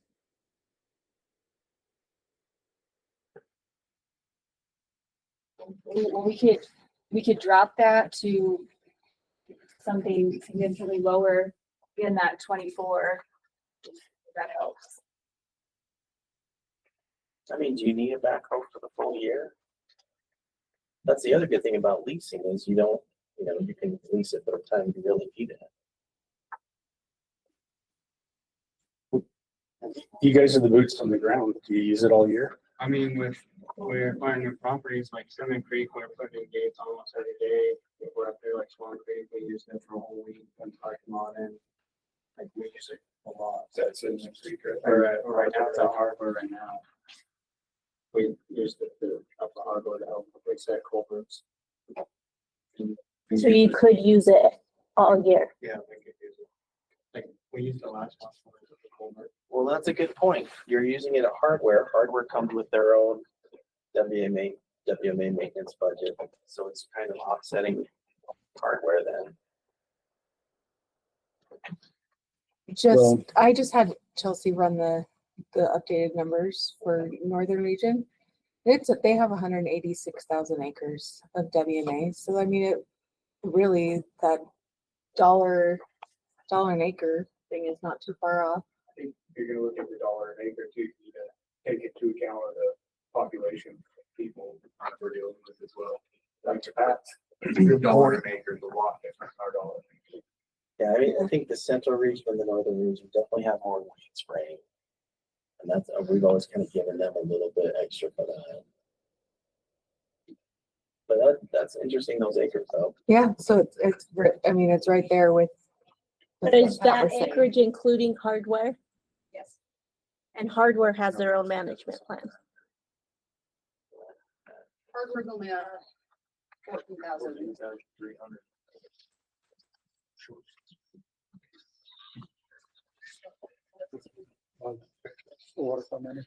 Oh, does that include waterfront management areas too? Yeah, we rerun it, you know. Sorry.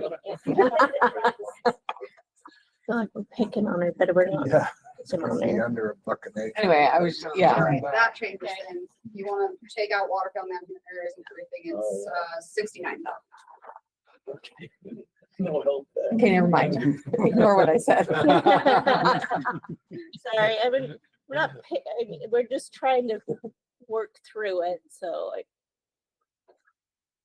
We could adjust some of the equipment costs, maybe scale some of that back. But like, as we mentioned, we do have so many challenges with people and recreation happening, you know, some of the Wasatch Front WMAs, that they require quite a bit of time with all the signs we have to replace, the trails we have to rip out. What did you guys spend on the trail ripping out? How many days and how many guys? We did it one day long, that day on our project, but it was like 3/4 of a mile all day. We had to work with foresters, tools. 25 people, and there was like 40 volunteers. So let's do it. Yeah, I mean, a lot of the reasons would be splitting that wildlife friendly border fence out into a separate project too.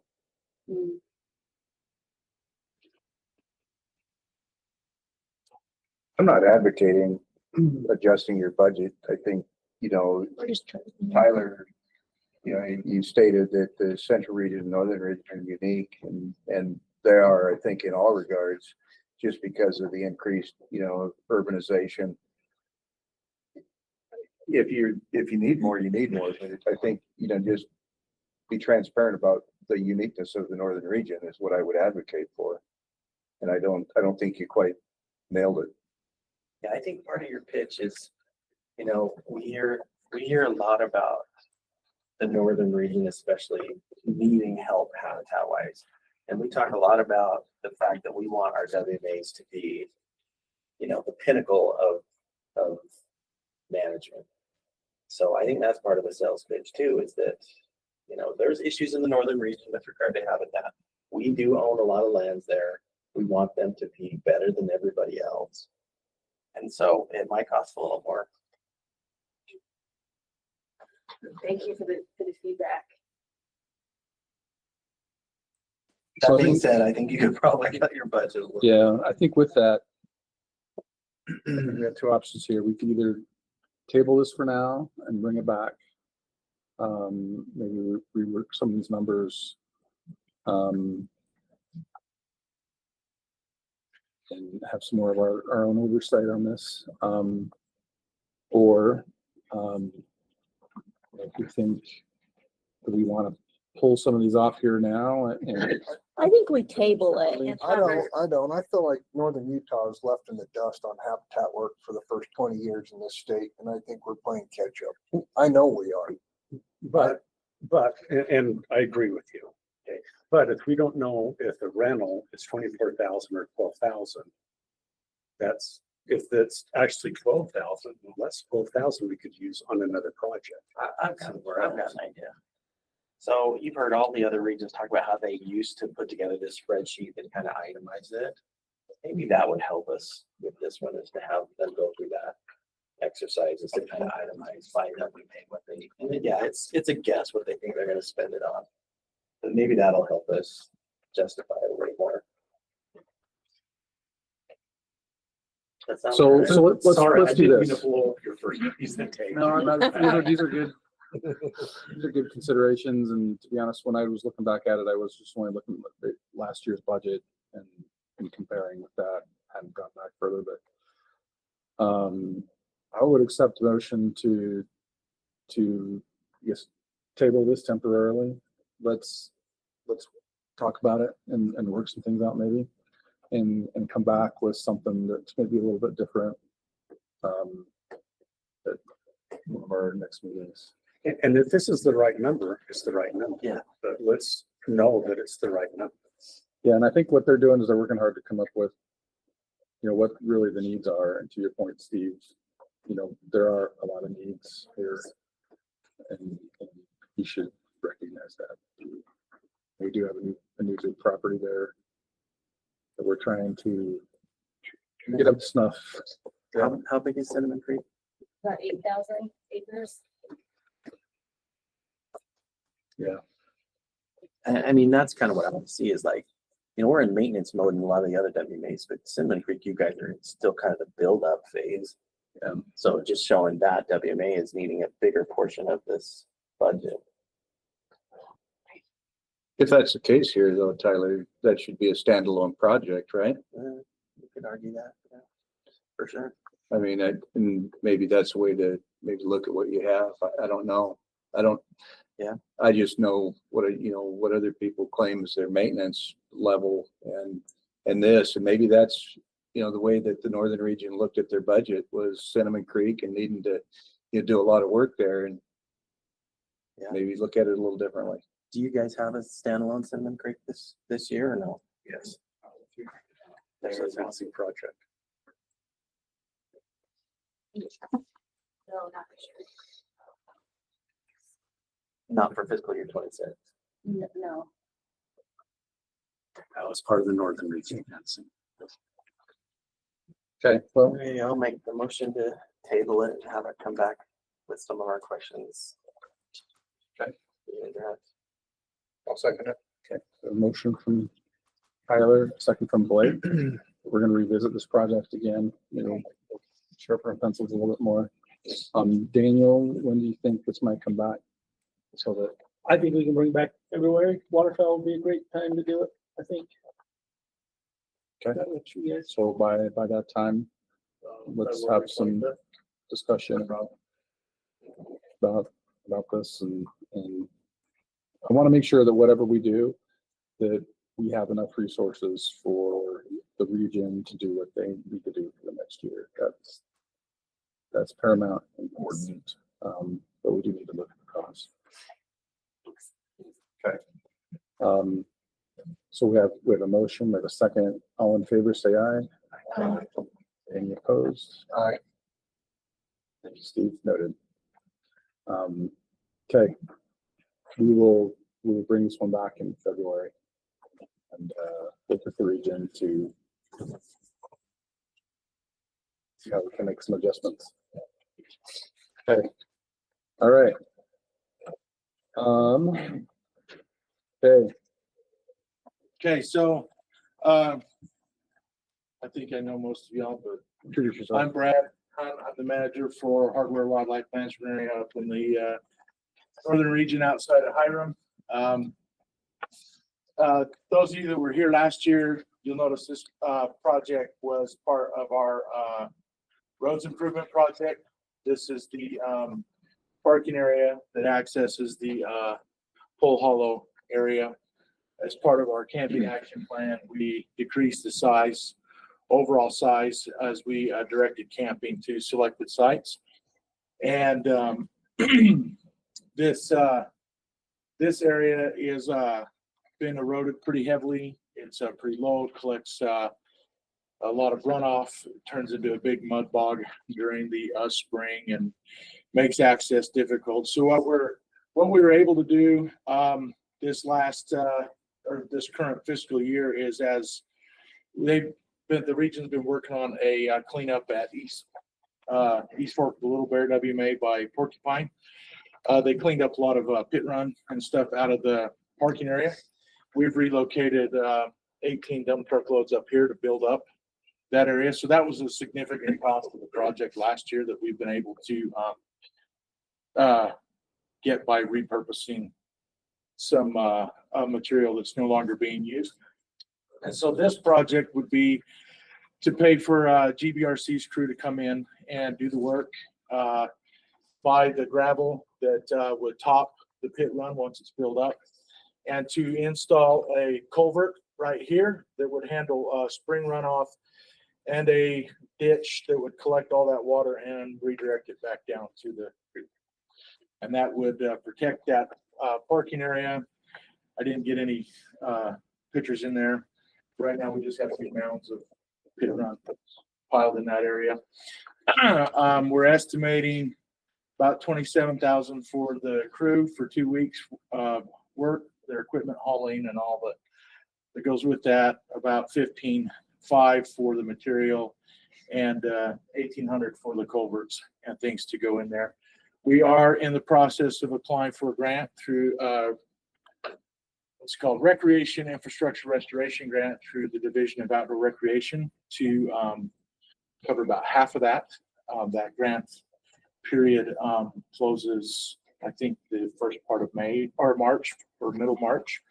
So as of now, this is the whole amount, but it could change if they approve our grant and give us some. When does their approvals come out? I know the application period ends in March, but I don't know when they announce their.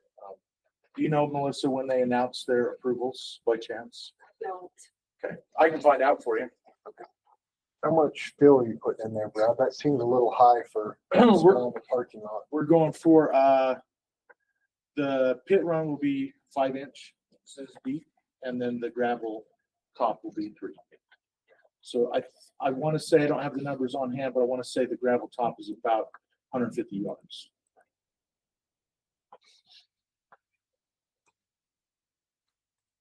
I know that parking lot well, and I'm thinking.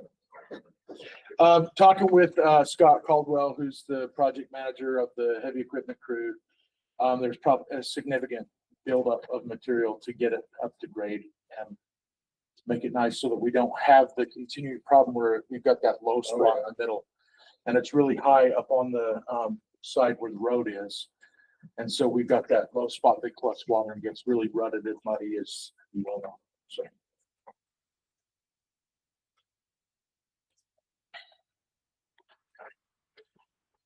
And a simple yes or no on this one, and this would probably be an Eric question. Hardwood, I love Hardwood Ranch, and I go up there. Hardwood Ranch is a recreation area. Right? That's what it is.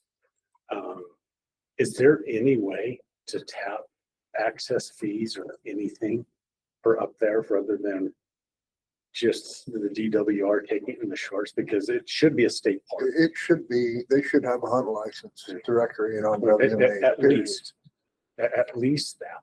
So, and I don't know if that's anywhere possible on the WMA. I wanted to ask him, and like I said, I love Hardwood Ranch. And I don't know the answer to that question. I know we kind of looked at that when we were talking about camping as a fee collection, and without Chelsea here, I'm not exactly sure. I think there's some question regarding the funds it was bought with and what we can and can't do. Yeah, I don't recall specifically on that. We're just trying everything we can do to stay out of the pay for camping and reservation business. That's not our deal. And business. Yeah, and so as much as we're trying to keep our properties more for wildlife, I mean, Hardware Ranch has been a larger recreation area for decades. And so that's not something that is easy for us to walk back. 5 or 6 years ago, when that proposal came through for camping, that was heavily considered by the director's office, and they really pushed back on us getting into that kind of business. But we've tried to push, control camping, but just not taking revenue. And the reason I drive it, and like I said, I love Hardwood Ranch, but you guys always need to spend a lot of money up there. And this year and last year is a great example. All the fencing and the roads and stuff. It's all recreation related. There's not wildlife related. It's extremely frustrating for me to see recreation supplemented by wildlife. Did we approach state parks about a partnership on that? I can't remember. I know at one point, I think it was Chris Howler was asked because he's over some of their camping and. It was over their stuff like OHV that. program. And he didn't want to touch it with a 10-foot pole. So yeah, I kind of got the feeling it was not worth what they would anticipate generating from that, not worth the expense and the effort. Well, I suspect that part of this property was purchased with PR funds, and so they've got to be wildlife focused. And I think that was to your question. Wildlife restoration. Yeah, so. Well, the answer is no. Don't let me go down that Yeah. rabbit hole. Yeah.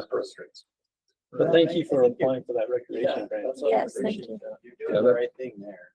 If that'll offset half the cost, that's great. Yeah, that's what we're hoping.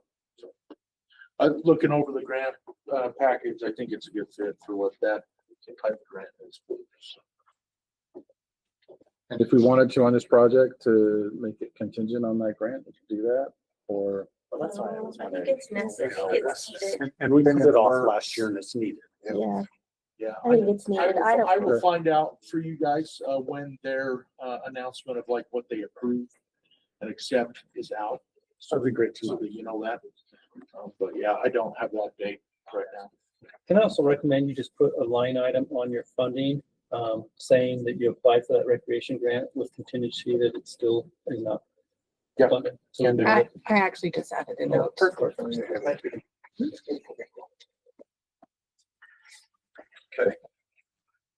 Motion from- I'll second. Okay, we have a motion from Randy to approve and a second from Angie. All in favor, say aye. Aye. Opposed, say no. Okay, motion passes. Hardware WMA fence improvement, again. so. Okay.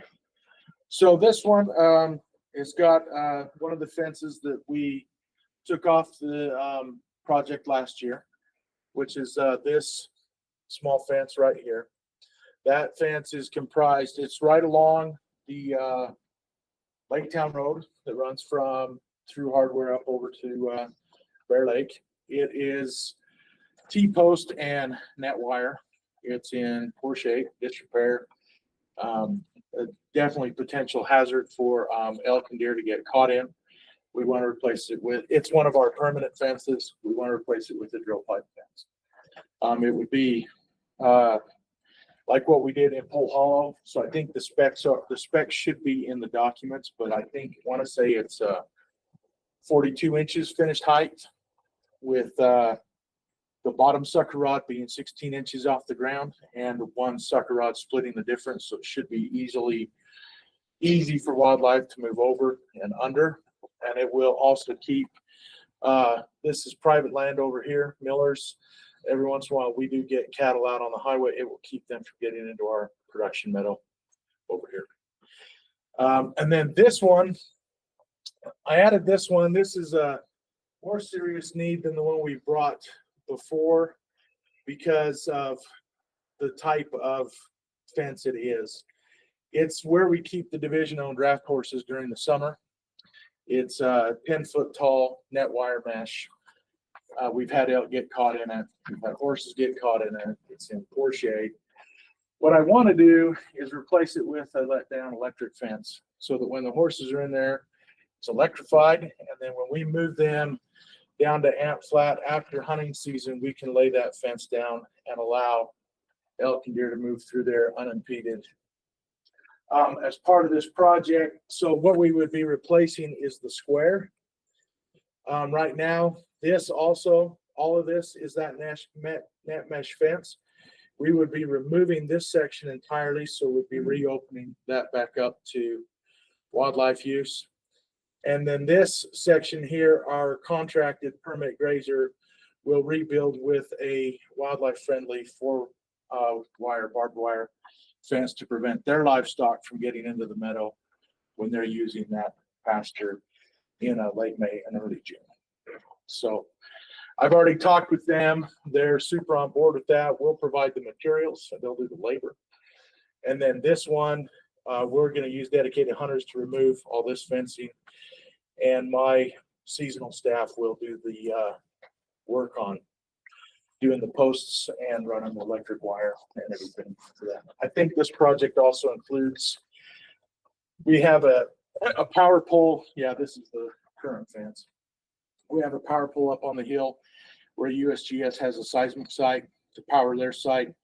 And it should only be a couple $1,000s to run a power pole down the to near the fence so that we can electrify that. I know where you can get a bunch of power poles. Yeah. So, anyway, so the purple fence, that's the drill pipe one, 450 feet, 32 grand. That includes the removal, the contractor to do it, and he provides all the materials. The draft horse, pasture, that's the big one with the net mesh fence. 20 grand for new materials. That's, I'm gonna do steel corner posts and H braces. They don't rot, they'll stay forever. We're gonna replace the T-posts. A lot of them are rusted off and starting to break off at ground level, and the wire. Estimate about 10 grand in volunteer labor to remove everything. And then this is our cost for the materials for that grazing let down fence that would border our meadow. Naive question. Any concerns with that pipe fence and snowmobilers? No, it's far enough off the road. I think it's okay. And that it's a county road to county standard. So I think it's about what, 35 feet, 30 feet in width. Will that go all the way to the river? No, it would go to our, where our wood fence is that goes around the meadow this way. It would go to that corner. Eventually, I'm going to replace all that. The smaller black line, right? Yeah. On the bottom right. So if you'll roll up there, Daniel, there's a corner right there. Okay. So it would stop right there. But eventually, yes, we'll work on replacing all that. I don't want to come to you guys and say, hey, give me $1.5 million. We'll do all this. We broke it apart last year for a reason. So, yeah, I already tried that. Yeah, so. If you want to jump to that map, we've worked with, some of the things that this body's funded before is we replaced this fence. I think it's 1.5 miles long with let down. So all of our fences are in that 30+ year range, and they eat up a lot of manpower and money for maintenance. And so where we can go steel for permanent fence, I'll be retired and gone before we got to address them again. There's not sheep grazing up around there any longer, is there? I do have some on the WMA, but they're all on the east side of the towards Elbow Springs, Plateau, Curtis Ridge. So I have some cattle allotments and some sheep allotments.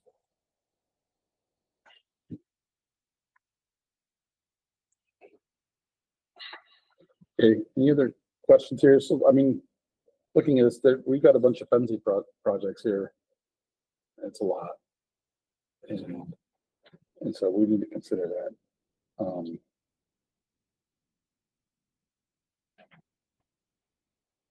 Any other questions on this one? Does Danny want another fencing crew statewide? I mean, this fence has been there, what, 60 years? Yeah. At least. I started driving horses there in 2006 and was there then. Yeah, I mean, this is gonna keep being a big issue. It's this big because they used to keep, thankfully this leans inward so the horses don't go out, but they used to keep elk in there when back in probably the 80s. In the summertime to test fertility and all kinds of things. So, this was to keep them in this holding facility, not keep them out. Now we use it as a horse pasture, but yeah, it's just, I don't have the manpower to do the level of maintenance it needs to get it back where it would be. And we really, frankly, don't need a fence like that. I think the electric fence is a good idea too, Brad, just where you get so much traffic through there, elk-wise and everything.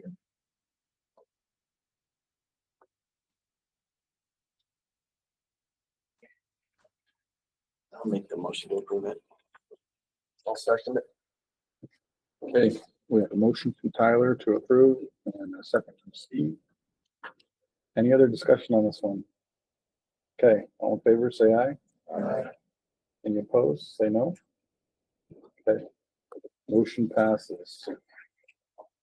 Okay, next project. So this is hardware's own WMA budget. Okay, so this is my annual management budget to help run the place. It covers our seasonals, it covers our general fence maintenance, it covers our metal fertilizer, if we're growing hay. It covers our weed abatement. We have a contract with the county, Cache County, to spray weeds on Richmond, WMA, Millville, Providence, WMA, Cinnamon Creek, WMA, and hardware. So this covers their, the weed abatement part of that helps cover their labor costs, and their grant mechanism funds the herbicide and everything. It goes into that. It pays for a little bit of our herbicide. We are in the process currently of reseeding the big meadow. So it's currently out of production. We're adding sainfoin and bird's foot trefoil in there. We're adding in blanket flower and cone flower and some Timothy grass into that meadow. We've had the sainfoin started popping up this year, which is great. We've seen more deer in that meadow this fall than we've had in previous falls. So we're really excited about that. And so money for a final round of seeding is in this. We'd be getting our seed through GERC. And then we've had, because of the haying, feeding, everything, our division-owned tractor is getting old. It is requiring more and more maintenance to keep it running. So we taking to leasing a second tractor, which also improves our hay quality and our efficient use of manpower and time to do the hay. And so that's in this budget. Putting that in this budget helps offset some of our other monies that we have from restricted funds that go to building maintenance and taking care of septic tanks and replacing furnaces and doing roof maintenance and all the other things that goes with running 13 different buildings as part of the facility. So that's all in this budget. Fertilizer prices have gone up over the last few years, and we're paying more now for our seasonal employees than we have. So the seasonal budget, we're asking for 21 because we're paying about $17 and a half an hour now. Fertilizers at 25.5. This is our contract with the county. And this buys us a little bit of herbicide for what we do. Our equipment, the county's in kind, fence maintenance. This is the tractor lease. We're going to put in some new waters in the corrals that need to be replaced, and this is the seed for the continued improvement of the meadow.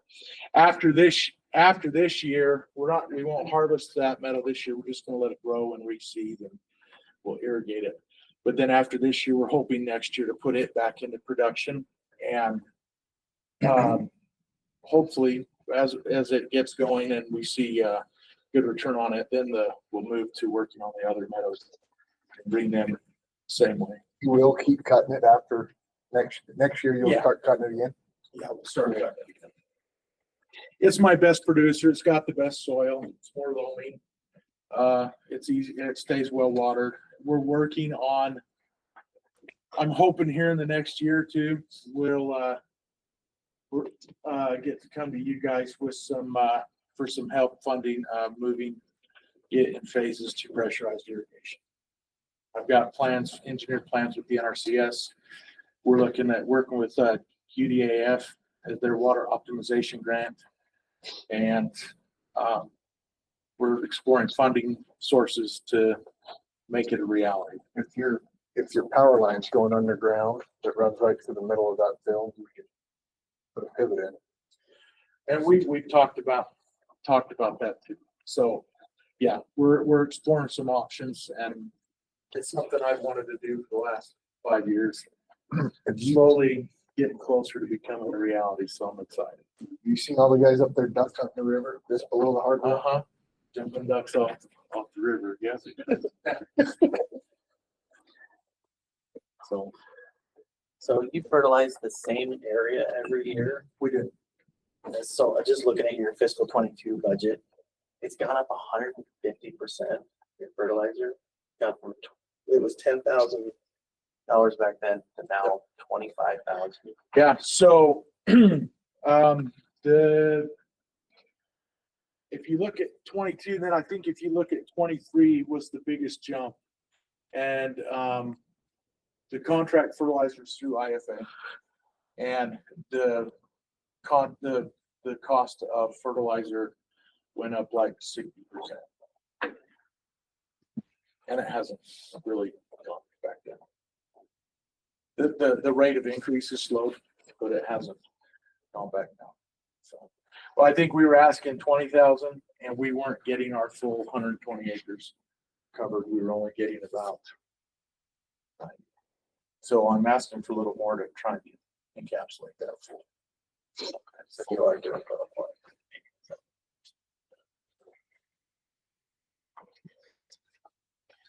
So on this also, the first question might be, why does hardware have their own budget outside of the other northern region WMA budget? Because similar to waterfowl management areas, they have their own manager, their own facilities that previously were separate from habitat. Yeah, we used to be section outreach section. And so stay consistent, I guess, with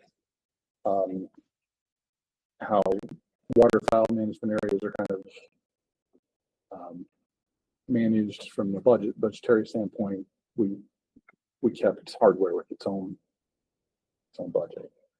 So with that being said, there are some enhancements here to that. So let's have that discussion and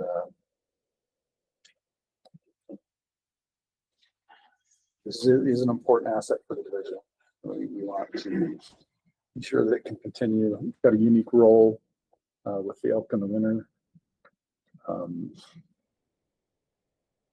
Which has become This area gets a ton of use. Yeah. This is highly used, always has been. I'm not familiar with a lot of the WMAs in central region, but I'll bet you this gets the most out of any. I bet nobody touches this one. I don't think so. That's my earlier gripe, but I won't start in on it again. It just keeps getting worse, Randy. I will say, as we've tightened up on camping and been more directive, I have seen a rise in anglers using the river. Oh, good. Which has been phenomenal. Well, like when you close Rock Creek, to camping 10 years ago, 12 years ago, and immediately deer all over in the meadows and stuff, so. Yeah, as we've become more directive in how we direct recreation, we've seen it benefit in not only the use, the way people are using it, but in the wildlife. So, I love the changes that you're making, and I love what you do up there. Thank you. I just would love to see other revenue resources. Yeah. That's something we can continue to look into with the outreach side of things.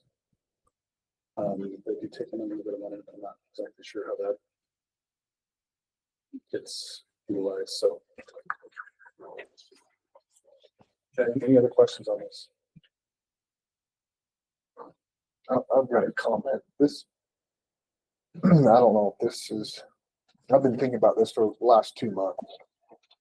I don't know why these come to the Habitat Council. This is a no-brainer. We gotta get these funded every year.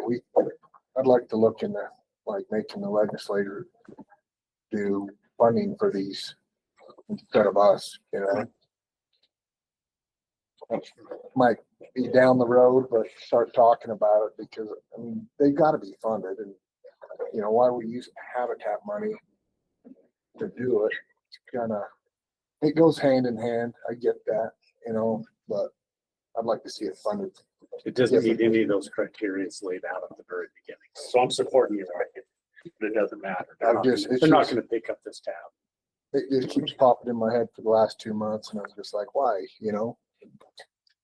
Well, I mean, I don't totally disagree with what you're saying. I think what you see with hardware, in spite of kind of the recreational aspect of how hardware, develops over time, be kind of this multi-recreational facility with the viewing opportunities. But the property proper that Brad manages is wildlife habitat and heavily used by elk. And that's the reason why, it kind of got pushed over to us to help fund that. And it's a division priority. And so we still want to maintain that, but we're always open to other sources of funding. We should be looking at that too. I've been saying something like that for a lot of years and finally quit saying it a couple of years ago. He's always smart. What are we not gonna fund it? Right. Thanks for the reminder. We'll keep that in mind and see what we come up with. No, We don't have the sitla payment come into the group like it used to. This group would be all sitla payment, WMA maintenance, and building fences, and nothing else. I moved to approve. Second. And the second. We have a motion from Drew to approve, and a second from Angie. All in favor, say aye. Aye. Any opposed, say no. Okay, motion passes. Okay. All right, this is my last one. This is just related to the fact that we're rehabbing that Big Meadow, my biggest producer. Looking at what I've got in the shed and how much time we've got left. We're estimating we'll probably have around 50 tons of hay left over from this winter. My lower two meadows, I'm expecting to get 50 to 60 tons. That's the average production off of it. So this will pick up another 150 tons of quality grass hay, certified weed free, since we're bringing it into the WMA. And this would give us our 250-ish tons to feed elk for next winter. Last year, Sportsman picked up this. So they may want to do it again. But we figured we got to present it somewhere and we'll get it assisting. So this will be presented to the ECP. Is that whoever wants it? Yeah. That's who paid for it last year. And this is a temporary deal. Yep. While you're rotating. Yeah. This will probably be the last year that we're asking for this one. When we start doing the other meadows, we may ask for some, but it would be as much because they produce less. So we would be having to buy less to compensate for what they wouldn't be producing. So in the funding breakdown, you're asking for some duck money in there too? Hey. Okay. I don't know. Thoughts from the council? The duck money. I'm hopeful that, yeah. How long you been doing this for? 12 years. How many years have you bought hay? This is the second. Like Well, I'll say, well, take that back. There was a third year. It was the year that the winter went until May. And I think Sportsman paid for, they were buying deer feed and they were buying hay. We bought hay hardware because we were feeding them until I think the end of April. And before you came on, we used to buy a lot of hay. I remember that when you came on, you're like, I've got a way to not buy hay. Yeah. We've doubled our production. So when I got there, we were raising 1.1 tons per acre and we're 2.2, 2.3. Yeah. And I hope if we can get to pressurized, we'll go up by 10%. If you go to pressurize, will they let you use the water longer? That's kind of dependent on the senior water rights that pull out of Curtis. So you're high water or something, right? yeah, as long as there's more than 150 CFS flowing through the gauge at the bottom, I can take water. How much is it going to cost to pressure irrigate that? Updated quote on just the components for Mountain Lands, who's on state contract, is $341,000 and some change. That's just for the piping and all the components to do it. I'm waiting for an updated quote from company to do the actual install. The initial quote that I got a couple of years ago was about 500, 600,000. So like I said, we would probably do it in phases, like a meadow at a time. And talking with Hannah Freeze at Department of Ag, there's no limit on how many times we can go back. They'll do matches up to 500 grand. And so if we did one meadow and it was, total installation and components was 300 grand for one meadow, we can get 150 from them because they'll do 50/50, and then we can You're get talking ag optimization, right? water optimization. Yep. So if we got to phase it, we'll phase it. But we would start at the top, the big meadow, because that's where the closest to the diversion, and that's going to be the most expensive one because it will have to involve some pumps. Okay. Everything on the low end has got. We'll talk about that project. We've got. We're talking about hay right now. So this is hay, yeah. Well, what I'm getting at is, I don't know that we'll see this. Yeah, and that's what I'm hearing, and that's what I'm planning on. If this was gonna be a yearly ask, we'd probably be having a discussion more about how are we gonna change this. Yeah, that would be different. So, the other suggestion I would have is that let's plan to bring this to the ECB group, and sportsman's group might pick up part or all of it. It just depends on what they want to do, and so we'll kind of see what happens. But you can get to high cover from here. So, any other questions on this?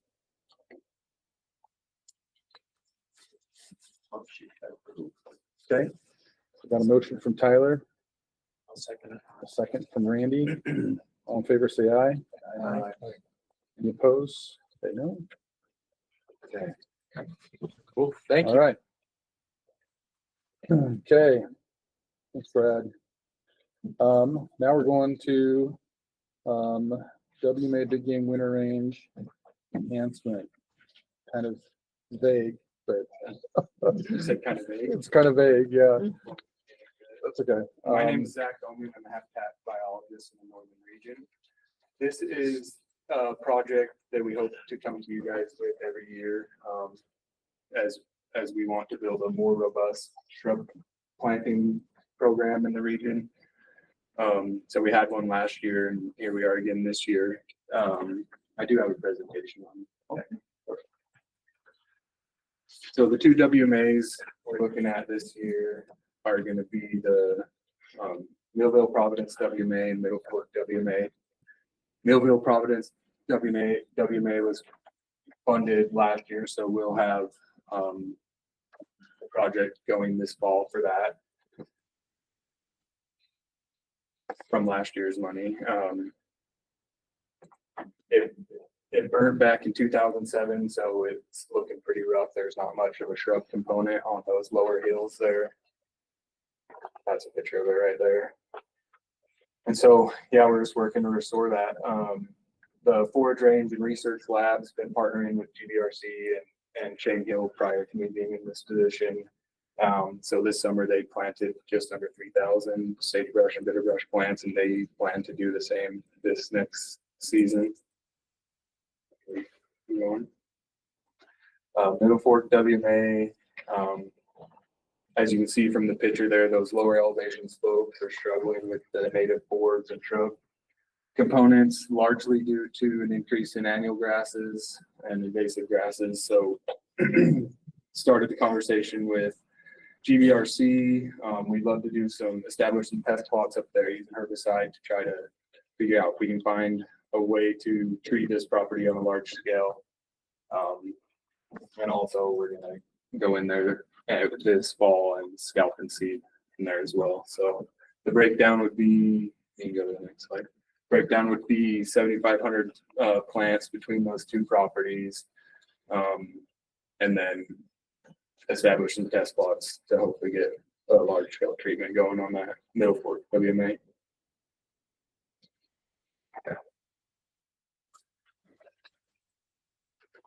That's the breakdown of the budget.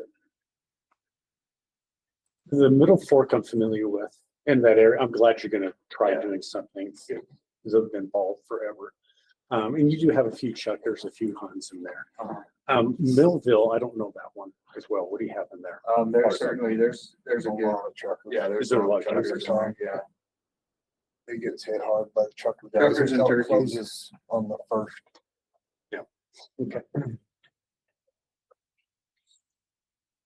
I love these. I think these are highly visual, very successful. I'd love to see it. Really hands-on, dedicated hunters like them. I'm hoping we can bring that per seedling price down a little with our new partnership with the prison. So, yeah, keep it up. Yeah, like I said, I just like to see this be a thing we talk about every year, just to build a robust program doing this across all our WMAs. So yeah, I'd like to see us. I mean, we're probably 300,000-400,000 seedlings a year. I'd love to see us double that. I like to hear that. And maybe, maybe on that note, we can just really briefly mention, we do have a relationship with the new prison site there. I don't know, maybe Daniel, you can talk about this. Danny left, I'd ask him to do it, but we are growing native vegetation there, and again, like they were at the old prison now, and so we have I don't know if it's a sign an agreement with them, but Yep, we did an agreement with them for $100,000 for about 100,000 plants. Okay. This year, mostly sagebrush. But they've got some state-of-the-art greenhouses and that can grow through the winter, which most other greenhouse facilities can't do. So we're kind of doing a test run right now with them, see how it goes. Not trying to pull from the private nurseries, but they did put this new facility in and we're gonna tap into that resource. yeah, And state their cost is resource, very low compared to a lot of it. low cost, steady stream of labor. So we're looking to utilize it. What takes better, a seed in perfect conditions or a plant in perfect condition? I would say the seedling, the starts, really. Yeah, I mean, it's all dependent on condition, right? Just get them in the ground at the right time, yeah, conditions. Always banking on good conditions, which sometimes happens and sometimes. I've seen both, like on Hennifer Echo, there's some spots that were just scalped and seeded and they look awesome. But there's also spots that were treated the same up there that don't look quite as good. Same with the potted plants. Like I'll go look at some 10-year-old rows that were planted with the starts and they don't look great. And then you go look at another one and you're like, okay, this looks pretty good. So just a lot of variables. Yeah. Okay, any other questions on this one? All right. Well, don't punish me for going towards the end because we're going to talk about fencing again. We approved that one? No, not yet. So, yeah, I guess I'm either waiting for more questions or we're ready for a motion if somebody wants to. I'll make a motion if everybody's done that. Some questions. I like the project. I have a motion from Steve. I'll second it. Okay, and a second from Randy. All in favor, say aye. Aye. Any opposed, say no. Okay, motion passes. How big the test plot's gonna be? 10 acres on Millville and then half that on Middle Fork. We didn't want to go too big on Middle Fork just because are you asking about the test plot? Oh, for the herbicide, sorry. It'll be a strip, probably 30, 60 feet wide, blown with the drone and sprayed. Pretty small. Yeah, it'll cover, all different aspects of terrain and stuff just to give us a good idea of. What spray are you using? That's what I'm working with GDRC with. I don't know that we have an answer yet, but.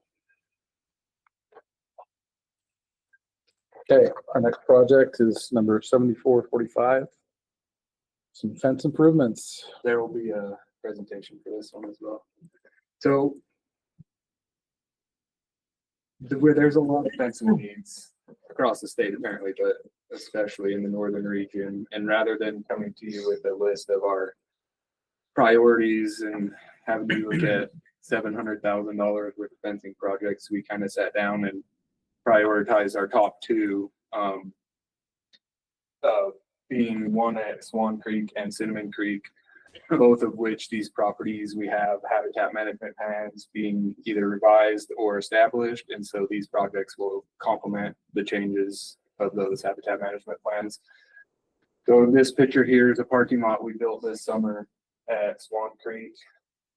And with that changes to the habitat management plan, you know, we want to address the rapid development in Garden City. And, you know, we've noticed a lot of increase in year-round use on the WMA. And so, you know, we figured let's get ahead of it now. And so we're redoing that habitat management plan to include a seasonal closure throughout the winter and then restrict motorized vehicles year-round.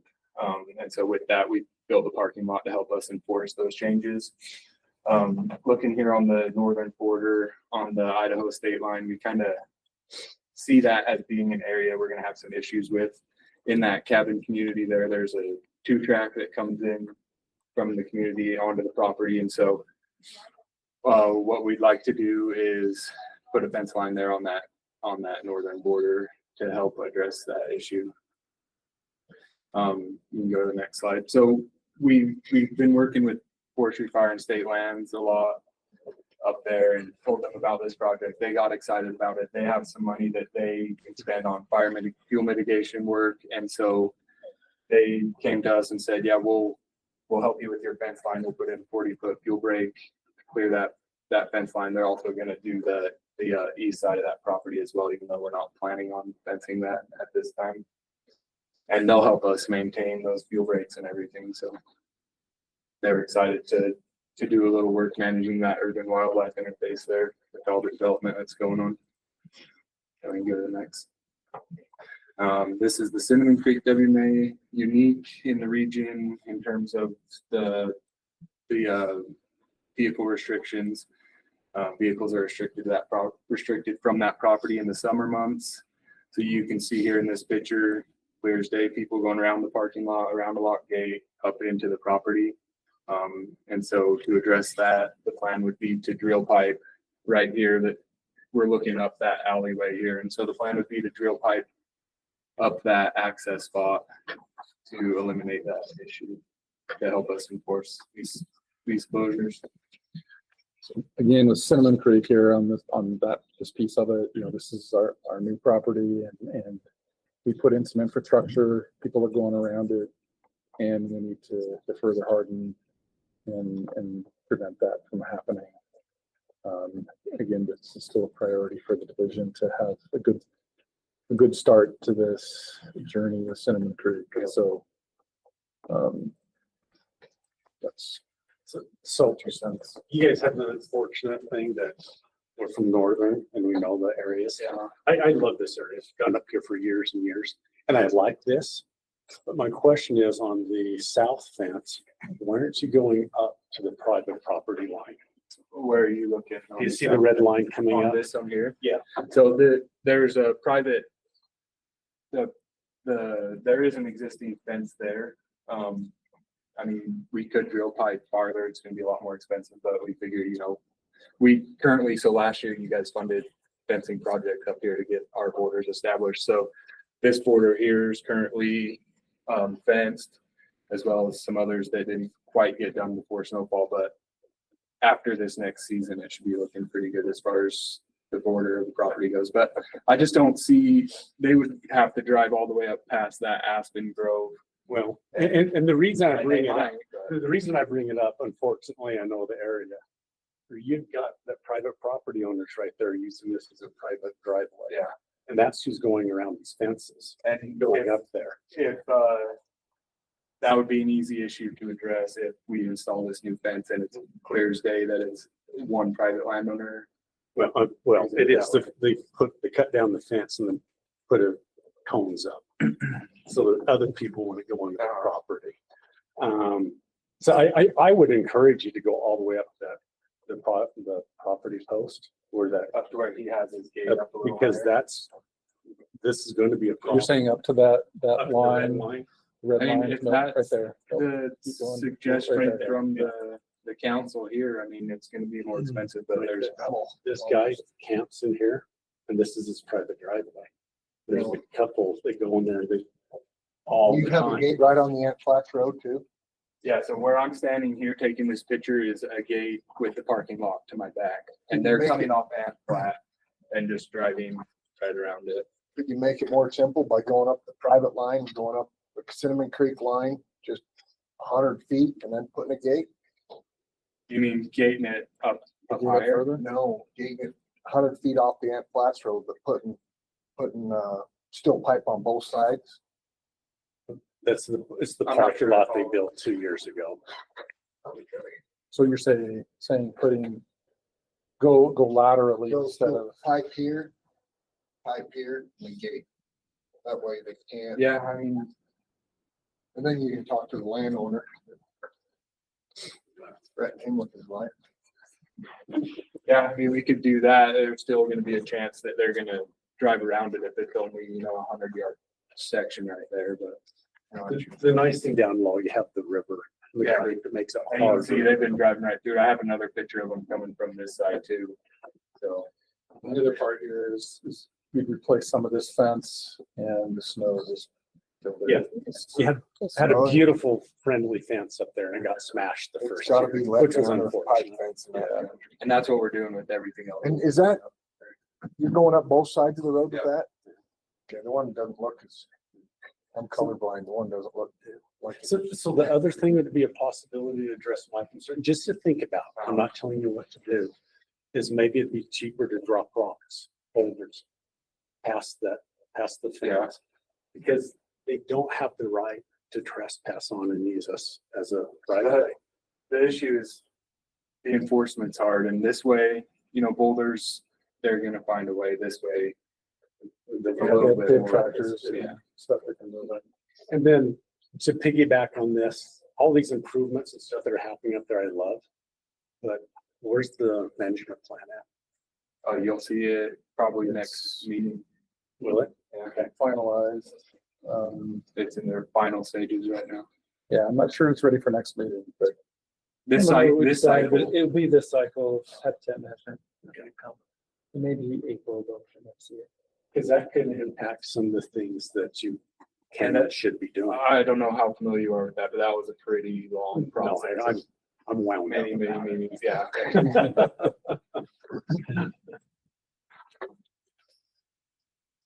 You Okay. update your shape file and put the actual fuel break on the map too. Yeah, thank you. That's a good point. I can do that. Maybe one thing we could consider, I mean, I guess we fund this full amount here with the contribution from forestry and fire as well.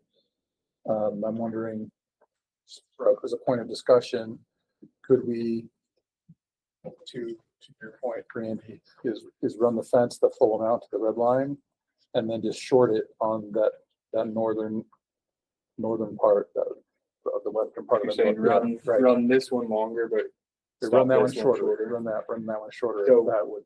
if we go problematic. to that 90 there, it'll connect nicely with braces and everything that we already got, and sheep graze this too, so we would need to have something there. Looks like Daniel's got something there.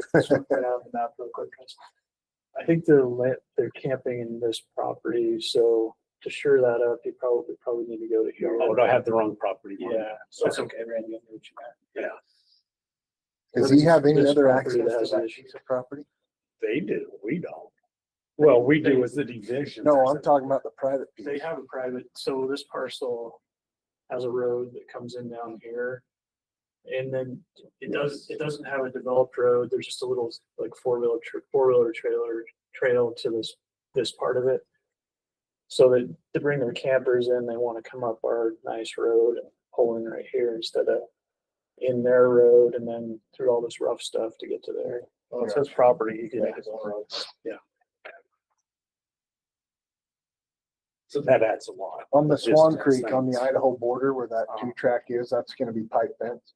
No, so it's gonna be mostly rangeland. Daniel, you go back, or Daniel, we go back.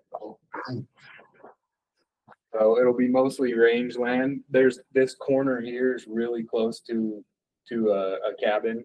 And so we will drill pipe, 20 yards past that corner and then up past the 2-track with a gate. And then from there up will be rangeland. So we'll drill pipe the sections that we think might have some of the biggest issues there. Where they're got it. Yeah. And we're gonna That was put a my gate that in was my question. and leave that as an access point for fire response and management. That's probably the most misused WMA in the state by four-wheelers, from what I've heard from friends. Just creating roads every which way and anywhere they want to go.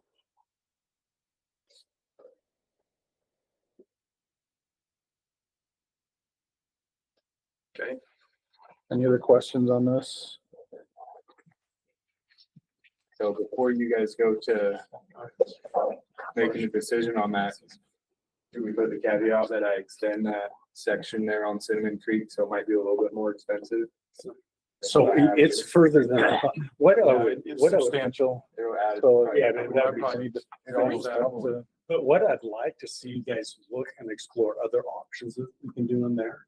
Because they have that one road Daniel was talking about, but there's another two track that they've let go to seed that's right by our access.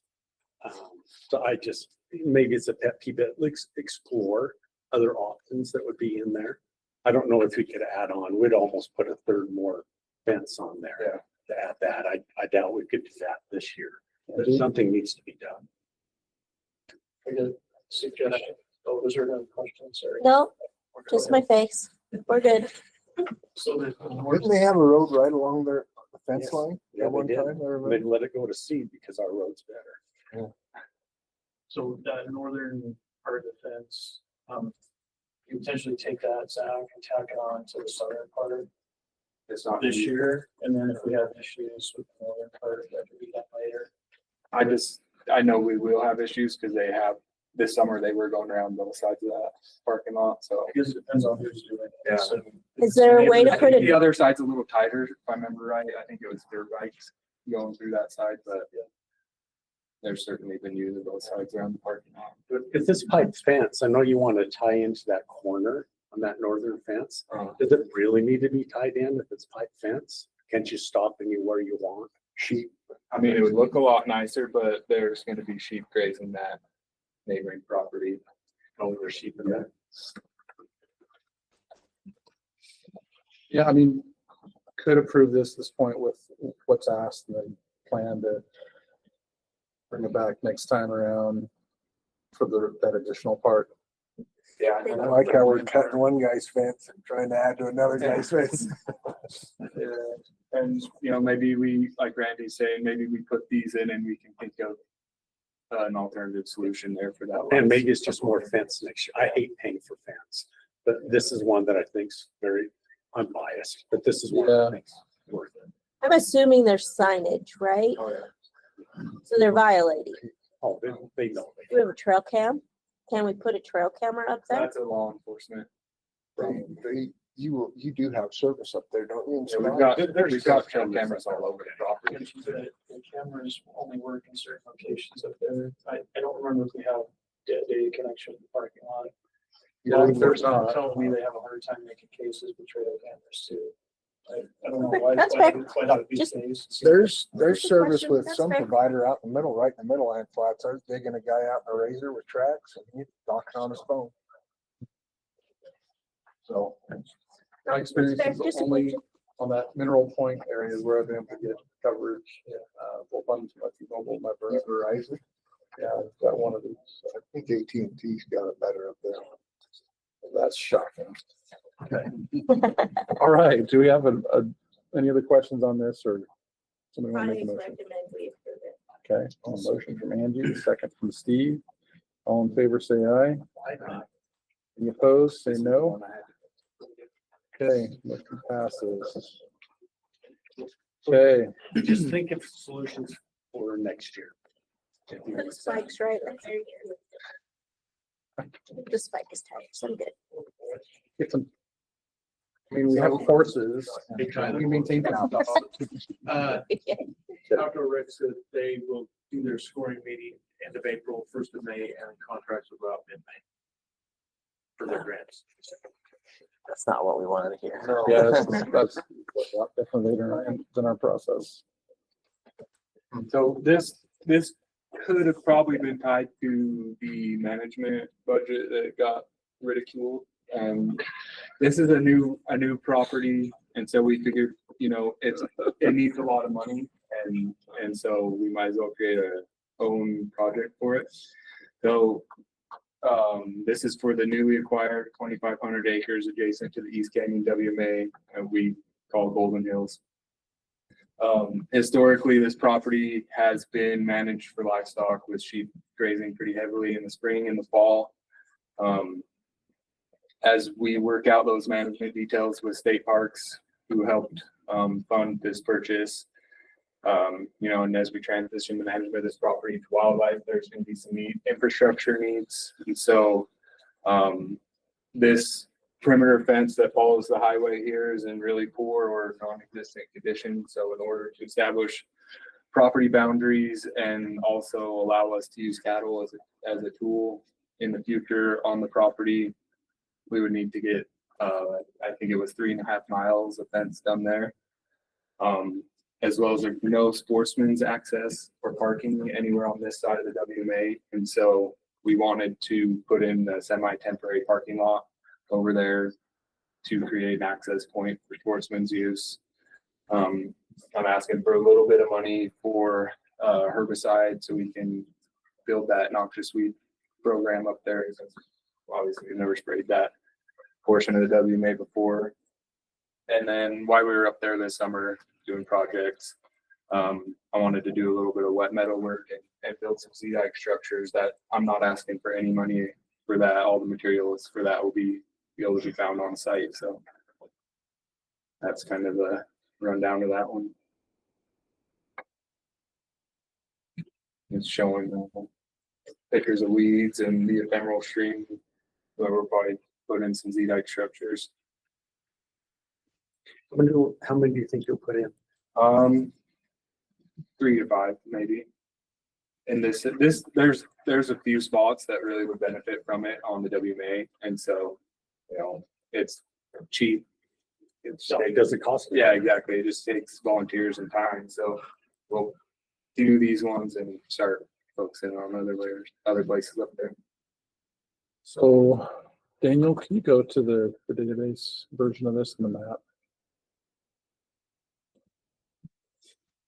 Something to look at here is,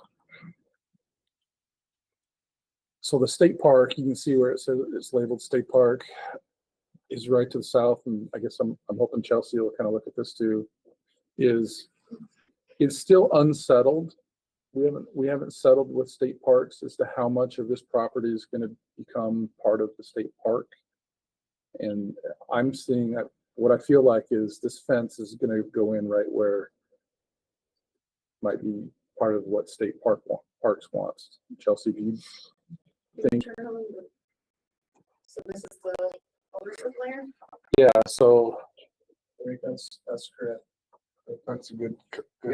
That's my concern right now is if we spend a whole bunch of money on a fence and then after the fact have an agreement with state parks and they will want to tear that down. That's there's a lot of work we would like to see done up there, and that's kind of why this proposal isn't that robust. Is there's still a lot of details that need to be worked out with state parks. As far as the fence goes, I almost just assume the management of like the habitat and livestock and stuff would still remain under us. If they put in campgrounds or something, I assume they would probably fence around that. At least we would want them to. Yeah, but it probably will. I mean, state parks has got to get $5 million plus worth of this property. And we've committed to provide that, and we don't know where that line is yet. And so I'm hesitant to put in a project and build in areas where it might become state park property. And they're going to want the property right adjacent to their current park, which is what we kind of informally agreed to do. And so What are the property costs? If they're getting 5 million of it, what are the property costs? it costs 20, how much did it cost? 18.5. And so Division of Wildlife put in 5 million, state parks put in 5 million, the legislature put in 10 million essentially. And so we have committed to make sure that they State Parks gets their 5 million worth, and we have to stick with that. And we don't, like I said, we don't know where that line is yet. Yeah, 'cause we don't know. Haven't made an agreement. And so. If we don't know where that line is, we're not gonna get hurt by waiting a year. Yeah. Okay, can I talk a little bit about that? Yeah. Just because the likelihood of it actually being a year is, where am I, even in space? Cover around strawberry. Okay, ooh. All right, y'all, it's been a day. Okay. All right, so this is the area I was talking about here, and this is like the fence. The orange is the proposed 400 acres that state parks would take title to. But the agreement we have with state parks right now is for 20 years. So and then it could be extended. State parks has 20 years to decide what acreage they want, and that they require a huge legislative appropriation to do this infrastructure that they want to do. So until then, we've agreed to manage the WMA under our name and ownership until they get enough money to take title to that property. This is a general idea of where they want to take title to the 400 acres, and they would want to build campgrounds close down here to this flat area, and then this might have some trail access here, but they would be fencing off a portion. So it looks like that is your fencing this way. It just follows the. Okay. I just wanted to show you that. Yeah. No, you're exactly right. And they did indicate it could take up to 20 years for them to get infrastructure money for them to build that. So this line might not be settled anytime soon. And so I guess the question is it worth it? How much work is worth us putting our time and money into in an area that's. What's the need for the We're not fence? sure. Is there grazing issues or? There's not trespass issues, no, mainly for the future management.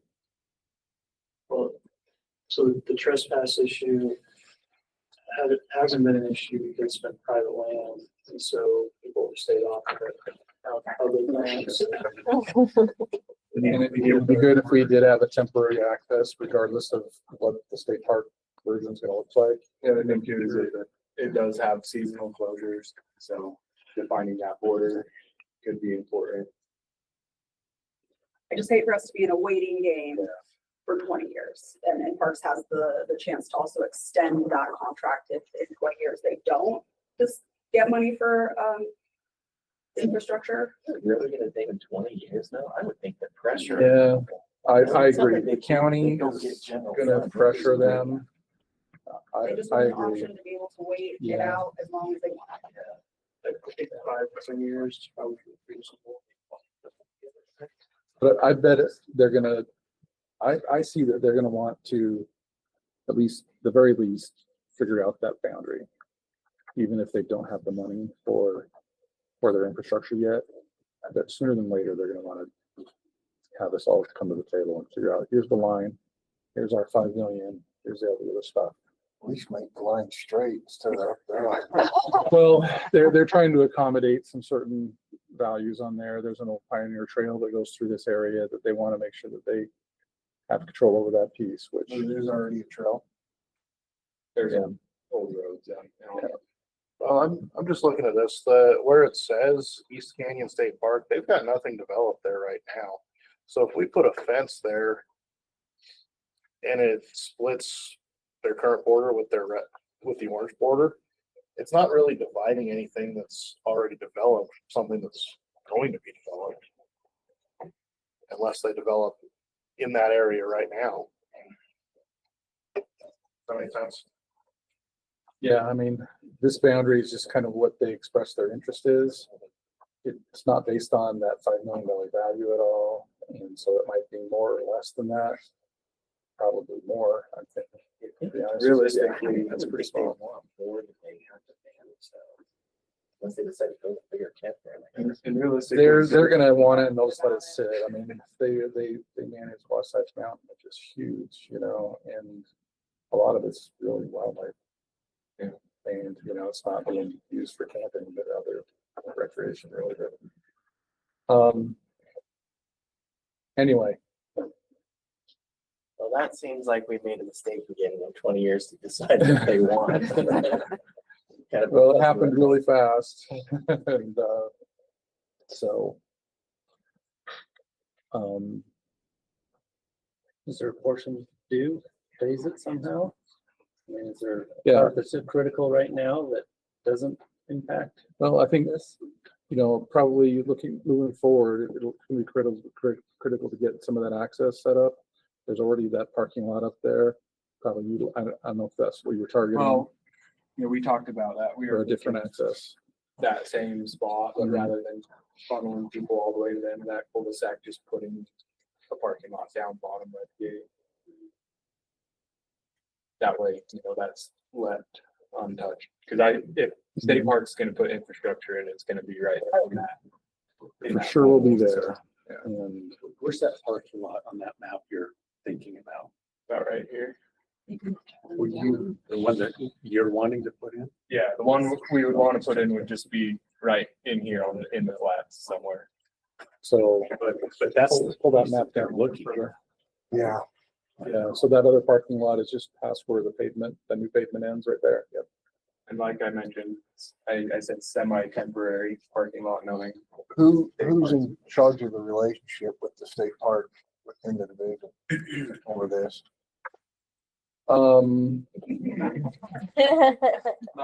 Not really Chelsea. Chelsea will be involved in the negotiation, but it really is the director's office. And director. So we're working on that. And state parks, you know, we're both working in good faith on this, and so we'll continue to do that. Yeah, we're tabled it. I mean, well, I think we need to have something in there temporarily until those decisions are made. And so the least amount of money we can spend to do that. if we're gonna table it, let's just table everything other than herbicide, because it's hammered and we need to start. And so if there's anything, give us a couple $1,000 for sure. I just put that in your WMA budget. We're just about to cut it. This might help. We can justify it. We can do that. Just table this. And we'll probably still do the Z-dike structures and stuff like that. You know, we're gonna be up there anyways. It's a fun property to be on, so. Zach. So historically it's been grazed by sheep. If we don't have a border fence against the highway, we just keep grazing sheep until we get a fence, or? Are you asking? Yeah. I want to say no. I know on the right side of the road, kid I partnered with on a fence on, he did a big long fence up the right hand side of the road there. Right across the road. Yeah. Yeah, the So I don't neighbor think to you're the gonna get north, any trespass cattle from that way. neighbor to the north must have heard that we bought it, because he just put it in a whole new fence line too on our north border, so. So Steve, I guess the concern would be if we switch to cows and we have cows on the highway. Yes. Yeah. That's, Which, you know, I anticipate there being a need to graze it, you know, in the next 5 years. I would love to see it rested for a while just because it has been getting so hammered. But, you know, I anticipate it will be a property that we could benefit from having the cattle on there. I generally think cattle over sheep, but. Because you're a thinking man.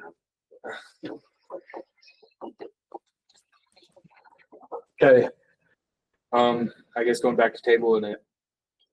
Well, the access part for the sportsmen's, like that's really probably the thing for this project that gets me the most excited. Just there's one truck can park in front of our gate and get in there to hunt, and it's a good property. So I think either way we should try to provide that access. just reinforcing it too, we'll have a seasonal closure. And we have a gate at the road, but adjacent to that gate, the fence is pretty much laying up around, so people can just drive in or walk in right around the gate. So So I guess we could entertain a motion that includes everything and put the fence. Or do we, a portion of that fence to at least have that initial security? Where's the Z-Dike in your budget? It's clear up. It wasn't in the budget. He was just saying he was gonna I do put it. it in kind for it, just because it's not gonna, there's no ask to the council. Is that what this is? Dedicated, huh? In kind, or is it? Yeah, I think so. Or is it this up here? That's anticipating we're taking out the old dilapidated fence, and that would be a heck of a project. That would probably take us, Z-Dike stuff. yeah.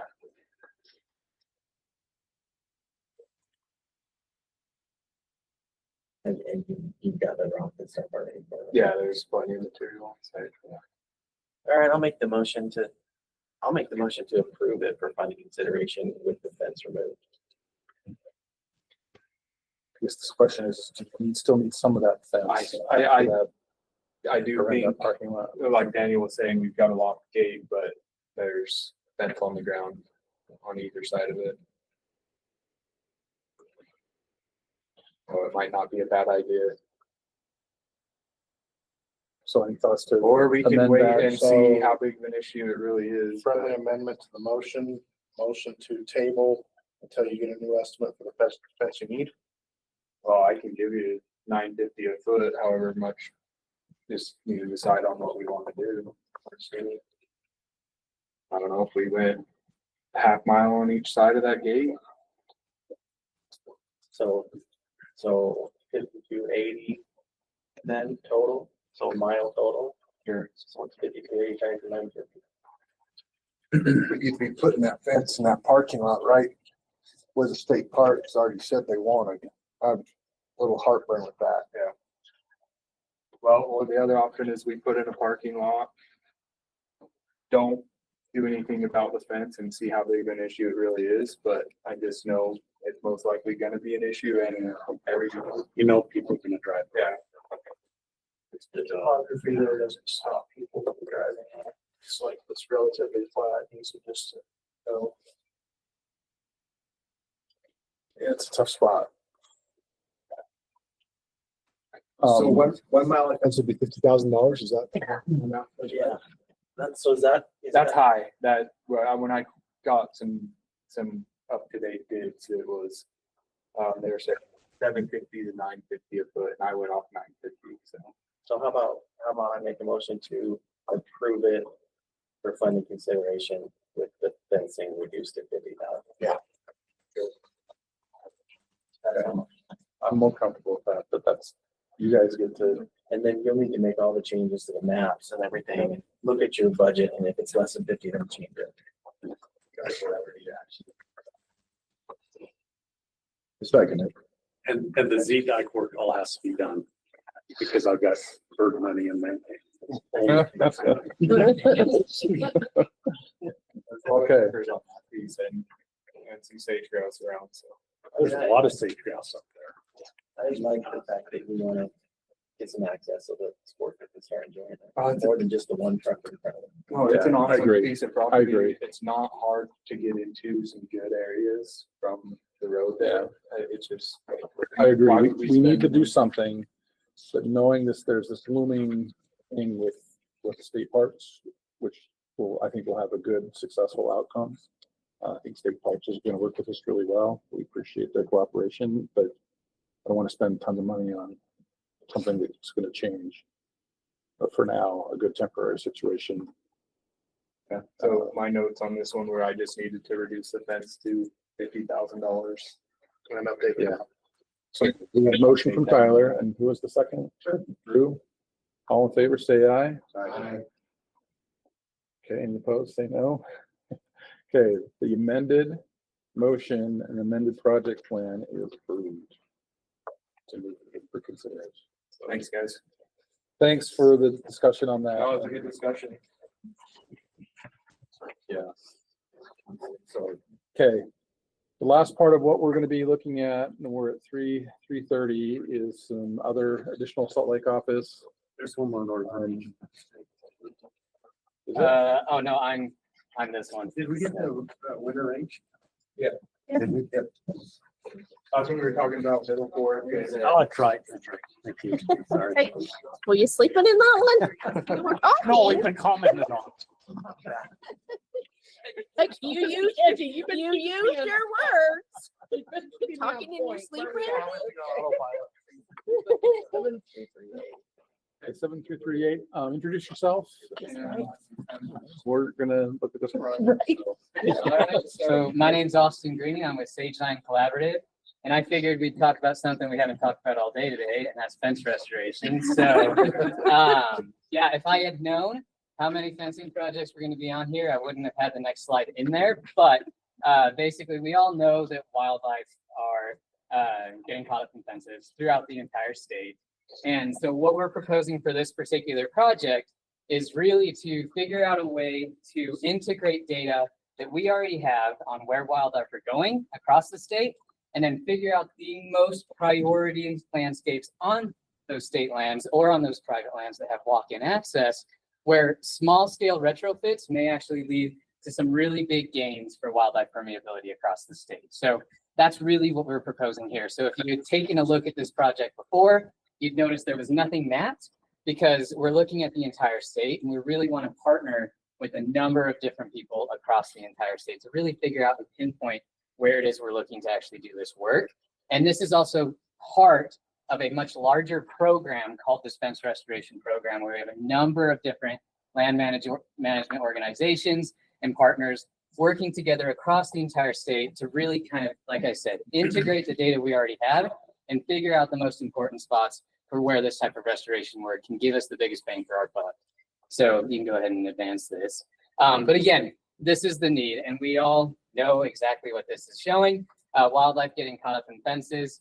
And again, if I had known how much wildlife we'd see caught up in fences, I probably wouldn't include the slide, but it's always just a good thing to kind of remember that this is the reality of the situation. And so we both want to design projects that make it so that these fences are remaining functional on this landscape. They're actually doing what they need to do, but at the same time, we need to figure out where the most important locations are on our landscapes for where wildlife are coming through, so we can really start pinpointing where we can make these retrofits. And they don't have to be massive scale projects. These can be small scale retrofits. And so if I want to go to the next slide, our major goal, improve big game populations throughout the entire state of Utah. And again, this is just like the leading edge, this project proposal of what we see as this kind of large scale project and program that we want to develop over the coming years. The next slide just goes through another goal. And so for this in particular, we want to work with both the UDWR's WIA walk-in access managers, as well as just the habitat managers, to really start pinpointing. We'll use this wildlife migration data we have access to and really start pinpointing, okay, where are opportunities on the landscape where even a small scale structure that allows for a little bit more wildlife access throughout is going to give us large scale benefits in big game populations. And then the last thing is we want to actually implement the fence restorations that make these landscapes more permeable. And so the program right now is really kind of an outreach and data gathering program where we're trying to make a community, trying to establish those connections with partners. And what we see this portion is like kind of that leading edge, that tip of the spear, where we're actually going to be able to provide some funds to partners that would love to make their land or love to make their walk-in access property more wildlife friendly, but just need that little bit extra push. And so if you want to go to the next one, this is just Wildlife Migration Initiative data. So this is just pulled from one individual pronghorn. And these are just the movements, its individual movements over the course of its lifetime or the lifetime of the collar. And so this has been zoomed in to once we finally found it in a pasture and it started moving around, and it stayed there for the rest of the life of the collar. I don't know if it was the life of the animal or the life of the collar. But what's really important about this information is this happened to occur in an area where we had data. We had the fences mapped, and so we could identify the types of fences they were easily getting through, as well as the types of fences they were not able to cross. What was actually keeping them in that particular section of land? And in this case, it was a mesh wire fence that was in disrepair. And so they were unable to get out of that pasture once they got into that location, but there were other sections of that fence that they were able to cross. And so this is really valuable data for us. It not only one tells us where individual animals are getting caught up, where we have potential opportunities to restore a landscape, and it also tells us the types of parameters and the types of fences that are facilitating wildlife movement across the landscape. And so it's really kind of this two-pronged approach. If you want to go to the next slide. But what's important to know about this is that we have to have the data on the ground to actually be able to make those types of situations. So we have two different individual pronghorn. This one's not moving for whatever reason, which is fantastic, but I can tell you what's going on. And so on this side right here, this is just a typical multi-year movement of pronghorn. Oh, there we go. Awesome. And then on this side, it's the same time span, but this individual, something happened right here, and it's never making any return journeys, and it's just staying in that one particular spot. If we had data on the ground informing us of what exactly was going on in that particular location, we could better say, okay, that particular animal is being caught up by something, whether it is a fence, whether it's some other type of thing, or it's just like, hey, this is the place I'm going to hang out here for the rest of my life. You never know. Individual animals do their individual thing, but we don't have the data on the ground to actually make that case. So one of the big things we're trying to do with this particular program is also a mapping effort. We don't only want to identify where restoration is going to be the most important. We want to map where these fences or where these potential problem areas occur, so we can, again, get that better data to better inform where we're actually implementing these restoration initiatives. We don't want to just potentially shotgun these restoration projects if we can have them a little bit more data informed. Okay, that one's up for that one. So that is really kind of the vision, and where Sageland Collaborative really starts to hone in on this is we specialize in making those partnerships and building those programs, but then not only that, we also specialize in community science and volunteer outreach. And so what we're hoping to do is not only provide some funds, and it's not a ton, because we're also hoping for in-kind match from individual landowners or other project partners, but we also are the ones that are going to help organize the boots on the ground, whether it's through our community science connections or it's through connections with our academic partners that are looking for student-led activities. What we're hoping to do is actually make this a full-fledged community-led program where we are identifying the really important problem areas, and then whether or not it's a large-scale fence removal and fence retrofit program, or it's, hey, we're working with an individual landowner on a walk-in access program where they have identified the very spot that these animals are moving through year in and year out. Let's do that small-scale retrofit right there, and let's front the costs of actual labor. Let's get the team out there to do that small-scale retrofit. That's really kind of the vision for this program. It's a project-by-project basis, and we're really trying to hone in on where we can get, again, the biggest bang for our buck. And yeah, and so again, these solutions can be all over the place, and you have basically heard every single one of them thrown out at one point in time today, so we don't have to go over them, but they don't have to be just inactive fence removal and then completely replacing a fence. They can also be smaller scale, and there's a lot of research that suggests that even small scale retrofits, especially when wildlife corridors have been identified, can lead to really, really big benefits. And so that's kind of where we're leaning for this particular program. Yeah, I believe that is it. And at the end of the day, this is all what we are looking for is, oh, apparently it's still video, but of wildlife actively being able to jump over or get across the fencing that we have across our landscape. So yeah, if we want to go to the proposal, I can then kind of break down the ask. So the ask from Habitat Council is about $21,000. And so what we're really hoping to do there is we're going to be matching this with funds that we already have through WRI for the large scale program. And so what we're, again, really trying to do is work with the WIA managers, work with the habitat managers throughout the state, and identify potential partners where we know we have important wildlife migration that's in some way, shape, or form fragmented. And then based on their specific needs and that particular location, design whatever retrofit program needs to be implemented. And so we're asking for $21,000 right now. That's roughly 2,000 feet of fence, depending on the types of materials we use or whatever, across what we hope to be at least 3 individual walk-in access landowners this year, potentially more. And again, the actual ask for each potential project may shift depending on when we get out there and we look at what the lay of the land is in that particular section. That's going to drive a little bit about what we actually enact in those particular spots. And then, yeah, we've included some in-kind. It's a pretty conservative estimate for what we think these in-kind dollars could be from Sageline Collaborative volunteers or university students, because we do see a lot of this effort. And part of the reason why we may be able to get some partnerships here is that we can really get a lot of bang for our buck in the situation as far as having the on-the-ground work done, getting that mapping, getting that data. All of that can be done either through Sageline Collaborative's network or with connection to our partners. A question on that WRA amount, that's the BLM amount?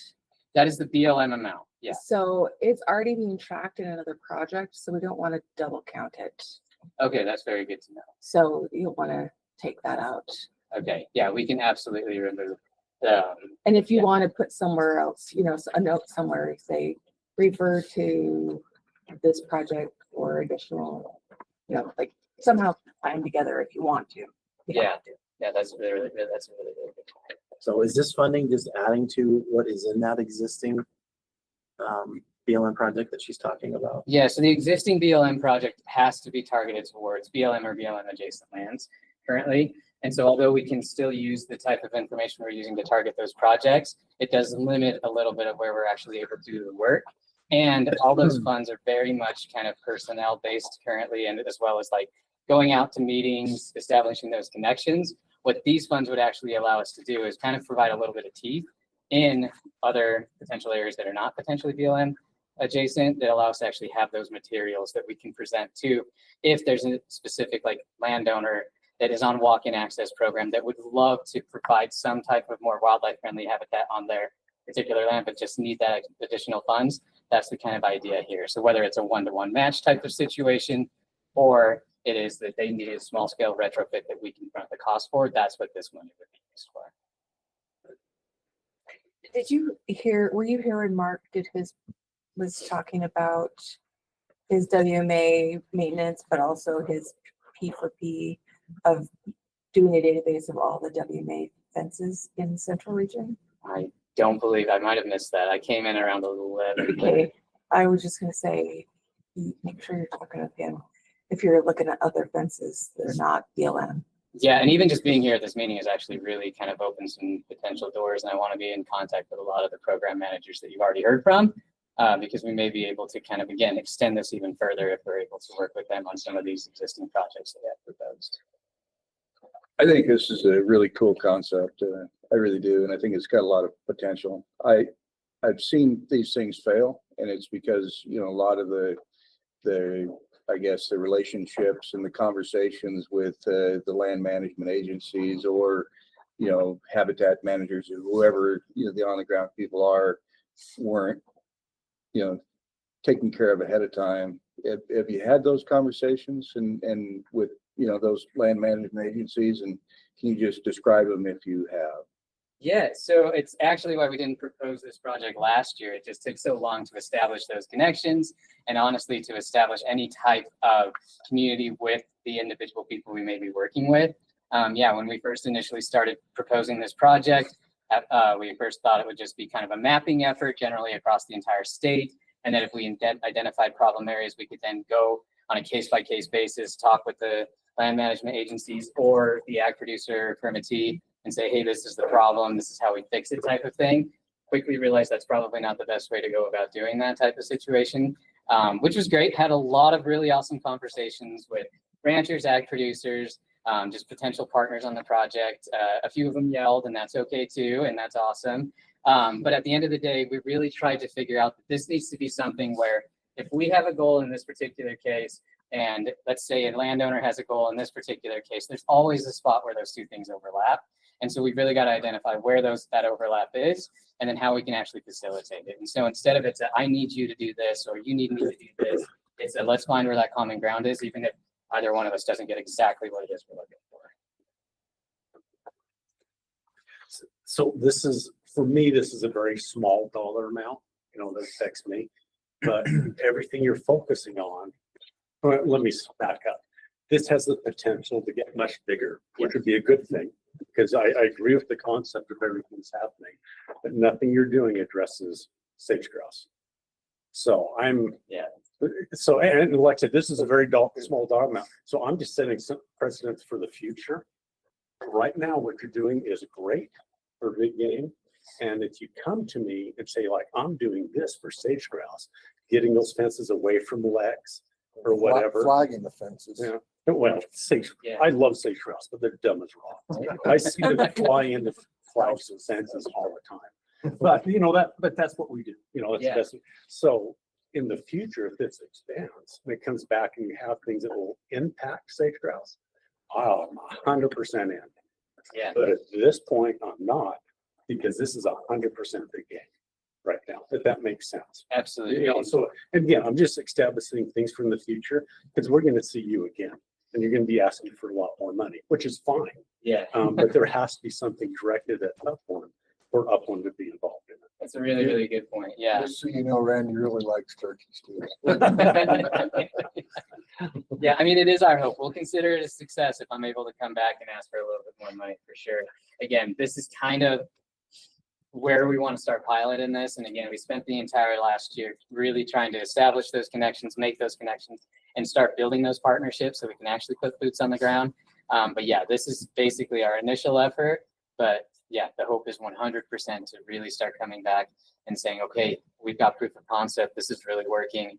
Let's start expanding this, whether it's different species, different areas of the state. But we've already got this amazing database that has been put together of wildlife migration across the state. And so just integrating that with what is obviously a very important thing in fence restoration just seems like a no-brainer and a win-win. So is this just something, I mean, you've got a couple $100,000 in the other one, in the other project. Is this just you run into opportunities off of BLM land and you need support for it? Every now and then, yeah. So that, I mean, right now we're trying to be, again, pretty strategic about where we actually implement these projects, because there's just so much fencing across the state of Utah that we're not going to be able to do all of it, no matter how much funding comes in. So we are really trying to be strategic about where, again, these types of projects are going to have the most benefit. But at the same time, we also have the obligation from the fact that the funds are coming from BLM to be working either adjacent to or on BLM lands. And so that's really kind of the thing, is that we can identify the places on BLM land that are the most important, but we're still missing a critical portion of that, which is state lands and private lands to build walking access programs. So are you working statewide or in a specific area? The goal is that this is going to be statewide. At the moment, our projects seem to be within a 2 to 3 hour drive of Salt Lake City, simply because that's where we've been able to kind of go out pretty consistently. But yeah, as the program extends, gets larger, builds, we do want this to be a statewide initiative. Are you working with Nikita on this? I am. Yeah. Nikita's really one of the main partners on the project.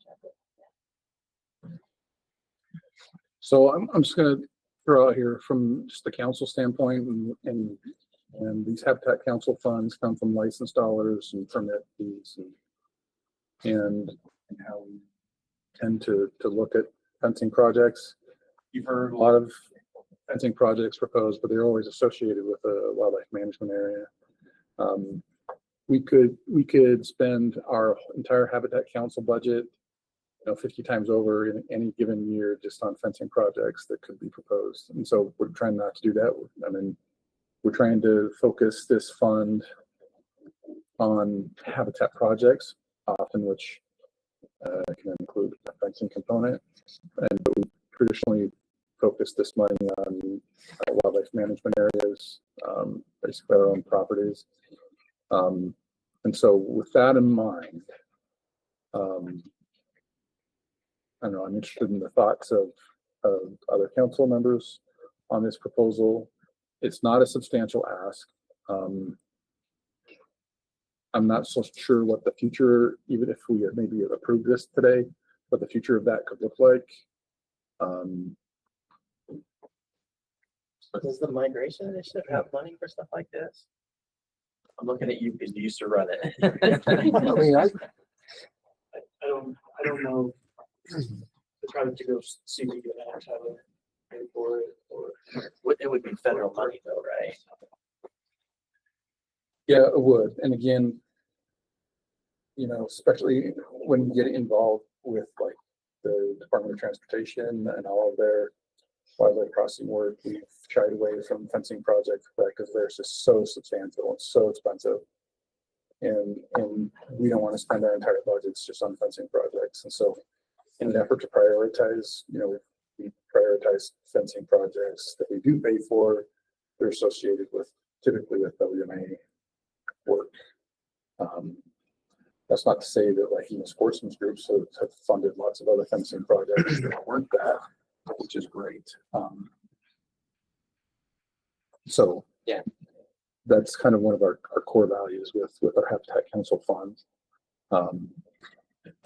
Other thoughts on? We've had one mortality in the cash and it's from a fence this winter on our collared ponds. I see this being a big deal, saving the lives of deer and antelope by taking 2 miles of fence and only doing 50 yards of it. And wildlife friendly, I've seen it on Deseret where the antelope will cross. They just do a 50, you know. I think you get a lot of bang for your buck on something like this if the core areas were targeted, you know, and we have the collars to do that. So I really like this.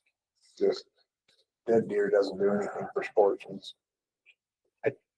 I like it, other than I agree 100% with everything Eric's saying. I mean, how much did we approve in fencing today? How many literally hundreds of thousands of dollars, and it's all on WMAs. And I distinctly remember saying no several times to non-WMA fencing. So again, like I said earlier, I don't change anything that I said, but are these areas of our responsibility? Would they be beneficial? Absolutely. But it appalls me how much we spend on fencing just on our WMAs. I don't know if I'm willing to step into a much larger area of private property or BLM or wherever it might be. I mean, you're talking migrations. I've seen migration corridors on the Ponsegons come down and bottlenecked. You know, if you targeted areas like that, I'd be in support of it. And I know the sportsman's group would be too, just because deer and fences is horrible. No, I think that goes through ECP. All of that stuff has gone through ECP. That's what I was gonna say, Steve, maybe we take these to the groups and see if they want to get on it. I feel like we'll have a good chance we can find it there. Yeah, absolutely. If there's a better direction for us to potentially take this, we're more than willing to. This just seemed like a potential opportunity. And in particular, if we were targeting areas where, like again, walk-in access is permitted or something like that, that was kind of the idea behind this. But if it is something that's outside of the scope of what this council feels comfortable approving, we can absolutely take the ask somewhere else, or if there's a way that we can amend this. You do include on your funding categories Expo and external CP, and so I guess that would be my recommendation. And we do sometimes run some of these projects just for that funding for this council to review it. And maybe that could be your recommendation, is to approve it, but approach it from an ECP standpoint. I would be more comfortable with that. I mean, my understanding. Oh, go ahead, sorry.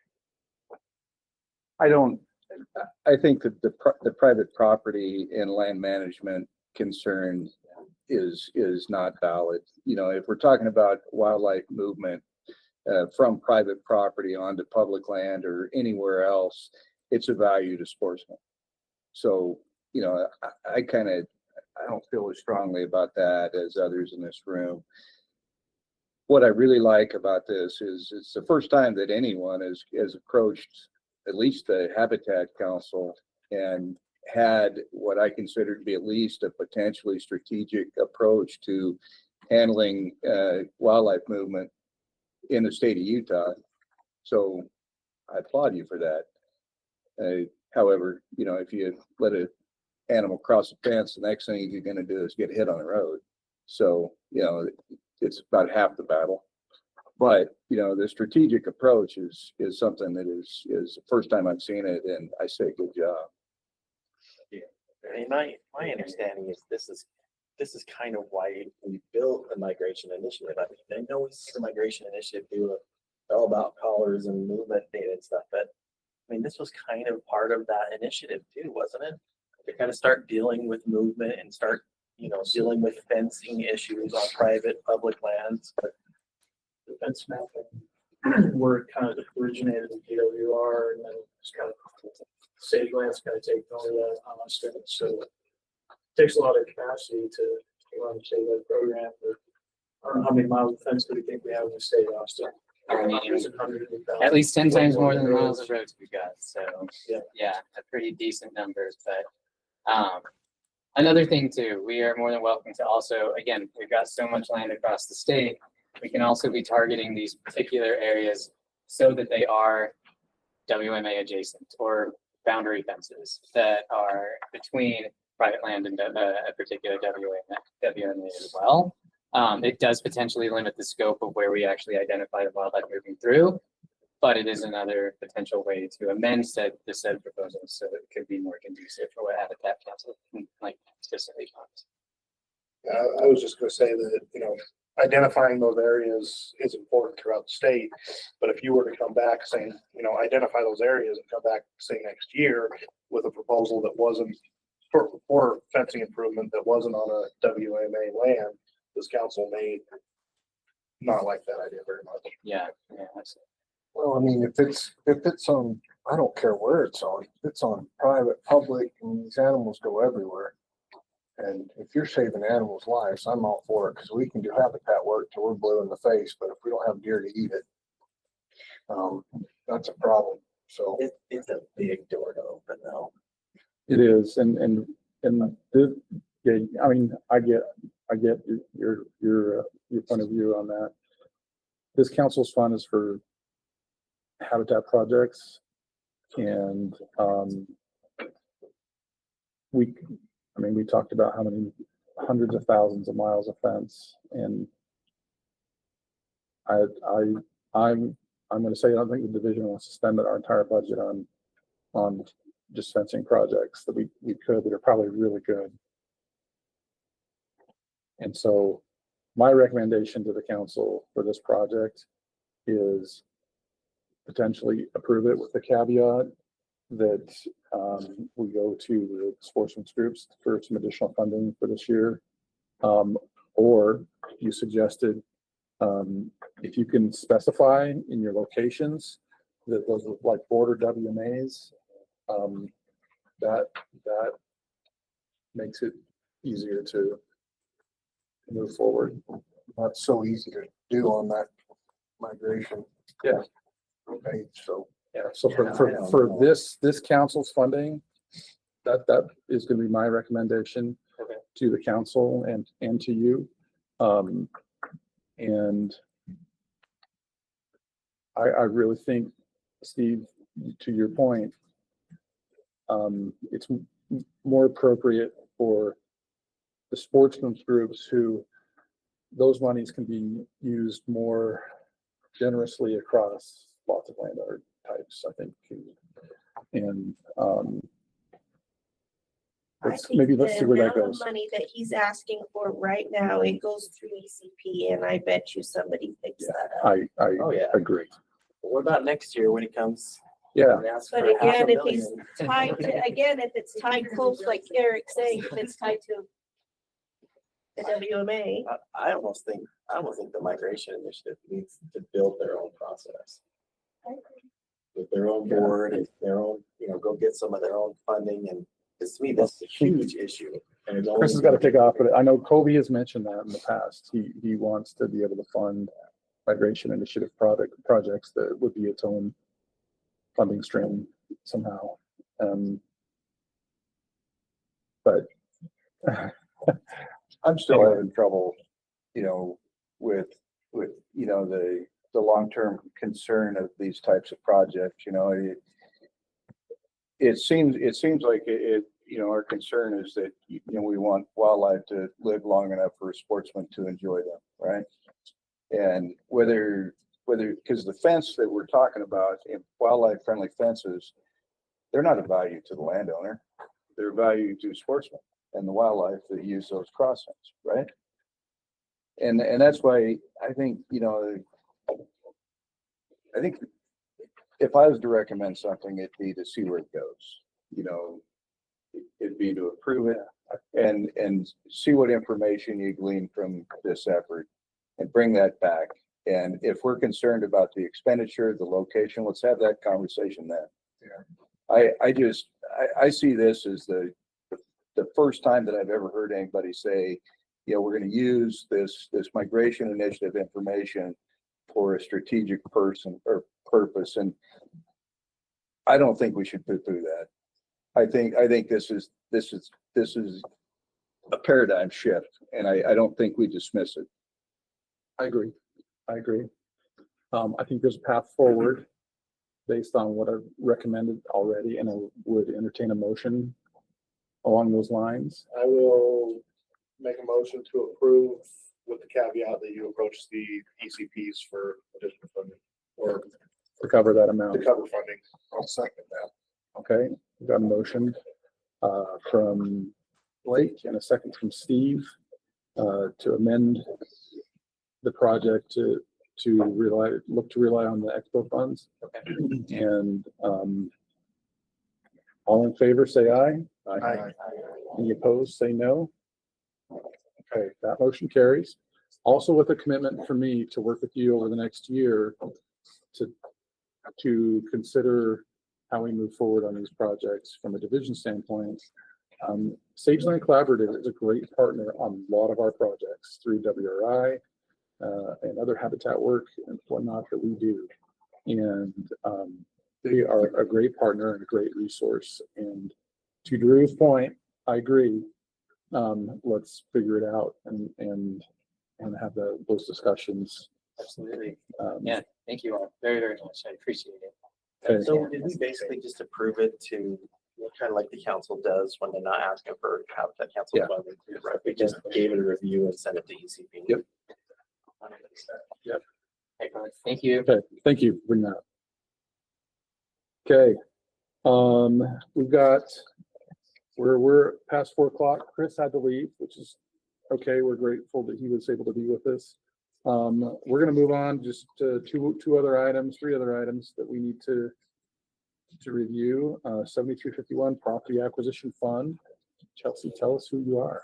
We were talking to you already for a lot. I know, I'm just like here for you today. Chelsea Duke. For those of you that don't know me, I'm the Wildlife Lands Coordinator. I think everybody here knows me. I've either hit you up for money or lectured you on property law. So I'm back again this year to propose my property acquisition fund.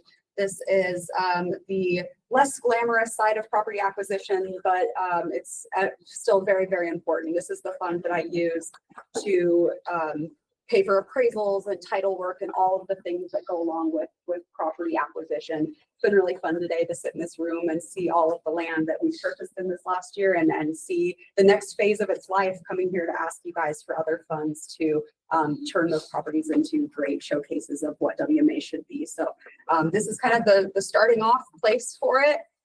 Just to give you a little bit of background, this fiscal year, we have purchased 6 different properties, and every single one of those I have used this Habitat Council acquisition fund for those due diligence costs. This is very important to my program.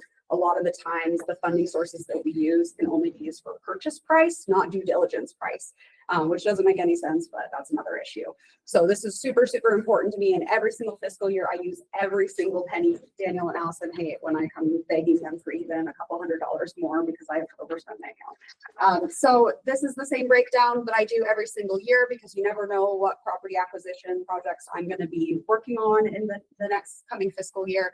And last year you guys did approve 25,000. Previously I had been asking for 20. Things are just more expensive these days. Every single appraisal that we've gotten has been over $5,000. And again, I bought 6 different pieces of property this year. So I use every single penny of this. Yeah, and this is the easiest one of the day. Yeah. Well, except for Daniel. This is a must-have. It's so important on our process because some of the other colors of money that we use for these acquisitions we're not allowed to use for these costs. And so, and this directly goes to purchasing habitat and is some of the best funds that money we spend on projects. And so, And so two big ones today, the Silpico Cook property, that's 1,600 acres, every single due diligence cost came out of here. Also the Golden Hills, East Canyon piece, I used all of that from here. So big or small, this stuff matters tremendously for my program. I'm approving it. okay, I've got a motion from Angie, and are you a second, Tyler? Okay, all in favor, say aye. Aye. Any opposed, say no. Okay, motion passes. Thanks, Chelsea. You sat here all day for 1 minute. She likes all the other stuff that we do. We like what you're doing. We'll try to follow her lead and keep it short. Okay. I'm Maeve Stevens. I'm with the GIS team and Heritage Program. You may have heard about this tool before under another name, the RAD tool. It's just as cool with this name, but this is anticipated to be the last ask for this tool. We've got it out and running. As you heard from Gary, we have a lot of internal use for WRI projects. It's mostly focused on sportsmen's groups. They contributed a lot of the funding along with industry to get this tool going in the first place. So this is just an enhancement to speed it up. The main feedback that I've gotten from users is the tool is slow. And I've even had people who think that it's broken because it times them out and then they don't know they have to go in and restart the project. So really, I'm just trying to keep the momentum with this tool. And I think this one fix would really make a big difference in retaining some of our users. I do have some videos, but I know we're over time. So if people do not want to see the tool, they're about 2.5. Let's go to the report generation then, because that's really the meat of it. We do have a mapping component where you can view wildlife migration corridors. You can look at all the big game habitat. We've got our key habitats represented. We've got some aquatics data in there as well. But the key thing that the report does is it generates for a project area all the wildlife and plants that are in that area, whether they're big game or upland game. It's all in there.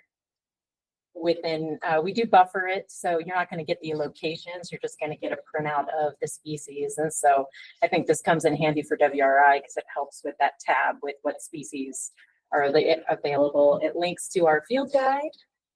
And then the key component of the report, and Daniel, he's left, was really the impact. So we have mitigation strategies. So if a project intersects with a wildlife migration corridor or critical fawning area, it'll let the user know, and hopefully they can move their project area just a little bit to avoid those critical habitats for big game. And that's pretty much it. I think I've spoken faster than my video, but we're about to come. Oh, sorry. That's fine. The mitigation strategies just say things like, critical fawning season, avoid this, start your project in the winter or wherever. Who has access to it? So this component is all public data. Well, where do you get to it at? Sure. It's if you go to our wildlife, I had a video on that too, but just our wildlife page. Oh, there you go. So this Under the Discover tab there.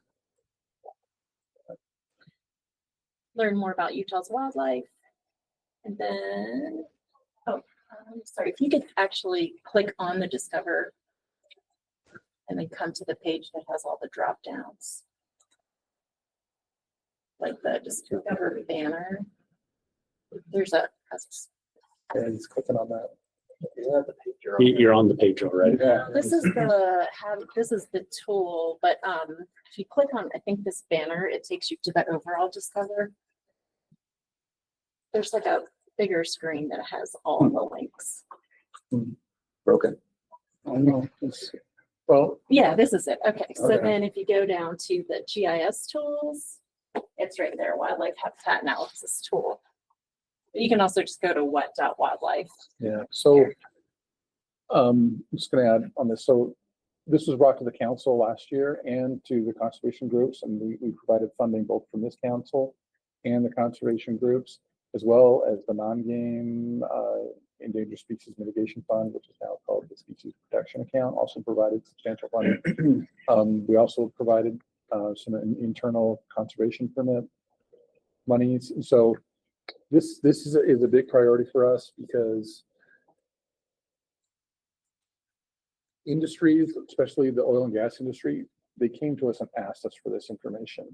They wanted us more involved in their processes earlier on as they are looking to develop for oil and gas, and as well as with UDOT. They want us involved in their process earlier. And the more data and information we have in this tool, when they put their project boundary in this tool, it provides all of our game species information and their important habitats, migration corridors, as well as the non-game side. And so we have funding from both those things, and it's been hugely successful. Like Gary said, he's used the tool several times on his own for their own projects. But like I said, this is being used by industry out there to hopefully avoid and minimize impacts to game species, and it's definitely worth what we do in this council to protect habitat. And so this what tool has been a priority for us, and like I say, industry's been asking us for this, and it really helps us to protect habitat. So that's my spiel on it, and Maeve is doing a great job of shepherding this project over the last year, and it's highly successful, and this is just one more improvement on top of what we've been doing. And I think you're planning also to take the project for ECP additional funding. Yes, ICP and also the species protection. And so it's a small ask from this group. And so what's the breakdown on it? That probably shouldn't be like that. And I had highlighted that, but I didn't know. Do you have a? That should be. The rationale was to kind of. What's Daniel's breakdown? Because you have it broken for your position. Oh, I was just saying maybe use your breakdown or the breakdown for the NCRS people. As Yeah. far as percentages. Isn't your breakdown just the council breakdown? Yeah. Recall what that is? We can pull it up in the animation. Okay, so yeah, let's switch that up. My only question is, do you want to come present this to the WRI statewide meeting? Yes, I would love to. I was hoping you would invite me. I will officially invite. Something like that would be fair. Because I think ideally, if this tool could be used in future project evaluation to generate project points for approval. It's ready for us to tell that group, because they'll break your system if it's not ready for them. Yes, this can get very data intensive, and that's why, like, if it takes a half an hour for a report to generate, people think something's Yeah. wrong nowadays. Doesn't happen in 10 seconds, they freak out. Yeah. Hey, May, did you say this is gonna be going to ICP or ECP? ICP is the plan. I would also like to take to ECP if that's an I option. plan to do that. They supported, the group supported it last year. It is directly relevant to game species and big game for sure, especially with all of the corridor mapping that we have now from migration initiative. It directly puts that data into a discoverable tool for the public to avoid those corridors for development, and at least they'll know what they're up against.